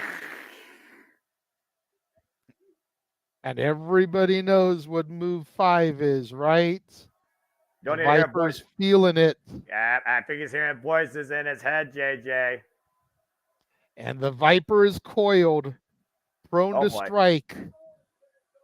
Orton now in his element. Orton has struck his prey. Is he going to strike Kevin Owens or Logan Paul? Both men getting up to a vertical base. Went for Logan Paul, able to scout it. Super kick by Kevin Owens to Randy Orton. Logan Paul taken down now. Oh my gosh. And then the cover goes Owens. Look at the leg. Do we have a new United States champion? No. Nice code breaker splash onto Logan there. A little 2 for 1. Look at that again. Yeah, the code breaker senton combination. Shout out to another champion, of course, Chris Jericho. And Randy Orton back into play, though. Kevin Owens was looking to go to the top rope. And Randy Orton stopping the ascent, teeing up against Kevin Owens. Logan Paul now trying to get back up to his feet. Down in the middle of his prime logo in the center of the ring. And again, Orton, those jabs. Uh-oh. Logan Paul, jumping shot to the small of the spine of Randy Orton. Now hooking up Randy Orton from the bottom. Kevin Owens, though. Randy right now still teeing up against Kevin. Now teeing up against Logan Paul. Different levels here, different offense. High shot, low shot. Logan in the low position. Kevin Owens in the high position. And Randy Orton getting the better of both men right now for the moment. Big headbutt, though. That's a game changer. Orton down. Kevin Owens still up on the second. Logan Paul again, though, falling in. Springs up to the top rope. Oh. Front face up. Wow, that could have been nasty. Beautiful move into a power slam. And Kevin Owens wants to take more punishment up to the top rope. Might be looking for that big moonsault coming for the championship. No. I want to see that move again. That looked like, no, not the moonsault. I wanted to see what came before it because that looked like it was a nice little improvisation there to keep anyone from getting injured. Yeah, a bit of a self-awareness, that innate sixth instinct that we talk about all the time, demonstrated in professional wrestling. Now Kevin Owens will roll up on Randy Orton, gets a 2 count. Get to the midsection. Might be looking for that pop-up. No. Counter. No pop-up powerbomb. Get to the midsection again. Stunner denied. RKO connects. RKO! RKO! Out of nowhere! Here's a cover with the front leg. No! I thought we had a new champion for a moment. Same here. That RKO connecting out of nowhere as Orton do. Before Logan Paul was a viral sensation, Randy Orton went viral with those 3 very letters.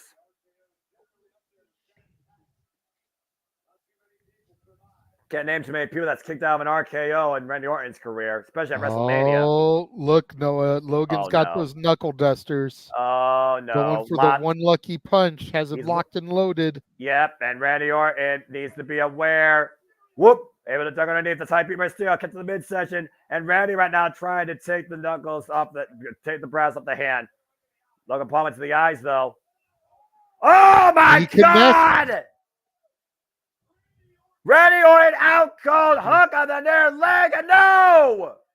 Somehow, some way, the Viper kicked out. That was pure memory, muscle memory. That goes back to the veteran nature of the Viper Randy Orton in his 19th WrestleMania. Unreal. Talk about instincts of a Viper of a whole different sort. Logan Paul in utter disbelief. Kevin Owens, though, going after Logan Paul now, trying to take away the brass knuckles. Oh, my gosh. Shots to the midsection and a shot to the side of the head. KO's out. Good night, Kevin. Randy Orton, though, hasn't even moved. Got to figure that kick out was just out of instinct. And again, was that Randy Orton's last breath? Was that his last gasp? And Logan Paul hoisting Randy Orton up. RKO! RKO! But can Randy capitalize, or is he still out on his feet?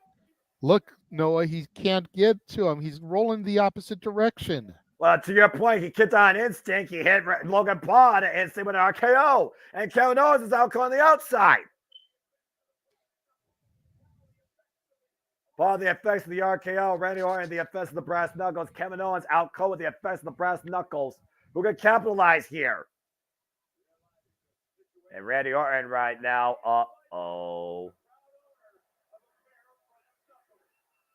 You were talking about Lord William Regal earlier. Regal likes to punch people with those just because Randy Orton might use those for a whole different purpose. No, Randy's handing the nuts back to the referee. Interesting. Handing the nuts back to our official. And Randy, uh-oh. Oh no. Is he gonna do what I think he's gonna do? I haven't seen this in years.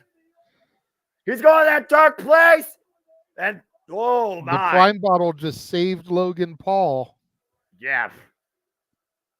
Looked like he was setting up for the punt. And Randy Orton, who is that? Yep, you called it, JJ. KSI. KSI is in the prime bottle once again.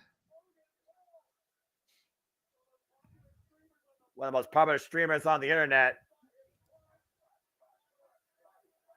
And Logan Paul's stupid, idiotic friend. KSI pushing Randy Orton. This guy is an absolute goober. What an idiot. Randy, please knock him the F out. Boot to the midsection of KSI. Oh. And Randy Orton is going furniture rearranging here at the announce table. This might be my favorite moment so far this WrestleMania weekend. He's ripping the prime bottle off of KSI so he can get to him a little bit easier. This is what happens when you piss off the Viper. You talked about earlier, don't trust the Viper. How about don't piss off the Viper? Yeah, but could this be what takes Randy Orton out of his game?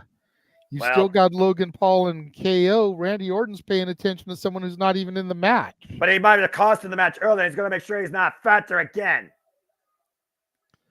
RKO onto the announce table. The dog is dead. I repeat, the dog is dead. He didn't even need to spray. He didn't even need to be sprayed and neutered. The dog has been dead. Well, so much for him. Logan Paul ramming Orton into the green post there. And Logan Paul taking the rain. Logan Paul taking advantage. Kevin Owens trying to get back into this fight, barely conscious. And Logan Paul looking to climb to the top rope. Might be looking for that particular split leg splash to roll through. Pop up, power bomb. Pop up.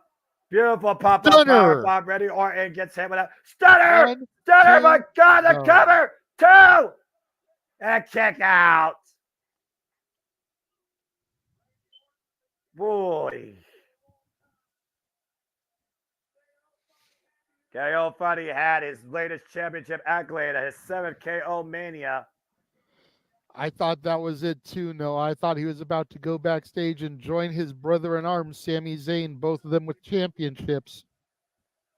Randy Orton down, Logan Paul down, Kevin Owens stirring, and the dog is down, and good riddance. Critical position here, critical moment of the match right now. Kevin Owens needs to pick a target. It looks like he's focusing on Randy Orton.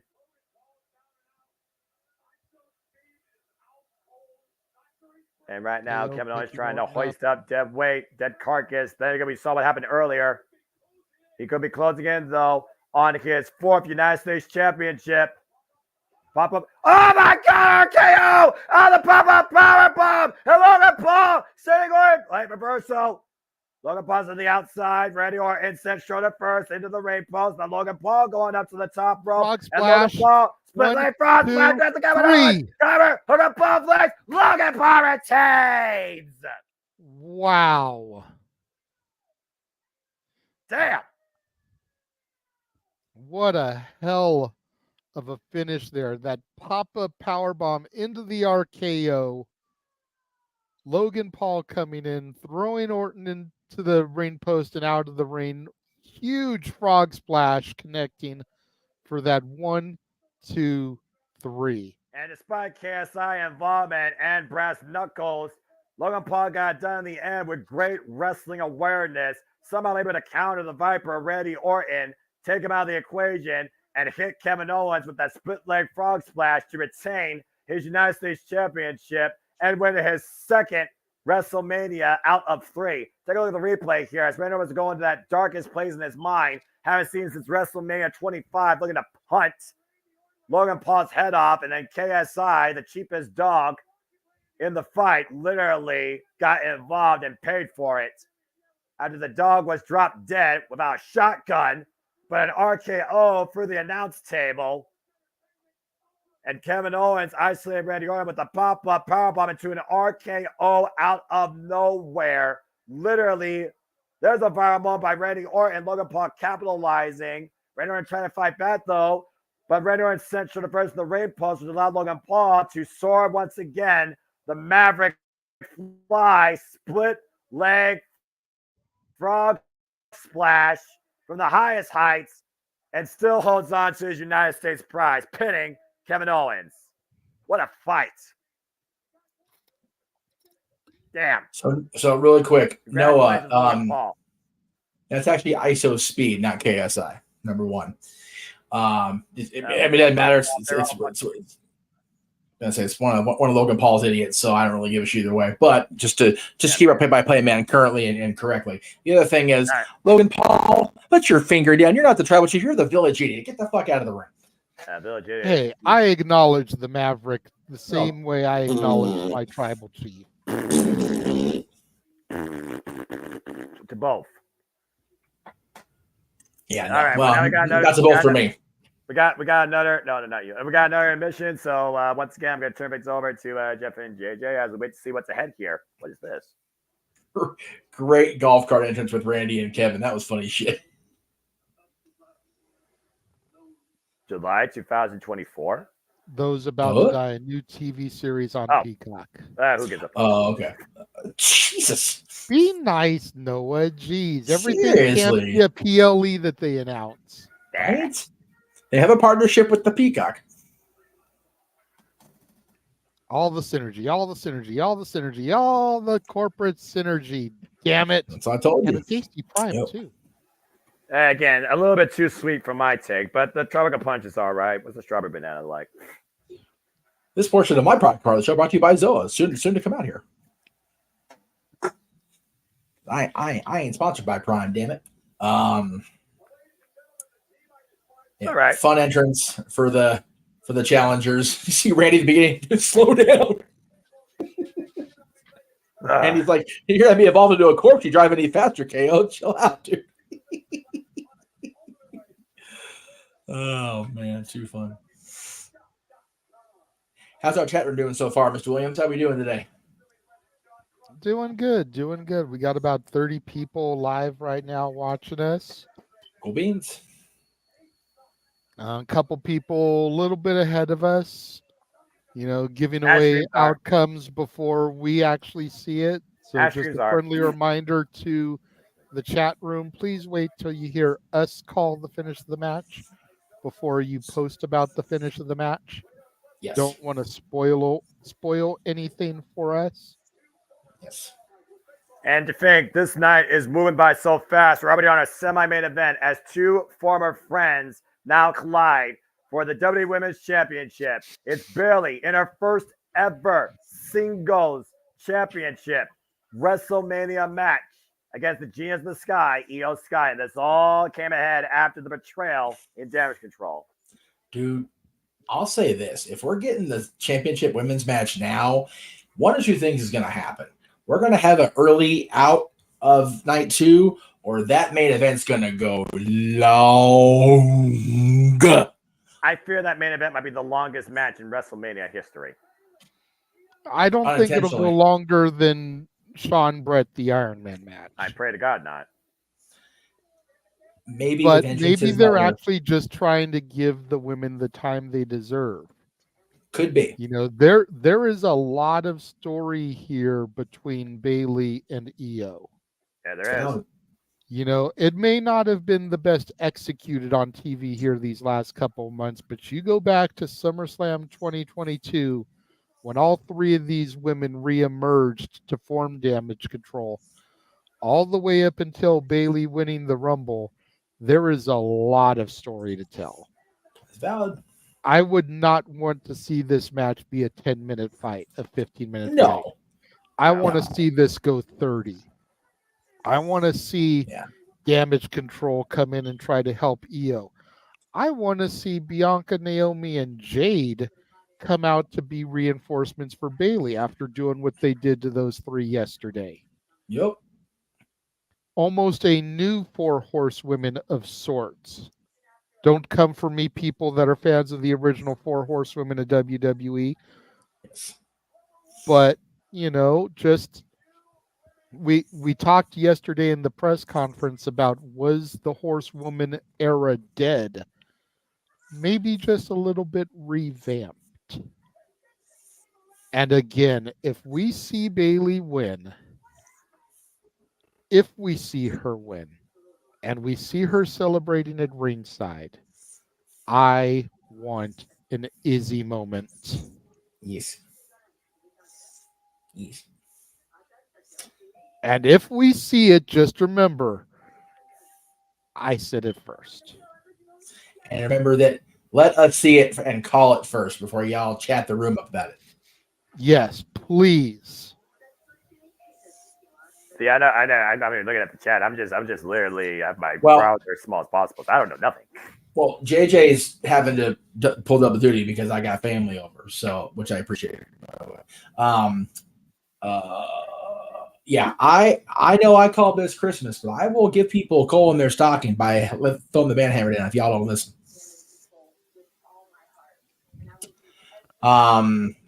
Tasty pie. Yeah. For what it is worth, according to the scheduling across the socials, the press conference is set for 9:45/12. Dear God. It's going to be a long next, where are we at here? Oh, sweet Jesus. Next 2.5 hours, if you believe my scheduling number. Must I remind you, after this match, all that's left is seeing if Cody finishes the story. I'm saying. We know how long Roman's entrance is. Get your door down. Yes. Yeah, literally, you could place an order, wait for it to get delivered, pick up your order at the front door, and Roman's still coming to the ring. Probably fix your dinner by the time they're done. Oh, look at Bayley. That is Have fun, boys. Awesome.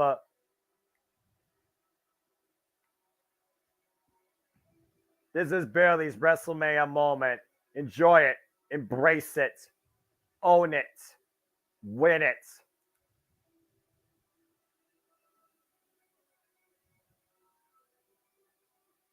They look like something out of Egypt deities here.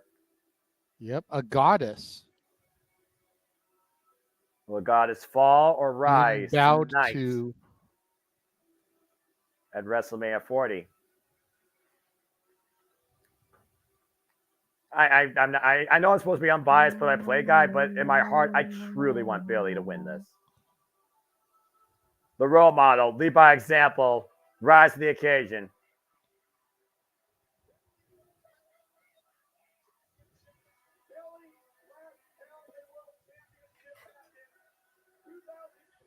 Back in 2021, Bayley last held her last championship.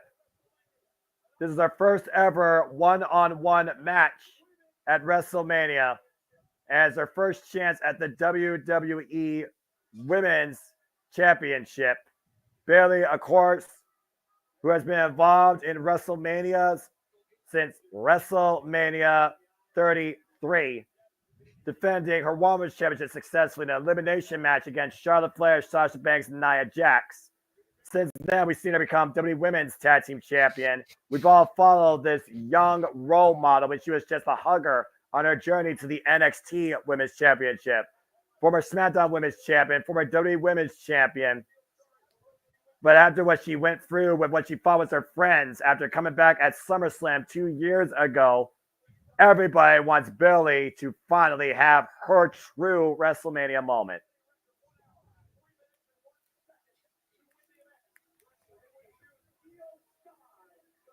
And of course, JJ, she earned this opportunity winning the Women's Royal Rumble, going 1 hour and 3 minutes. Yep.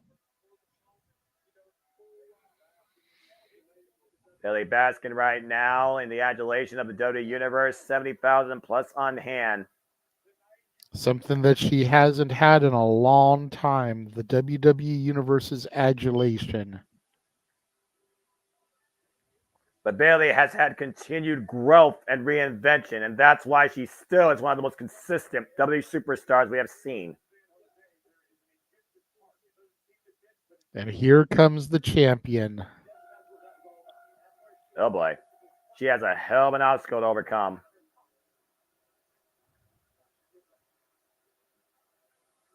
Genius of the Sky, original daughter of Stardom, literally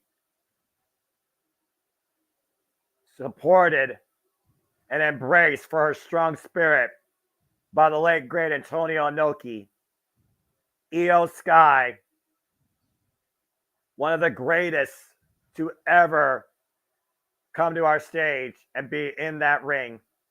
Io Sky, who did everything possible in her time in Stardom, 6-time Artist of Stardom champion, leader of Queen's Quest, was a tag team champion for 407 days, high-speed champion 292 days, Wonder of Stardom champion 375 days, and the richest prize in Stardom, the Red Belt, World of Stardom champion, 1,014 days combined across 2 defenses, 25 defenses overall in her illustrious career.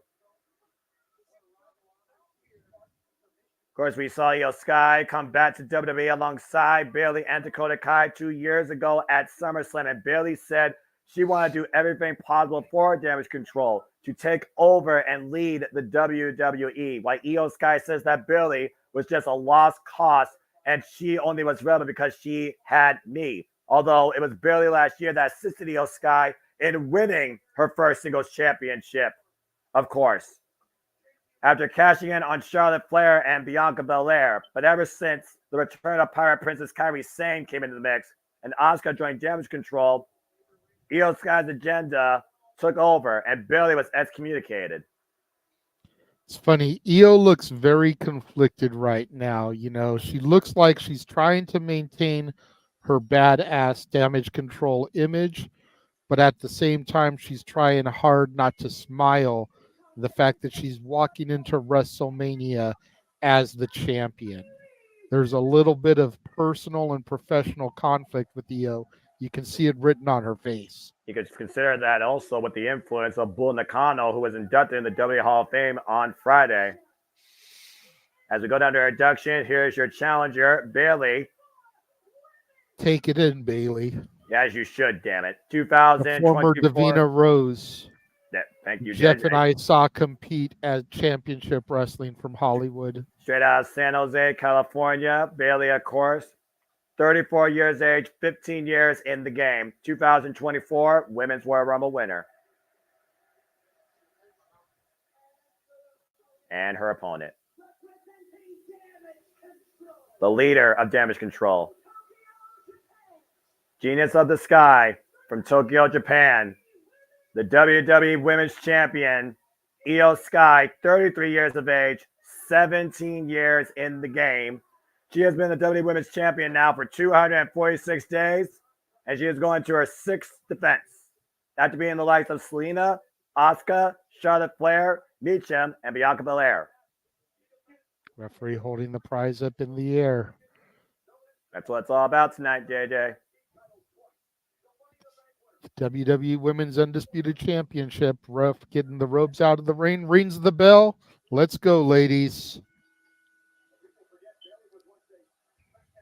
Of course, people might forget Bayley in a previous life was a Money in the Bank winner and a SmackDown Women's Champion before she stopped being the hugger. Collar elbow tie up. And we got the call out title on my side here as we both see both these ladies finally log up again. Hashtag WrestleMania trending number 1 in the United States. Bayley right now, the aggressor in the early going as Io goes to the outside. Again, Bayley's, to your point, you talk about the emotional conflict with an Io Sky. How does Bayley feel about this? Bayley, again, she felt betrayed by her friends. She thought that they treated her all with the same level, the same mission. And clearly that's not the case. It's lonely at the top, and Bayley's learned that the hard way.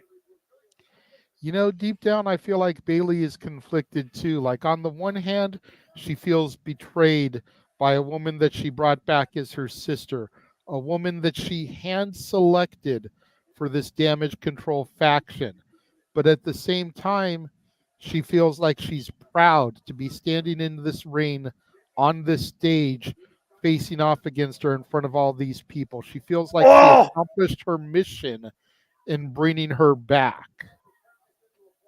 And this might turn into a brawl before it turns back into a wrestling match. Again, emotions at an all-time high, and emotions can be your greatest asset or your downfall. That's why I need the tender clothesline. Io Sky off the ropes. Handstand. Good agility there. Bayley with the sidestep. Down goes the challenger, though. Io Sky getting the better of that ongoing. And it's Bayley Rose now to the outside for a reprieve. As we know, championships can only change hands via pinfall or submission inside the ring. Io Sky looking to follow up. Oh, caught. Coming in by Bayley. And Bayley right now dropping Io head first on the apron. Bayley hitting the ropes herself. Suicide dive through the bottom and middle ropes. You got to go for broke here, JJ. This might be literally her last chance to have a WrestleMania moment. Absolutely. Throwing Io back in. Don't want to get counted out. Can't win the title that way. Goes for the pinfall. And first pinfall of the match and gets a 2 count. And then nothing else. She's trying to get in the champion's head. And to your point, Bayley is on her own. We know Io Sky has Damage Control. And while they're not at ringside, Damage Control has been an invaluable factor to making sure Io Sky has remained champion. And Bayley right now looking for the baseball slide. Io Sky was got, and whips the leg into the ring post.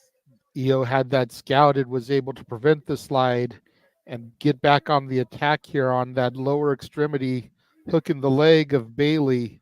And let's not forget, JJ, it was a knee injury that excommunicated Bayley from WWE on injury reserve for over a year. Io Sky clearly knows the champion's vulnerabilities. Or excuse me, yeah, that knee injury is what she was returning from when she formed Damage Control. And there's a reason why Bayley was not in ring action immediately when she returned as well. She was not fully recovered.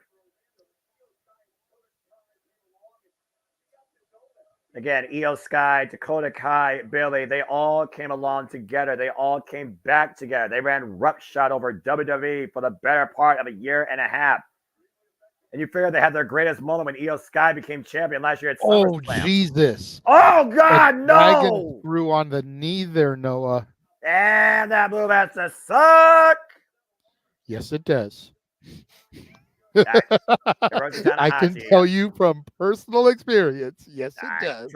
And I've seen Hiroshi Tanahashi use it, and Hiroshi Tanahashi's knees are as brittle as dust. And now he's the president of Japan Pro Wrestling. Irish whip. The Io Sky right now looking for support on that. Some Cazadora roll through a reversal. A double stop to the sternum. punishing Bailey right now. And Io Sky covered now by Io Sky, gets a 2 count. Yeah, right now, Bailey has not had really any forward offense since the bell rang. It's been all Io Sky pretty much at this point. Well, to your point earlier, Io has done her homework. She knows Bailey's strengths. She knows Bailey's weaknesses. Face first off the apron. She's trying to target and take advantage of those things to control the pace. She wants to prove to her former mentor that she is the strength in the women's division right now. Oof. And right now, Bailey sending Io Sky into the timekeeper area. And again, calculates his hands via pinfall or submission inside the ring. Io Sky teeing up against Bailey, though, creating separation. Gina the Sky might be looking to fly off the barricade. Jumping high. And, oh, man, what a counter!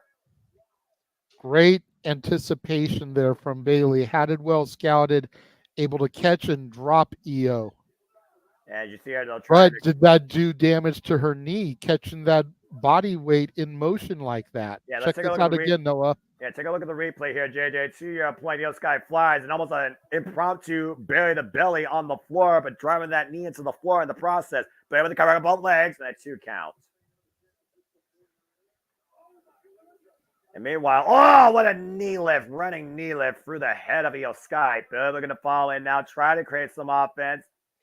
Forward clotheslines, clubbing shots over the head of Io Sky. This pent-up frustration boiling out of the role model. And now an Irish whip again, hobbling on that leg. Hoisting her up to her shoulders. What are we going to go for here, Noah? Carey. Oh! Side slam cover too! No! Good move by Bailey there. You see she keeps going back to that knee, though. The more and more she does these high offense moves, the more and more she's got to be beating her own knee down.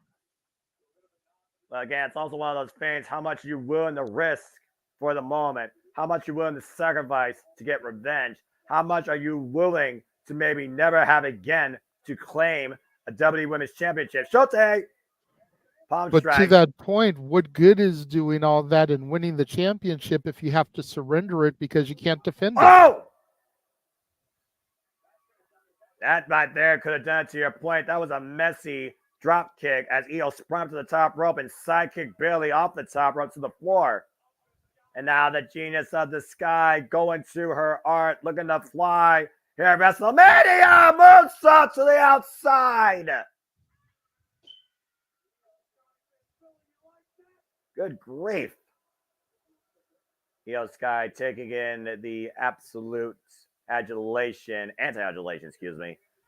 of the Philadelphia audience. The air capacity crowd on hand at WrestleMania, WWE Women's Championship online. And Io bringing Bailey back inside.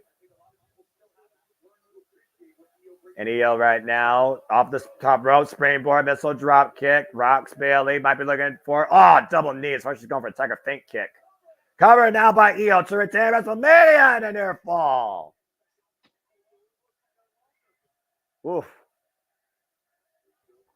You talked about last night, JJ, damage control. Are they damaged goods? Dakota Kai ate the fall, though. It wasn't neither tag champion. What does it mean for damage control if Io Sky loses the WWE Women's Championship? Great standing switches here. Good exchange. Up and over goes Io. Io, though, able to land on his feet, low center of gravity. Meanwhile, sunset flip in the corner. Driving Io Sky head first to the bottom turnbuckle. But so again, did that do more damage to Bailey? Inside cradle, small package too? No. I just got a message from Walter saying the random cheers and boos that we're hearing is that there's a light blinding the fans. So when they turn it on, they boo. And when they turn it off, they cheer. Well, it's one of those things. How do you broadcast this to the highest, cheapest seats without blinding everybody? That's WWE's own problem to figure out with these stadium shows. And Bailey right now trying to figure out the problem of solving Io Sky. Io right now with the waist lock, bringing Bailey back inside from the apron. And opposite side. Oh, God! Bridging German suplex, the cover. Oh, no cover. Wait a minute. Falling up again. Still not a German suplex with a bridge with the cover. 2, no! Bull Nakano will be proud of that move. Bull Nakano, of course, tremendous pioneer of women's wrestling. Of course, when it comes to her history with the WWEF, of course, belongs line with Alonzo Blades, / Medusa, all the way in Tokyo, Japan. Io up to the top rope, moonsault. Looking for that moonsault once again. This top rope moonsault. Bailey able to get the knee up, but again, did it cause more damage to Bailey versus Io Sky, putting her own body on the line. You saw the way that Bailey's knee buckled as soon as the impact was connected. Bailey, though, right now, trying to get back to vertical base, and Io still wincing in pain, still down on the mat. Now Bailey hobbling up to the top rope, going for Brooke. How far is Bailey, the role model, willing to go to win tonight WrestleMania? Top rope elbow drop, and Io Sky scouted it! Crossface attempt. Bailey in serious trouble right now. Bailey center the ring, the rope for the reversal, the shoulders down, and forced to break. Smart move by Bailey. Elbow to the back of the neck, whiplash effect to Io Sky, follow-up offense. Io Sky able to scout again, the crossface locked in. Bailey in a world of trouble right now. Center of the ring, can she make her way to the ropes and once again reverse the pressure? Fingertips away. Of course, fingertips away looks like miles away when you're inside that ring. That agonizing pain, the pressure on your neck, on your shoulder. Io Sky bringing it back towards center. Now going to the leg. Drop the leg. STF. This does not go well for Bailey, JJ. No, not at all. We saw Roxanne Perez use a crossface after exploiting the left shoulder at Stand Delivered to claim her second NXT Women's Championship. Bailey the belly. Belly! Hit the cover! Go for the cover! Two! No! Bailey can't believe it. She thought that was it. That might have been her best opportunity, Noah. Damn it! How many championships has Bailey won with that move? Bailey might be looking for Rosebud now. Trying to set up Io Sky for it. Io Sky still fighting back. What? Oh, and a right hand after taking Bailey's emotions for granted. Just dropped Bailey. The sinister genius of the sky. Evil plans in mind. So they find bad. Those sentences of Io's mouth will not be disrespected. Oh, God. Just force her back down and back up. And now the slugfest taking place center stage in Philly. Another belly count in the roll for the by Io Sky. Deep roll and a kick out. That's underneath. Io Sky. Double underhook. Will this be it? Oh, tilt-a-whirl backbreaker. But Io Sky saying, no, that's not enough. Now Io Sky going up to the top rope, perched high. Io Sky looks to fly tonight. Top rope. And moonsault connects. Here's WWE the cover. No! What is it going to take, Noah? Again, this is the same heart I saw in Bailey when she was fighting for her first NXT championship. This is the Bailey that feels vulnerable. This is the Bailey that is emotional. But this is also the Bailey that truly leads as a role model. She will not give up. 72,000 plus the attendance rocking, supporting Bailey here. Want to see Bailey win the moment. Io Sky, though, standing moonsault again after the stomps. Now Io Sky, second rope moonsault. Forward offense on Bailey. And now Io Sky once again. Bailey in the drop zone to the top. Moonsault for the second time. And Io Sky. But Bailey gets out of the way. And Bailey now looking to capitalize. Rosebud! Io Sky not able to counter. How the hell? Incredible offense. But Bailey runs through with a clothesline, grabbing her leg immediately. Bailey suffering, but willing her way back up to her feet, grabbing the top rope. This place is becoming electric. Do it, Bailey, do it. Down goes Io Sky.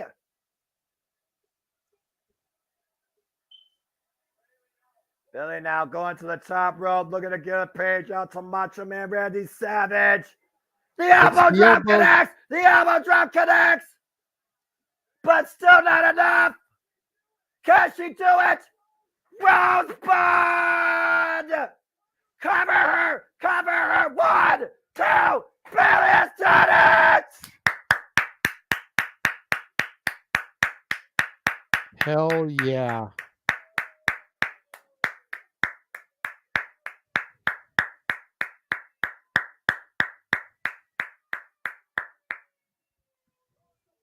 Talk about heart, talk about guts, talk about determination, talk about a statement, talk about a long, damn overdue WrestleMania moment.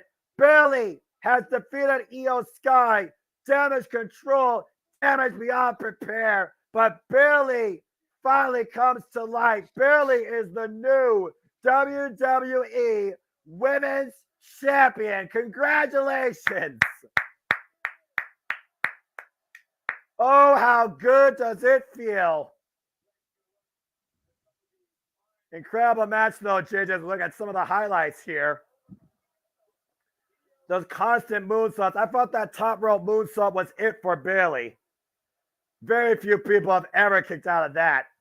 And then Bayley finally hitting the Rosebud, but Io Sky somehow able to counter it, escape. That goes back to the wherewithal, the connection, the communication of these two, as Bayley ran through with a clothesline on one leg.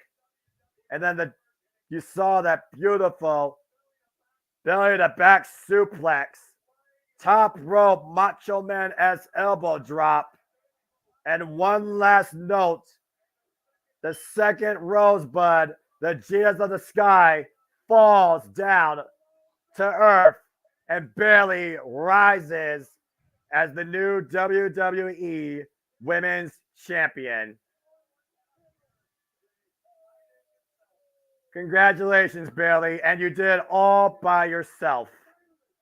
Bayley stands proud on her own. The role model once again leads by example. Bayley, the new WWE Women's Champion. For the fourth time in her career, a singles champion, and the first time in her career, Bayley wins singles gold at WrestleMania. Fucking A. Congratulations, Bayley. You did it.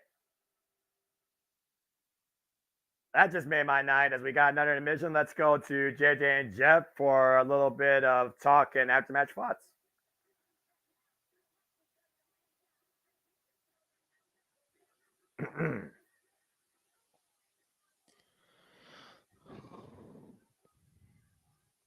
Hell of a match there.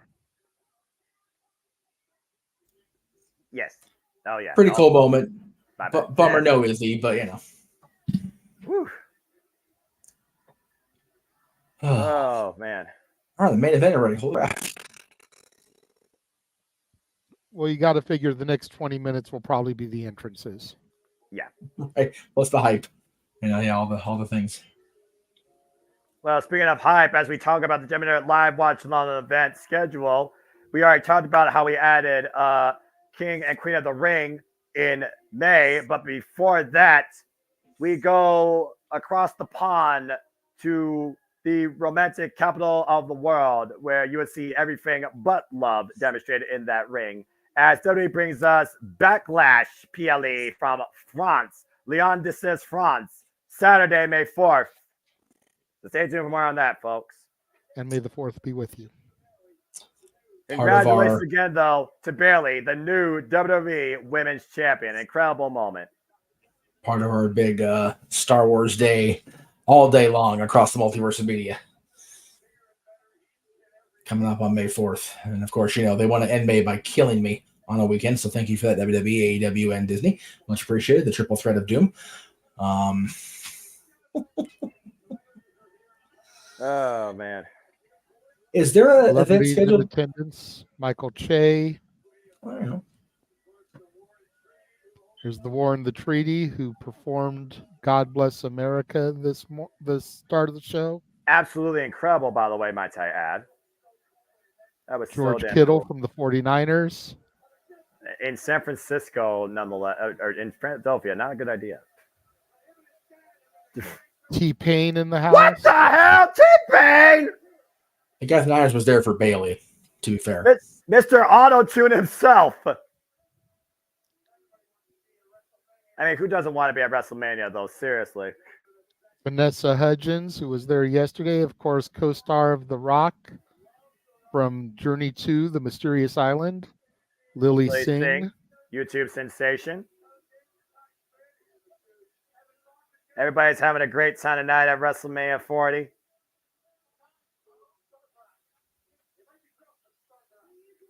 Yep. Okay.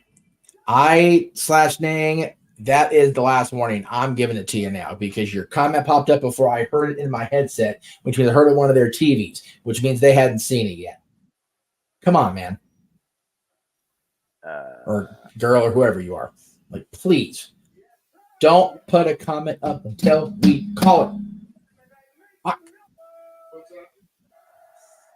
Oh, this is your usual spiel, so... Snoop Doggy Dogg here to tell us the attendance record, I'm sure. Probably. No doubt about it. He can't read it with his eyes that shut. What's the matter with him? They probably fed it for us. 72,755, so about 200 more people than last night. That's incredible. Oh, okay. That means in total, they've had over 145,000 people. It's crazy. Hell yeah. Didn't pass Mania. Hell yeah.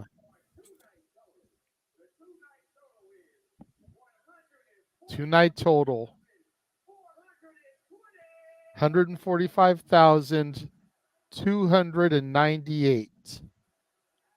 That's absolutely incredible.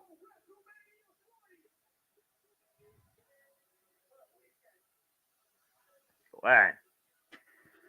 That's what you get for taking my birthday away from me. You didn't attend as well as ours did.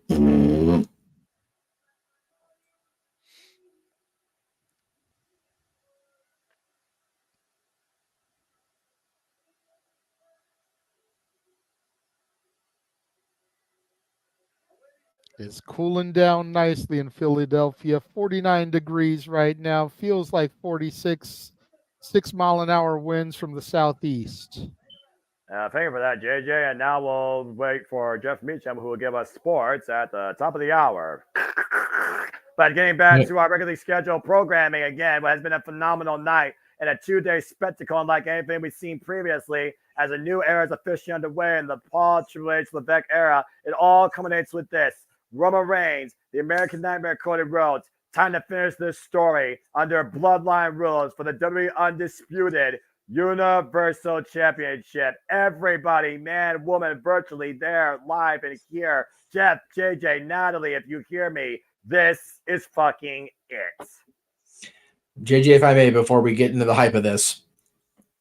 Winds in the southeast. Talent coming in. Like something is brewing. About to begin. Can't put me finger on what lies in store. But I feel what's about to happen all happened before. I understand last year at WrestleMania anyway. Oh!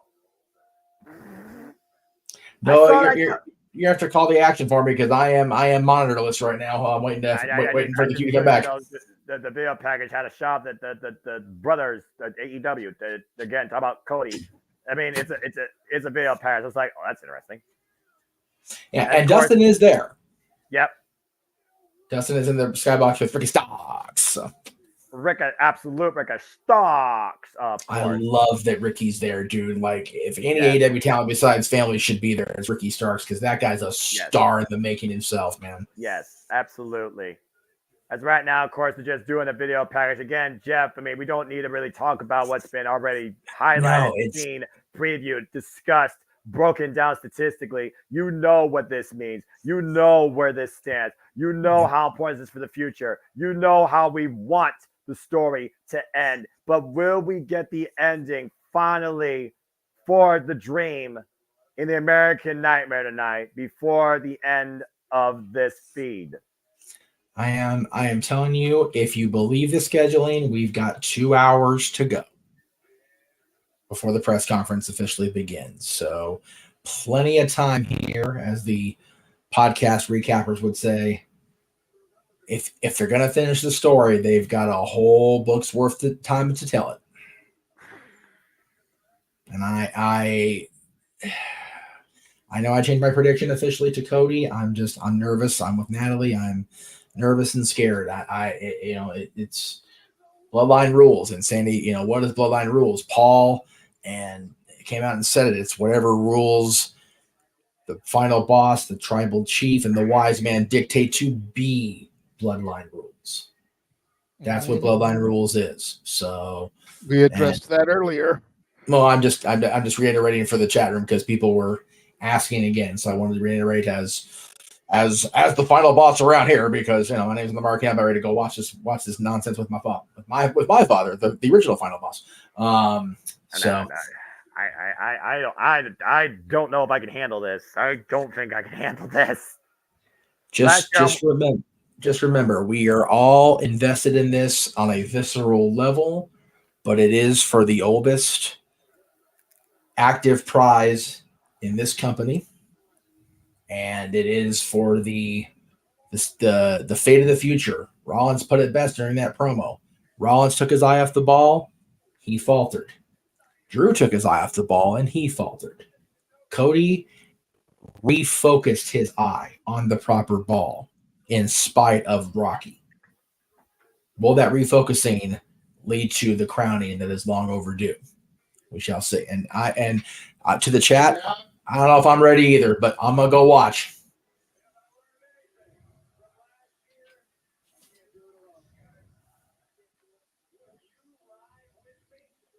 We are not watching Cody do this alone. We are with him this time. We've been with him for the entire ride. We are here to see Cody finish the fucking story tonight. To live a dream the American Nightmare strives to achieve, to forge a legacy, to establish a kingdom, to end this treachery. Will Cody Rhodes finally put down the tribal chief? Have we finally reached the end of the bloodline? Or are we just once again living on their time? Cody Rhodes, Roman Reigns, undisputed WWE Universal Championship. One way or another, this story ends tonight at WrestleMania 40.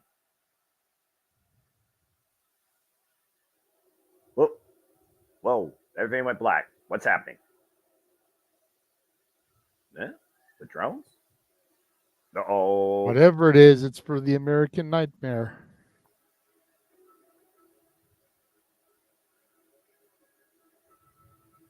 Oh, baby. JJ, I think it's safe to say what wins tonight is the American Nightmare's last stand against the Bloodline. It's here or never.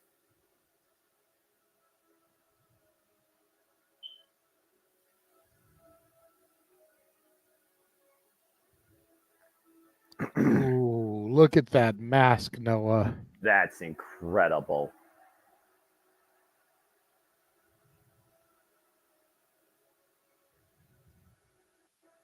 Cody and knows. There's Brandy. Brandy Rhodes is on the stage! Standing alongside her man.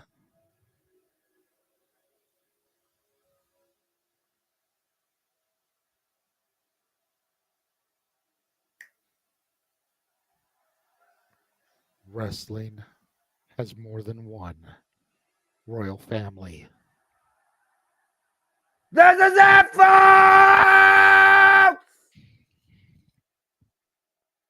She told him to finish your story. God Cody! Lord, forgive me. And my soul, free fight out of control. Do it all to get them on their feet. Crowd is here, about to blow, waiting for me to start the show. Out the curtain, lights go up, I'm home. Whoa! And here's my only one. Whoa! Because my voice is about to go out, and I'm going to literally have no voice when this thing's done. Oh, God. Cody Rhodes, the son of a plumber, the son of a common man, a family as rich in legacy and history as the O'Nallys to be rivaled. This is the first time since 1998 we are faced with this circumstance of somebody going back-to-back WrestleManias in the main events. Cody Rhodes, 38 years of age, 70 years of the game, has held titles in Ring of Honor, AEW, NWA, amateur high school wrestling background. He started with a legacy with Randy Orton. He found himself dashing. He looked at himself and became grotesque. Then he went to the stars and almost became nothing but dust as he left to scorch the earth and create a nightmare to fulfill a dream. And here's where we stand tonight, culminating it all at WrestleMania 40.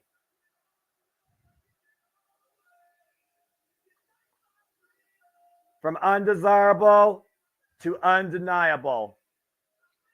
But is the dream impossible? Walks over to his mama, Mama Rhodes. Oh, man. JJ, I'm telling you, man, I don't know if I'm ready for this. I don't know if I can handle this, but I'm going to tell you this right now, JJ. I want you to do this one thing for me, no matter what. Even if we're a few seconds buffered behind at one point. If you see that end count, I want you to be the one that calls it when the bell rings. All right. And announce the winner. And then I'll talk. Either in sorrow or in absolute happiness. This is the moment, folks. This is what defines the new era in WWE, now and arguably forever. Cody Rhodes, Roman Reigns, one title, one story, one match, one winner. Cody taking it all in as we all are here. Again, folks, thank you for tuning in to the entire weekend with us you have. I hope you've enjoyed the ride. Please subscribe, comment, tell friends, super chat, support my friends JJ Williams and Jeff Meacham. And again, this has been WrestleMania 40, the start of a new era in WWE, the Paul Triple H Levesque era, where we're fixing to take things to a whole nother level, but will be continue to be led but held in hostage by the bloodline of Roman, or finally set free under a new regime led by Cody. Oh, boy. Whoa.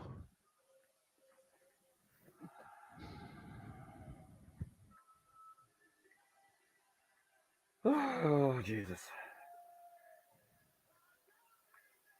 There has never been a more important, critical WrestleMania moment than this.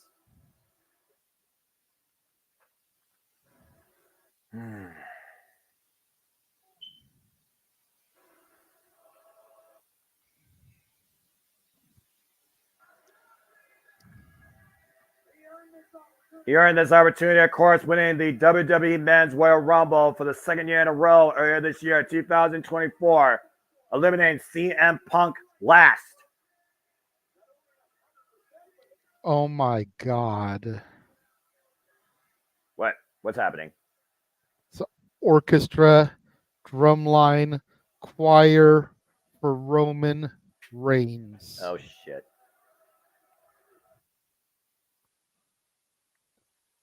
Oh, boy. Just a little bit of perspective, Noah. Everybody who has been performed to the ring this weekend, Noah, has won. Rhea Ripley retained. Drew McIntyre won. and then technically lost via Money in the Bank cash in, but he won his match. And now here comes the tribal chief, the head of the table, the leader of the bloodline, Roman Reigns.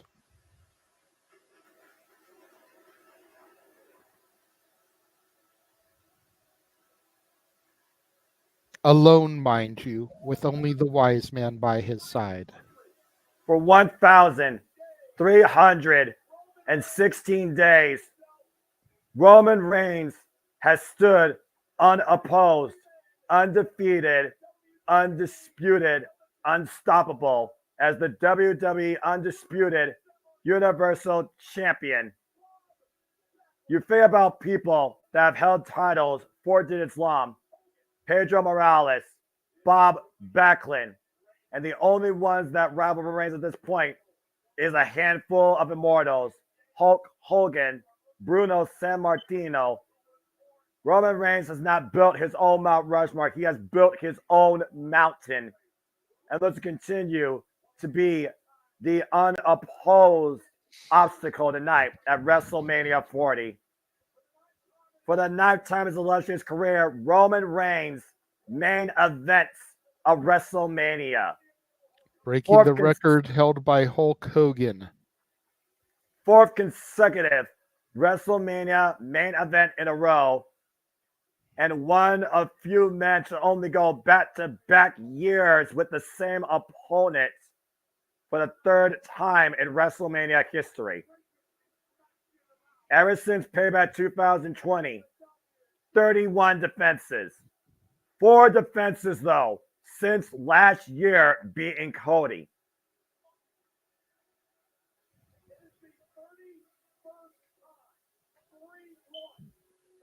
That is absolutely insane when you think about it. We're about to watch a fucking movie unfold in front of our eyes, and I don't think I'm ready to sit here front seat for it, let alone call this. She is Cape Rayer. She is. Think about the opponents that he's beaten: Brock Lesnar, Daniel Bryan, Edge, Drew McIntyre, AJ Styles, Randy Orton, LA Knight, Braun Strowman, and so many others, including the man standing across from him tonight for the 2nd time, the American Nightmare, Cody Rhodes. He has beaten family. He has beaten blood. He has defined lineages and legacy.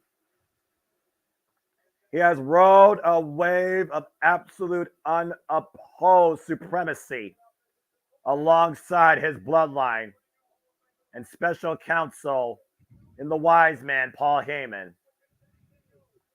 Again, for those that don't know, it is bloodline rules, which means anything goes as dictated by the tribal chief and the wise man. For the final time this weekend, we now go down and prepare for Samantha Irvin to give us her greatest and most important pre-match introductions. As you see the crowd on hand acknowledging not necessarily the tribal chief, but this moment, as we're about to finally finish this story. Samantha, take it away. One fall.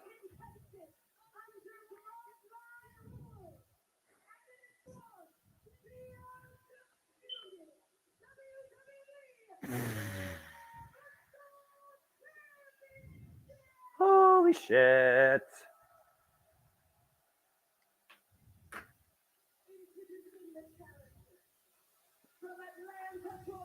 Challenger, Atlanta, Georgia, 222 pounds. Winner of the 2023-2024 Men's Royal Rumble match. 38 years of age, 17 years in the game. The American Nightmare, Cody Rhodes.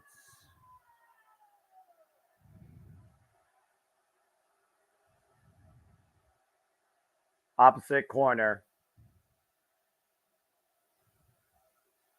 Samantha Irvin's about to blow out her lungs, I bet. Cody Crybaby is already speaking their voice.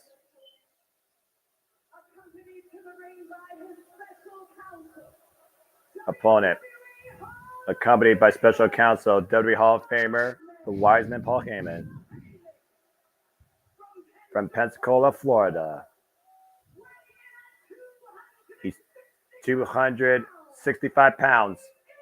He is the undisputed WWE Universal Champion, heavyweight champion of the world, 38 years of age, 13 years in the game,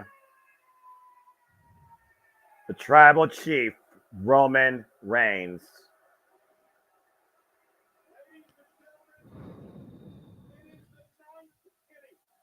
We have reached the final inning for Cody Rhodes.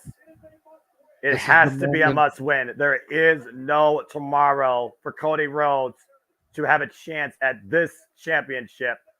So says the final boss and arguably the wise man. Referee Charles Robinson for this contest. JJ, you know what to do. I do know what to do, and I went to a friend to help us out with this moment. Noah, the moment we've all been waiting for. Charles Robinson calls for the bell for our main event. Here we go! Sold out crowd on hand. WrestleMania Sunday main event. Roman Reigns, Cody Rhodes, WWE Undisputed Universal Championship. Bloodline rules.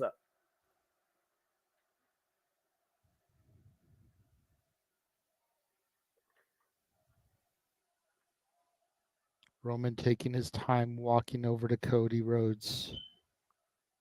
Cody hasn't taken a single step yet. Both men staring eye to eye. Roman a little bit taller. Roman asking him if he's ready. I don't know if we're ready.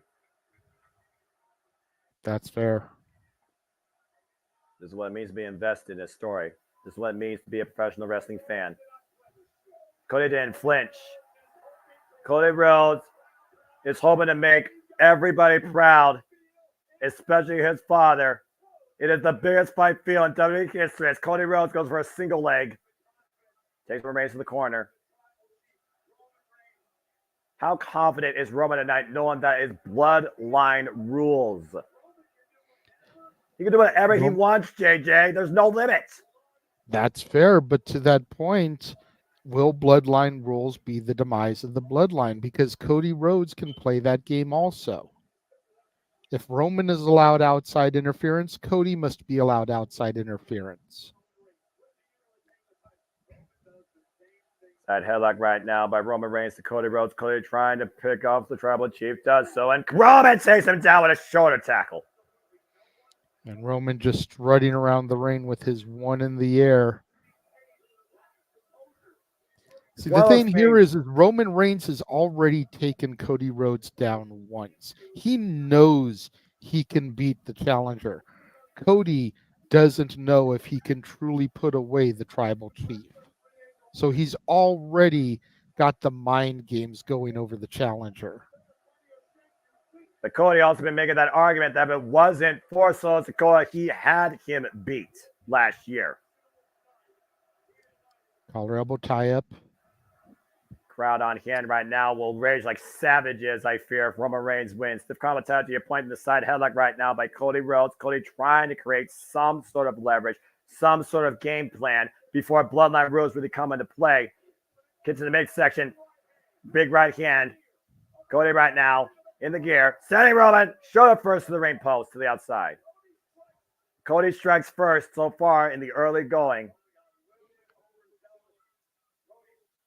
Cody looking for something now underneath the ring aprons. Well, I mean, again, Cody, to your point, is very smart. Like you said, it's bloodline rules. Cody has a table, Noah. Oh, boy. Use anything you saw it earlier in the Philly street fight. Drive-by by Roman Reigns there. Oh, man. To your point, just saw that myself. And again, the mentality of Cody has to be What do I need to do to finish the story? But I think it's not what I need to do. It's got to be what I'm willing to do. Because again, at this point, if he doesn't win, he will never, I feel, become champion. And Cody's got to think that himself as Roman puts the table back underneath the ring.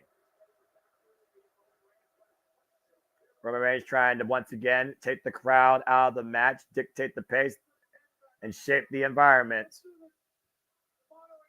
Irish whip, Irish reversal by Cody Rhodes. Roman Reigns sets shoulder first to steel ring steps. And now looking at the championship, the prize that Cody hopes to finally achieve in finishing his story. And Cody right now taking Roman around the ringside area, back inside the ring. But Roman being smart and sliding right back out the other side. Right. Roman is going to make Cody work for this, Noah. To your point, JJ, like you said, Roman has every ace in the hole, including champion's advantage. Only way title changes hands is via pinfall submission inside the ring. Ooh. Roman right now. Oh, no! Singapore came to the shoulder blade. Now Roman just unleashing hell with that Singapore cane inside the ring. Multiple cracks over the back of Cody Rhodes with it. Teeing off right now against the American Nightmare. I'm in a really weird predicament. I'm ahead of you, but my audio is synced with you. The audio and my visual is not synced up. That's because the internet sucks. It's all right. We're both telling the story. We're only a few seconds off. I don't give a fuck, JJ. We're perfectly fine. I know, bro. I know. I'm just saying it's weird because it's super weird. Peacock's been weird all night. Batter up, swing and a miss. Whoop. Now Cody has the Singapore cane. Now kick his ass! Oh, right. I got to be play by play. I can't do that. Oh, Cody swinging a miss, though, as the cane goes flying. Bulldog right onto the Prime Bottle logo. Big Bulldog. Again, Cody right now might be looking for a callback to one of the greatest of all time. 21-time world champion Ric Flair. Figure 4 leg lock. And a man who knows his father really well. You think about the Flair Rhodes rivalry of the 80s. You think about the Horsemen assaulting Dusty Rhodes in the Omni. And Roman going for the eyes to try and force the break. And again, legal bloodline rules literally dictating. And you figure about, though, if Cody destroys the legs, he eliminates some of the power of Roman Reigns. He eliminates some of that forward momentum for the spear, for example. Yep. Roman Reigns stomping away right now, and Cody Rhodes trying to get feeling back in that left leg, to my point earlier. At this match, you know you can't constantly attack Roman. You have to try and break his confidence because Roman Reigns loves to slow down the pace. It's going to take more than physically harming the Tribal Chief to have any chance in Cody finishing this story. He has to come up with a better game plan than trying to just simply wear the man down inside the ring. Right now, Roman taking Cody pillar to post. Of course, Roman Reigns' methodical approach is all about wearing down his opponent and taking the audience out of the match. Of course, Roman Reigns has not been in action, though, before last night since the Royal Rumble. That was back in January. Both men at the Prime hydration station right now. Oh, jeez. And Roman using Cody into the crowd. Uh-oh. Well, there's the Rock's mother, by the way. And they can fight all they want. They can go all the way out to a Philly cheesesteak restaurant if they want to. The audience might want to be careful. Someone might get smacked in the face here. 72,000 people might want to fight alongside Cody, but it's Cody versus Roman at the end of the day in this match. They're fighting amongst the WWE fans, the WWE Universe. Cody sent face first to the elevated platform. And Roman Reigns right now looking to exact even further punishment to American Nightmare.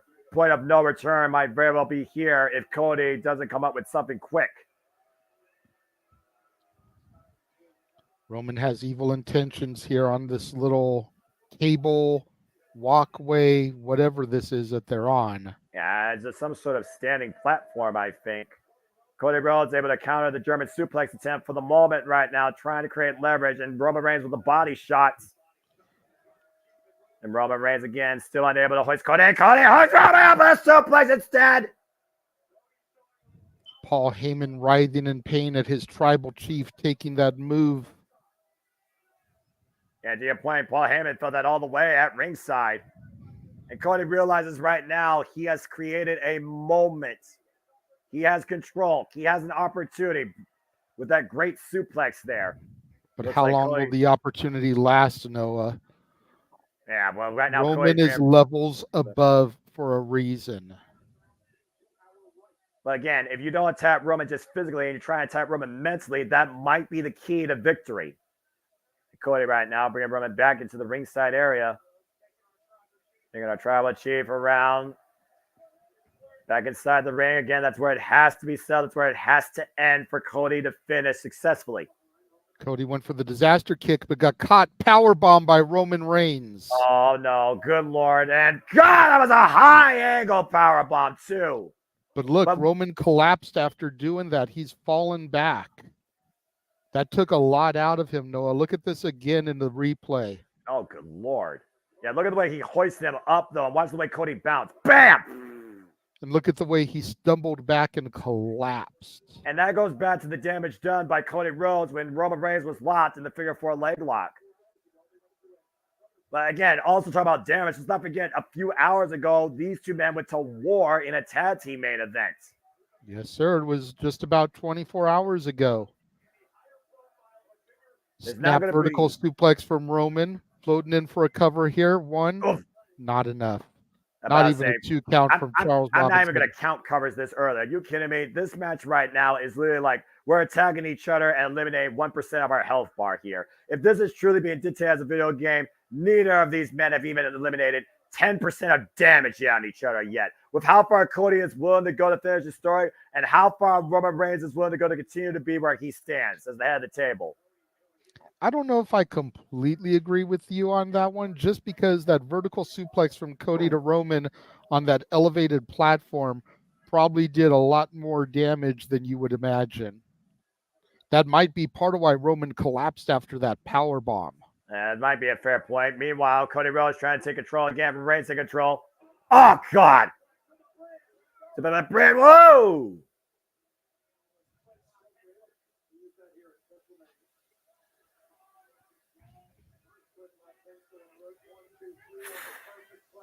You hear Paul Heyman, of course, echoing words at ringside.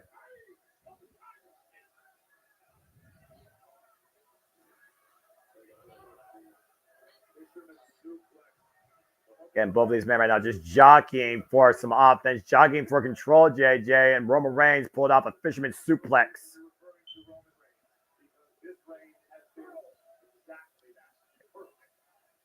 Yeah, arguably, Roman Reigns' reign, pun intended, has been literally without blemish, practically perfect. There's a reason why he stood unopposed for the last 3.5 damn years.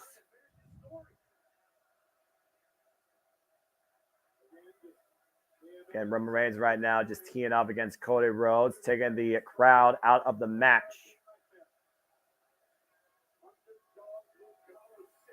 Underdog, Blue Collar City, of course, Philadelphia, PA. The story of Rocky. We saw Sami Zayn able to overthrow Gunther after his illustrious reign as Intercontinental Champion. Roman Reigns teeing up against Cody Rhodes in the corner, short-range clotheslines. Roman Reigns right now just literally wearing away the American Nightmare here. Whoa! Super kick, stunned Roman Reigns momentarily. Another super kick again. Big boot. Roman Reigns pushed on the ropes. Big boot answered by Roman Reigns. Now Cody falls in. Boatman clothesline. Boatman down middle of the ring. Well, what now, JJ? Don't know. It's going to take a lot. We've still got plenty of time. This may be the bottom of the 9th, but that doesn't mean we can't go through the rotation of batters a couple times. But both men are down right now in the middle of the ring after that mid-ring collision. Both men back up. Cody backed up into the corner. Roman unloading some heavy punches onto Cody Rhodes. Good grief almighty. And again, who's going to get the better of this exchange here? You see what's happening on your screen, JJ. Yep. Roman dominating again, unloading another forearm smash to the chest of Cody, short arm clotheslines of sorts, repeatedly over and over, just trying to beat down the American Nightmare. But we know that American Nightmare's heart beats stronger than ever. He will stop at nothing to finish the story, but we know Roman will stop at nothing to eliminate Cody. Both men right now, standing exchange. This is a heavyweight bout in the highest degree we've seen in professional wrestling, on the grandest stages of them all, with the highest implications to find the new era. More than just a tagline. Roman and Cody teeing off, and Roman right now getting decked by Cody. Just the overhead shots. Now Cody, Irish whip to Roman, Irish whip reversal. Cody up the ropes. Roman Reigns taken down though. Cody trying to build some momentum, and Roman, this is out of the corner, and Cody, nice power slam. And now Cody Rhodes is feeling it. They're on their feet at Philly. Off the second rope, disaster kick connects. Okay, I think you got way ahead of me now. Cover to no.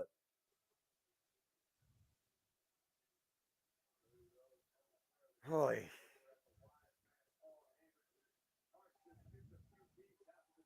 Yeah, how high is Paul Heyman's blood pressure versus mine? You be the judge.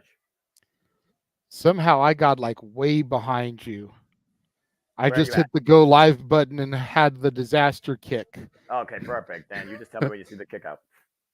I've already gotten past the kick out. Cody is getting to his feet. Yep. Roman's still down. Yeah, let me know when he grabs Roman. We're making sure we're in sync for He's this grabbing shit, Roman right now, picking him up. Perfect. Yep. And Cody right now back in control. Now Cody going off the ropes again. Might be looking for another disaster kick. Roman Reigns able to hook him though. And Roman with a crossroads! Are you What kidding the me? hell? Kick out! Roman Reigns just hit Cody with his own finishing move. The insult if he would have beat Cody with that. Oh, man. That was some blatant disrespect by our tribal chief, Noah. Typical MO by the ultimate obstacle in WWE, JJ. Good God. Look at this again, going for that Cody cutter. Got caught, locked, bam! Crossroads connected.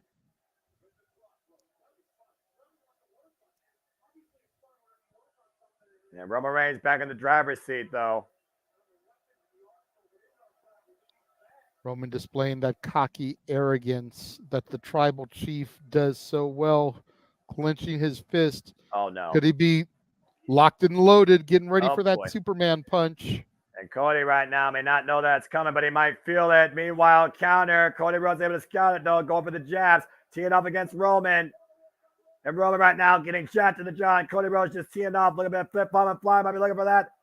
Bionic elbow! Looking up to the heavens, looking up towards his father, looking up towards the masses. Cody Rhodes finds himself back in the dominant position, but Roman is on the outside of the ring. And Cody has to remember to not get caught up in the moment. He has to remain focused if he's going to finally beat Roman Reigns. And Roman, what's Cody thinking? Cody's turning to the table. Oh, no. Oh, yes. Oh, boy. Here we go again. I'm glad I'm not there at ringside. Bloodline rule. Like you said earlier, JJ, Bloodline rules is a two-way street. Oh! And Roman that dreaded for the cup check. Yep, that dreaded low blow, 100% legal. And knocking the win out of Cody Rhodes. Oh, now Roman looking to hook Cody up. Oh, no, got Cody hoisted up high. Power bomb for the announce table at ringside. And Roman immediately going back inside the ring, bringing Cody back towards center. Cody load, excuse me. Roman Superman punch connects. One, two, no. And no.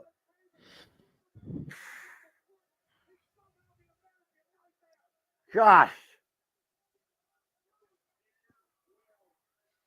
Somehow, some way, the American Nightmare was able to kick out of that, Noah. The heart, the drive, and the resiliency of the challenger. It's the will to win, JJ. The will to survive, the will to finish the story tonight at WrestleMania 40.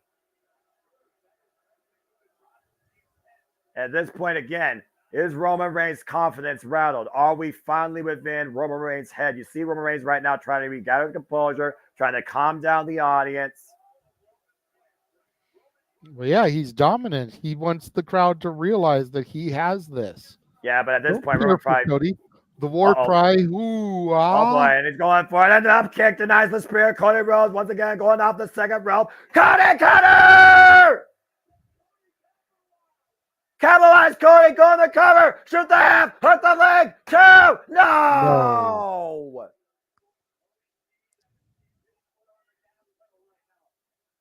Boy.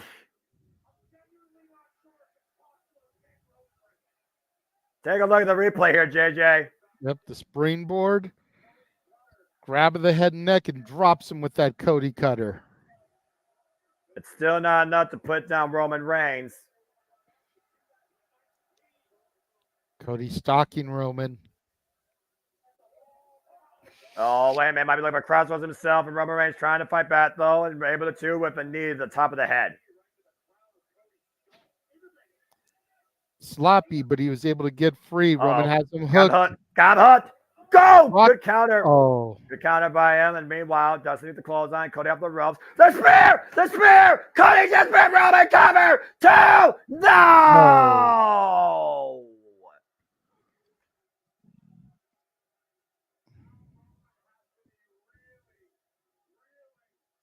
Damn it!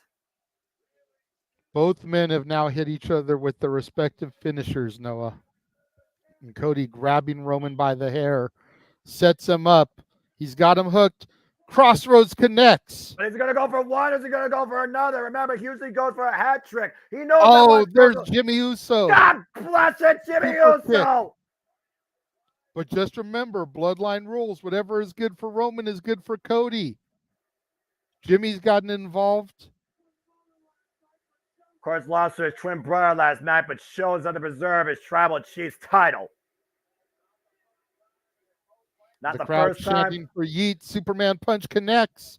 Boom! Oh, give me a epic And here break. comes main event Jey Uso, Noah. Oh, yeah! Try to even the odds up.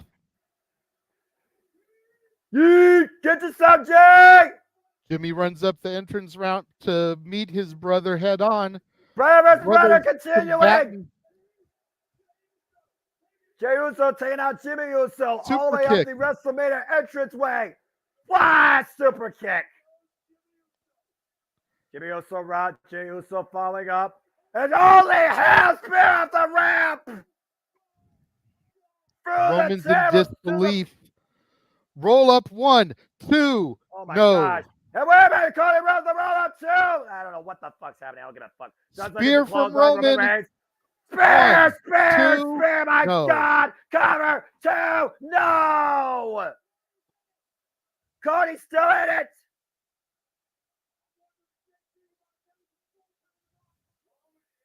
Roman, I'm right now, JJ. God.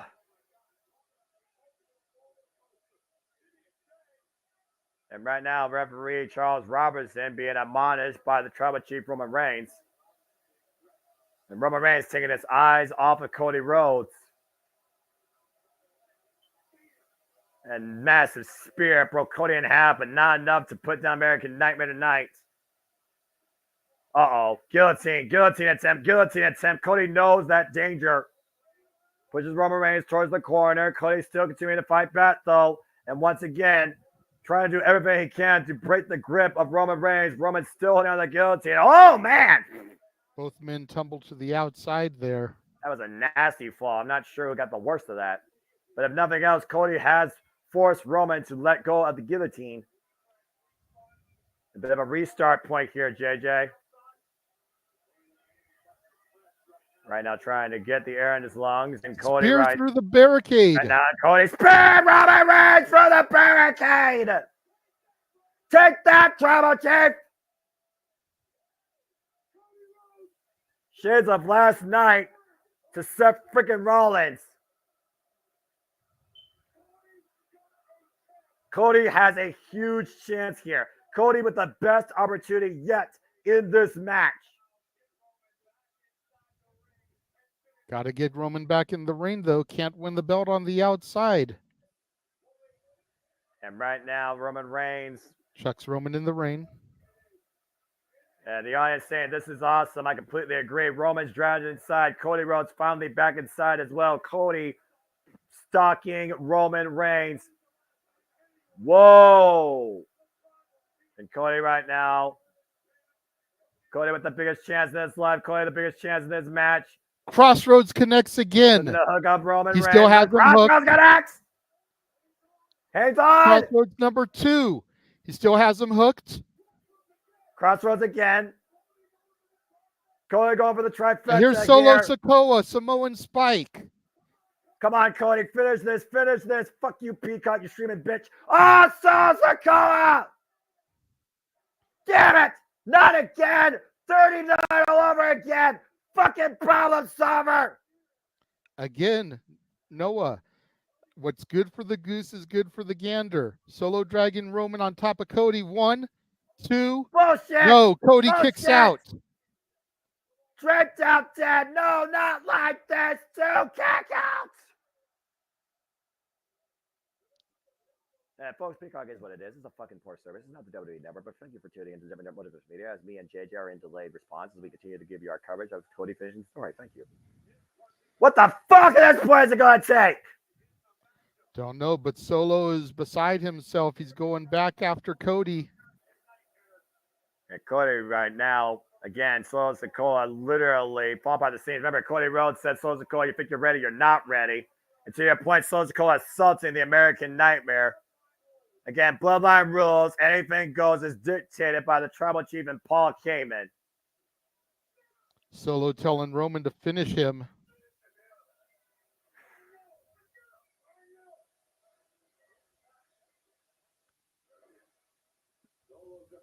Solo demanding Roman Reigns to finish him, and Roman saying, I know. Ooh-wah. Solo right now hoisting up Spear. Cody Rhodes. Assisted spear. Solo hold Cody while Roman spears him, going for the pinfall. 2. And Roman Reigns, oh no, double not combination. enough. Cody kicked out. Spear spot combination. The story, folks, is not finished. How the hell did Cody kick out? That was a spike and a spear to your point, JJ. Oh my God. The 16-time champ is here. What? John Cena coming down to the ring to help Cody Rhodes. What the hell? The last time we saw John Cena, he was obliterated by Solo Sikoa at Crown Jewel. It was John the last time Cena. Solo Sikoa won a match as well.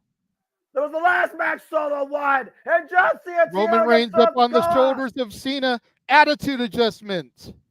John Cena sent Solo to the outside. Uh-oh. Clearing off the Spanish announce table.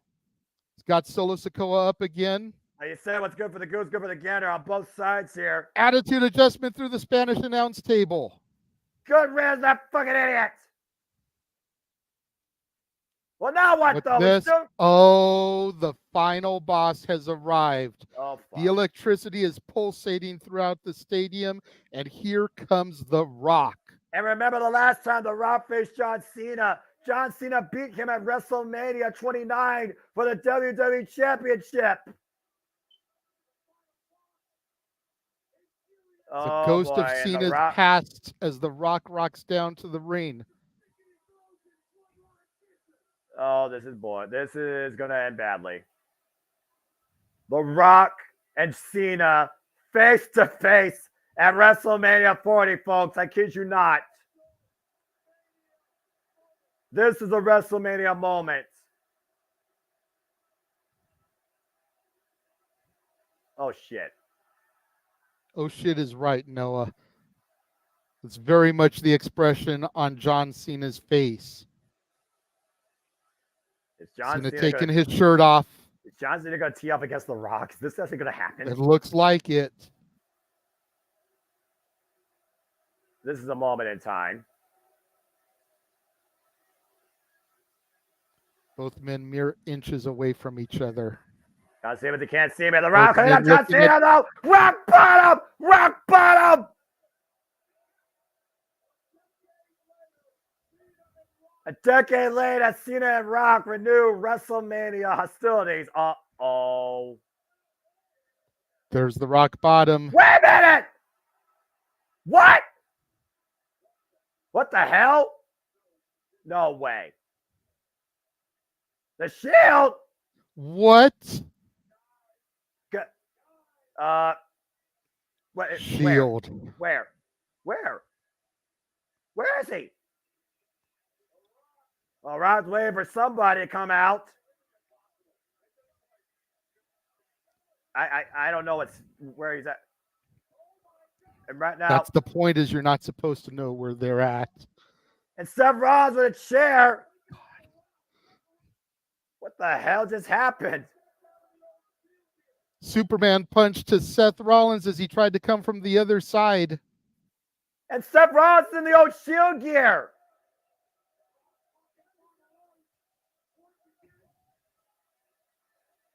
Rocky with his belt in hand. What?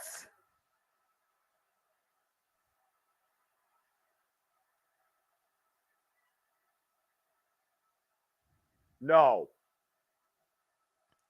Holy fuck. No. It's the god of the Undertaker. And the Undertaker stab on the Rock. The dead man has risen. What the fuck is happening here? The Avengers are assembling, Noah. Undertaker got the Rock goes on. Jump slam.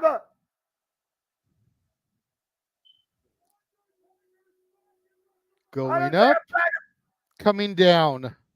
Undertaker back at WrestleMania. The lights go out again. What? Then he's gone. Then the Rock's gone. What? This is the damnedest match I've ever seen in my life. This is WrestleMania. God damn it. Lord forgive me. The final boss and the Demon are gone. We got a weight belt with Mama Rose's name on it and a chair in the middle of the ring. And we're back down to Cody Rhodes and freaking Roman Reigns. Back to one-on-one the way it's supposed to be. What the fuck is happening here? Like I said, the Avengers are assembling, Noah. Well, right now, Roman Reigns is standing, and he has a steel chair in hand, and Cody Rhodes is trying to get back up to his feet. Roman's picking up the chair that's laying in the middle of the ring. Oh, wait, Seth Rollins, though, trying to get back to his feet. It was Seth Rollins that put the chair, stabbed his friend in the back. Oh, payback!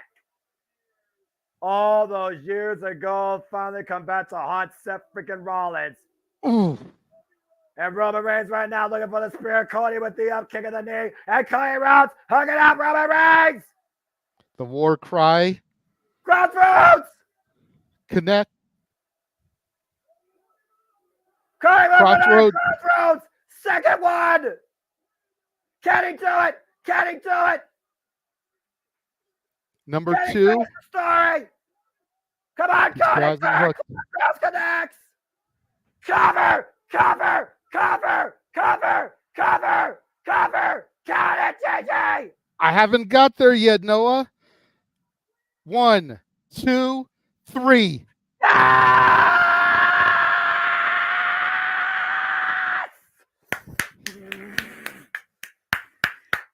The American Nightmare has achieved the American dream.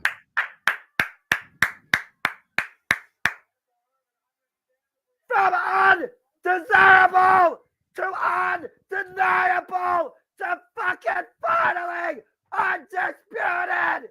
Cody Rhodes has finished his story. The Roman Reigns era is done. The American Nightmare era has begun. Cody Rhodes is the new WWE Undisputed Universal Heavyweight Champion. And there's Brandy.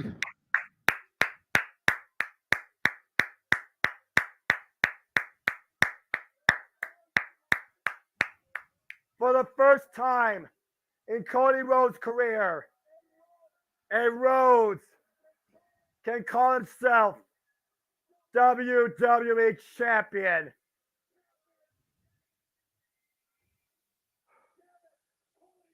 Damn it, Cody! You fucking did it! You finally finished your fucking story! The bloodline has been defeated!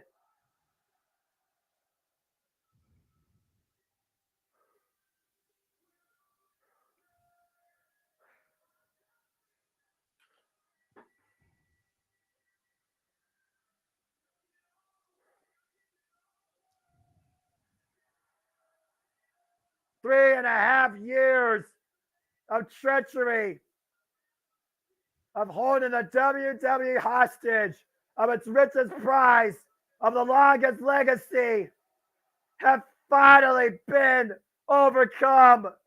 Cody Rhodes, the American Nightmare, has Take a look finished again his at the story. spear off the entrance ramp. The attitude adjustment through the Spanish announce table. The rock bottom. KO, John Cena, Jey Uso, LA Knight, Randy Orton all in the ring. It's the Undertaker face to face with The Rock once again.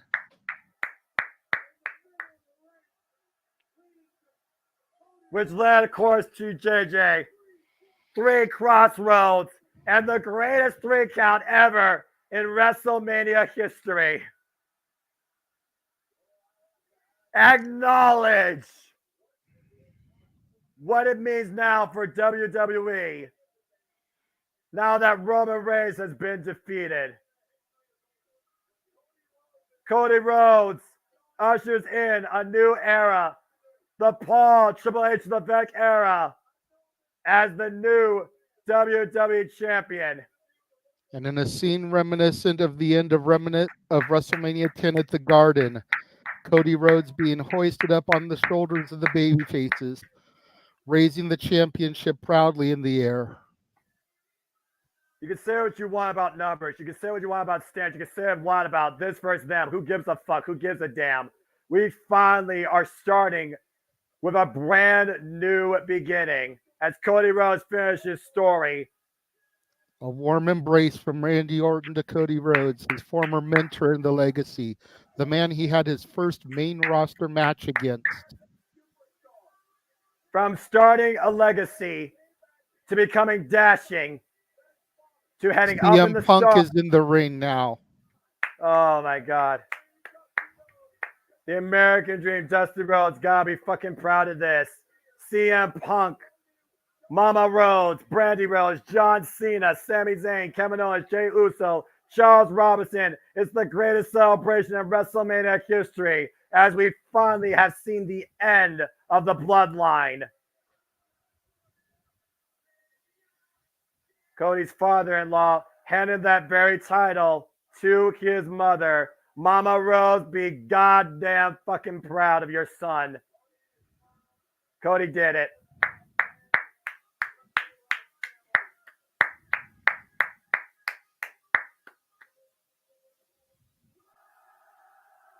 Cody asking for the microphone.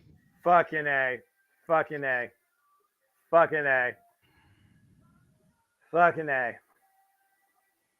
Randy hugging Mama Rhodes.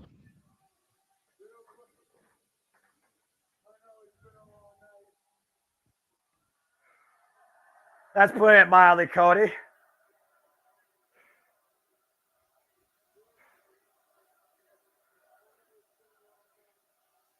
Real quick, I know it's been a long night.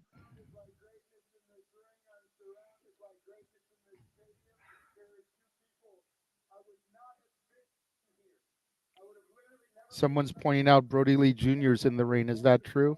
That is true.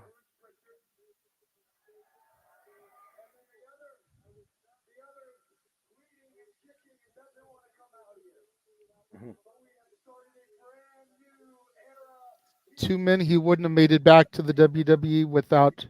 One is Bruce Pritchard.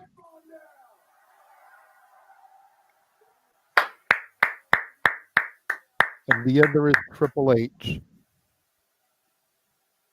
This wouldn't have been possible without him.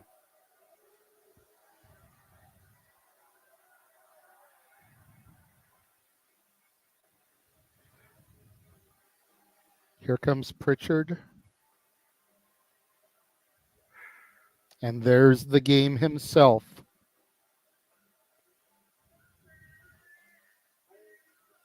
To think that just a few years ago, that man smashed the throne of the game, the King of Kings.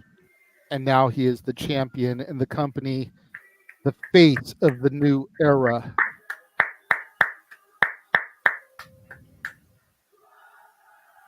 Pritchard and Cody hugging in the center of the ring.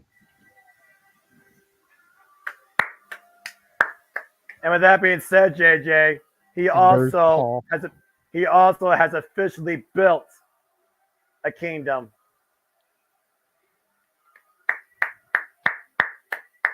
We are looking Party at handshake between the two men, and there's the embrace. JJ, we are looking at two of the greatest individuals of all time to offer us what they bring and what they mean to this industry. This, JJ, is professional wrestling.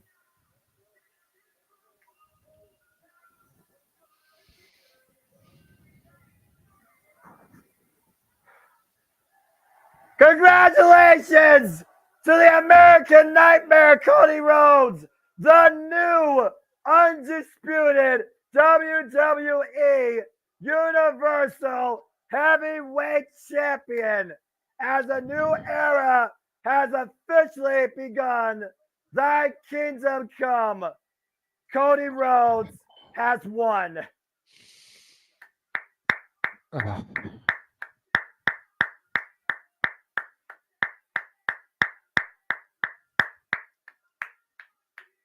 Tomorrow, we don't know what's ahead. We never know if tomorrow's guaranteed. But one thing is for certain. Tonight, we have all played part in witnessing Cody Rhodes finish his story.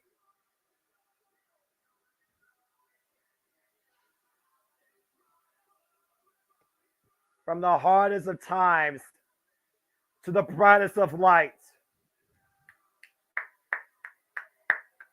Cody Rhodes truly now can say that he will dine with kings and queens after starting with nothing but sleeping in alleys and eating pork and beans. Cody and Michael Cole hugging now.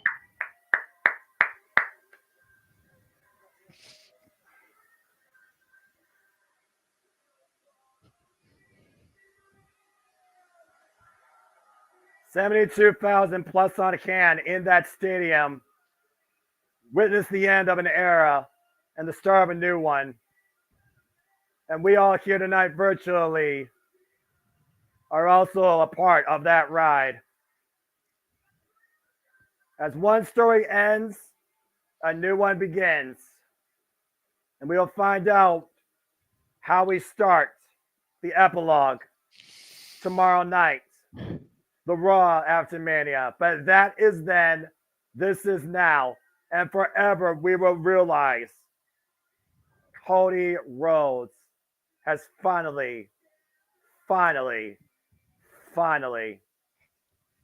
it's his time. Seth said he would be his shield, and he was.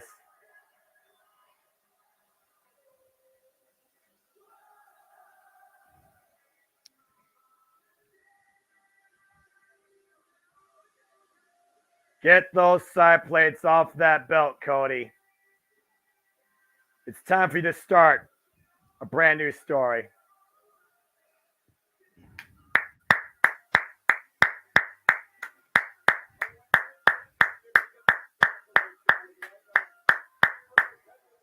And of course, with being a champion and having a WrestleMania moment, Cody Rhodes will be working harder than ever before. And I'm looking forward to seeing him along the entire way. Starting tomorrow, he will be on today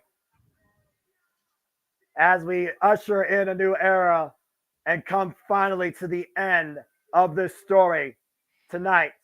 WrestleMania Sunday. JJ, you, Jeff, and I have been fans of this business for a long damn fucking time. Yes, sir. We've seen a lot. We've called a lot in the last 2.5 years. We've been doing this alone on the internet. This right here is the greatest moment in our lives as professional wrestling fans. It's an understatement. Ladies and gentlemen, thank you for joining us for this ride. Thank you for joining us for this entire weekend.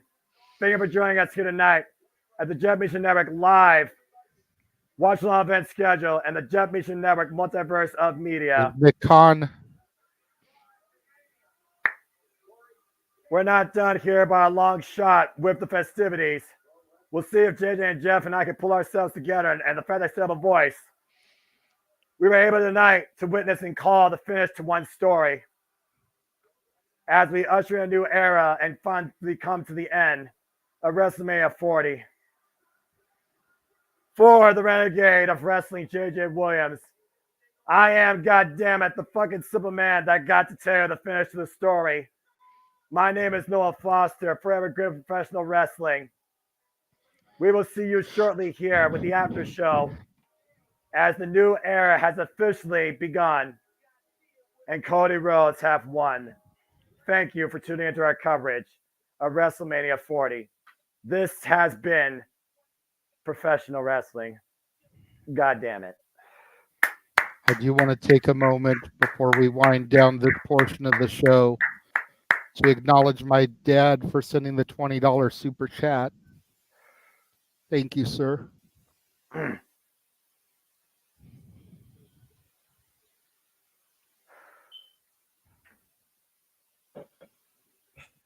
Thank you, Jesus.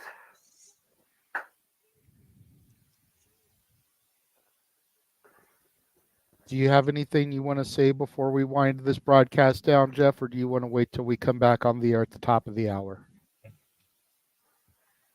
I'll wait till the top of the hour, but I love fucking professional wrestling. And I love the Rhodes family. And I love the Rhodes family. I think I hurt my shoulder again, but I don't care. See you guys at 8.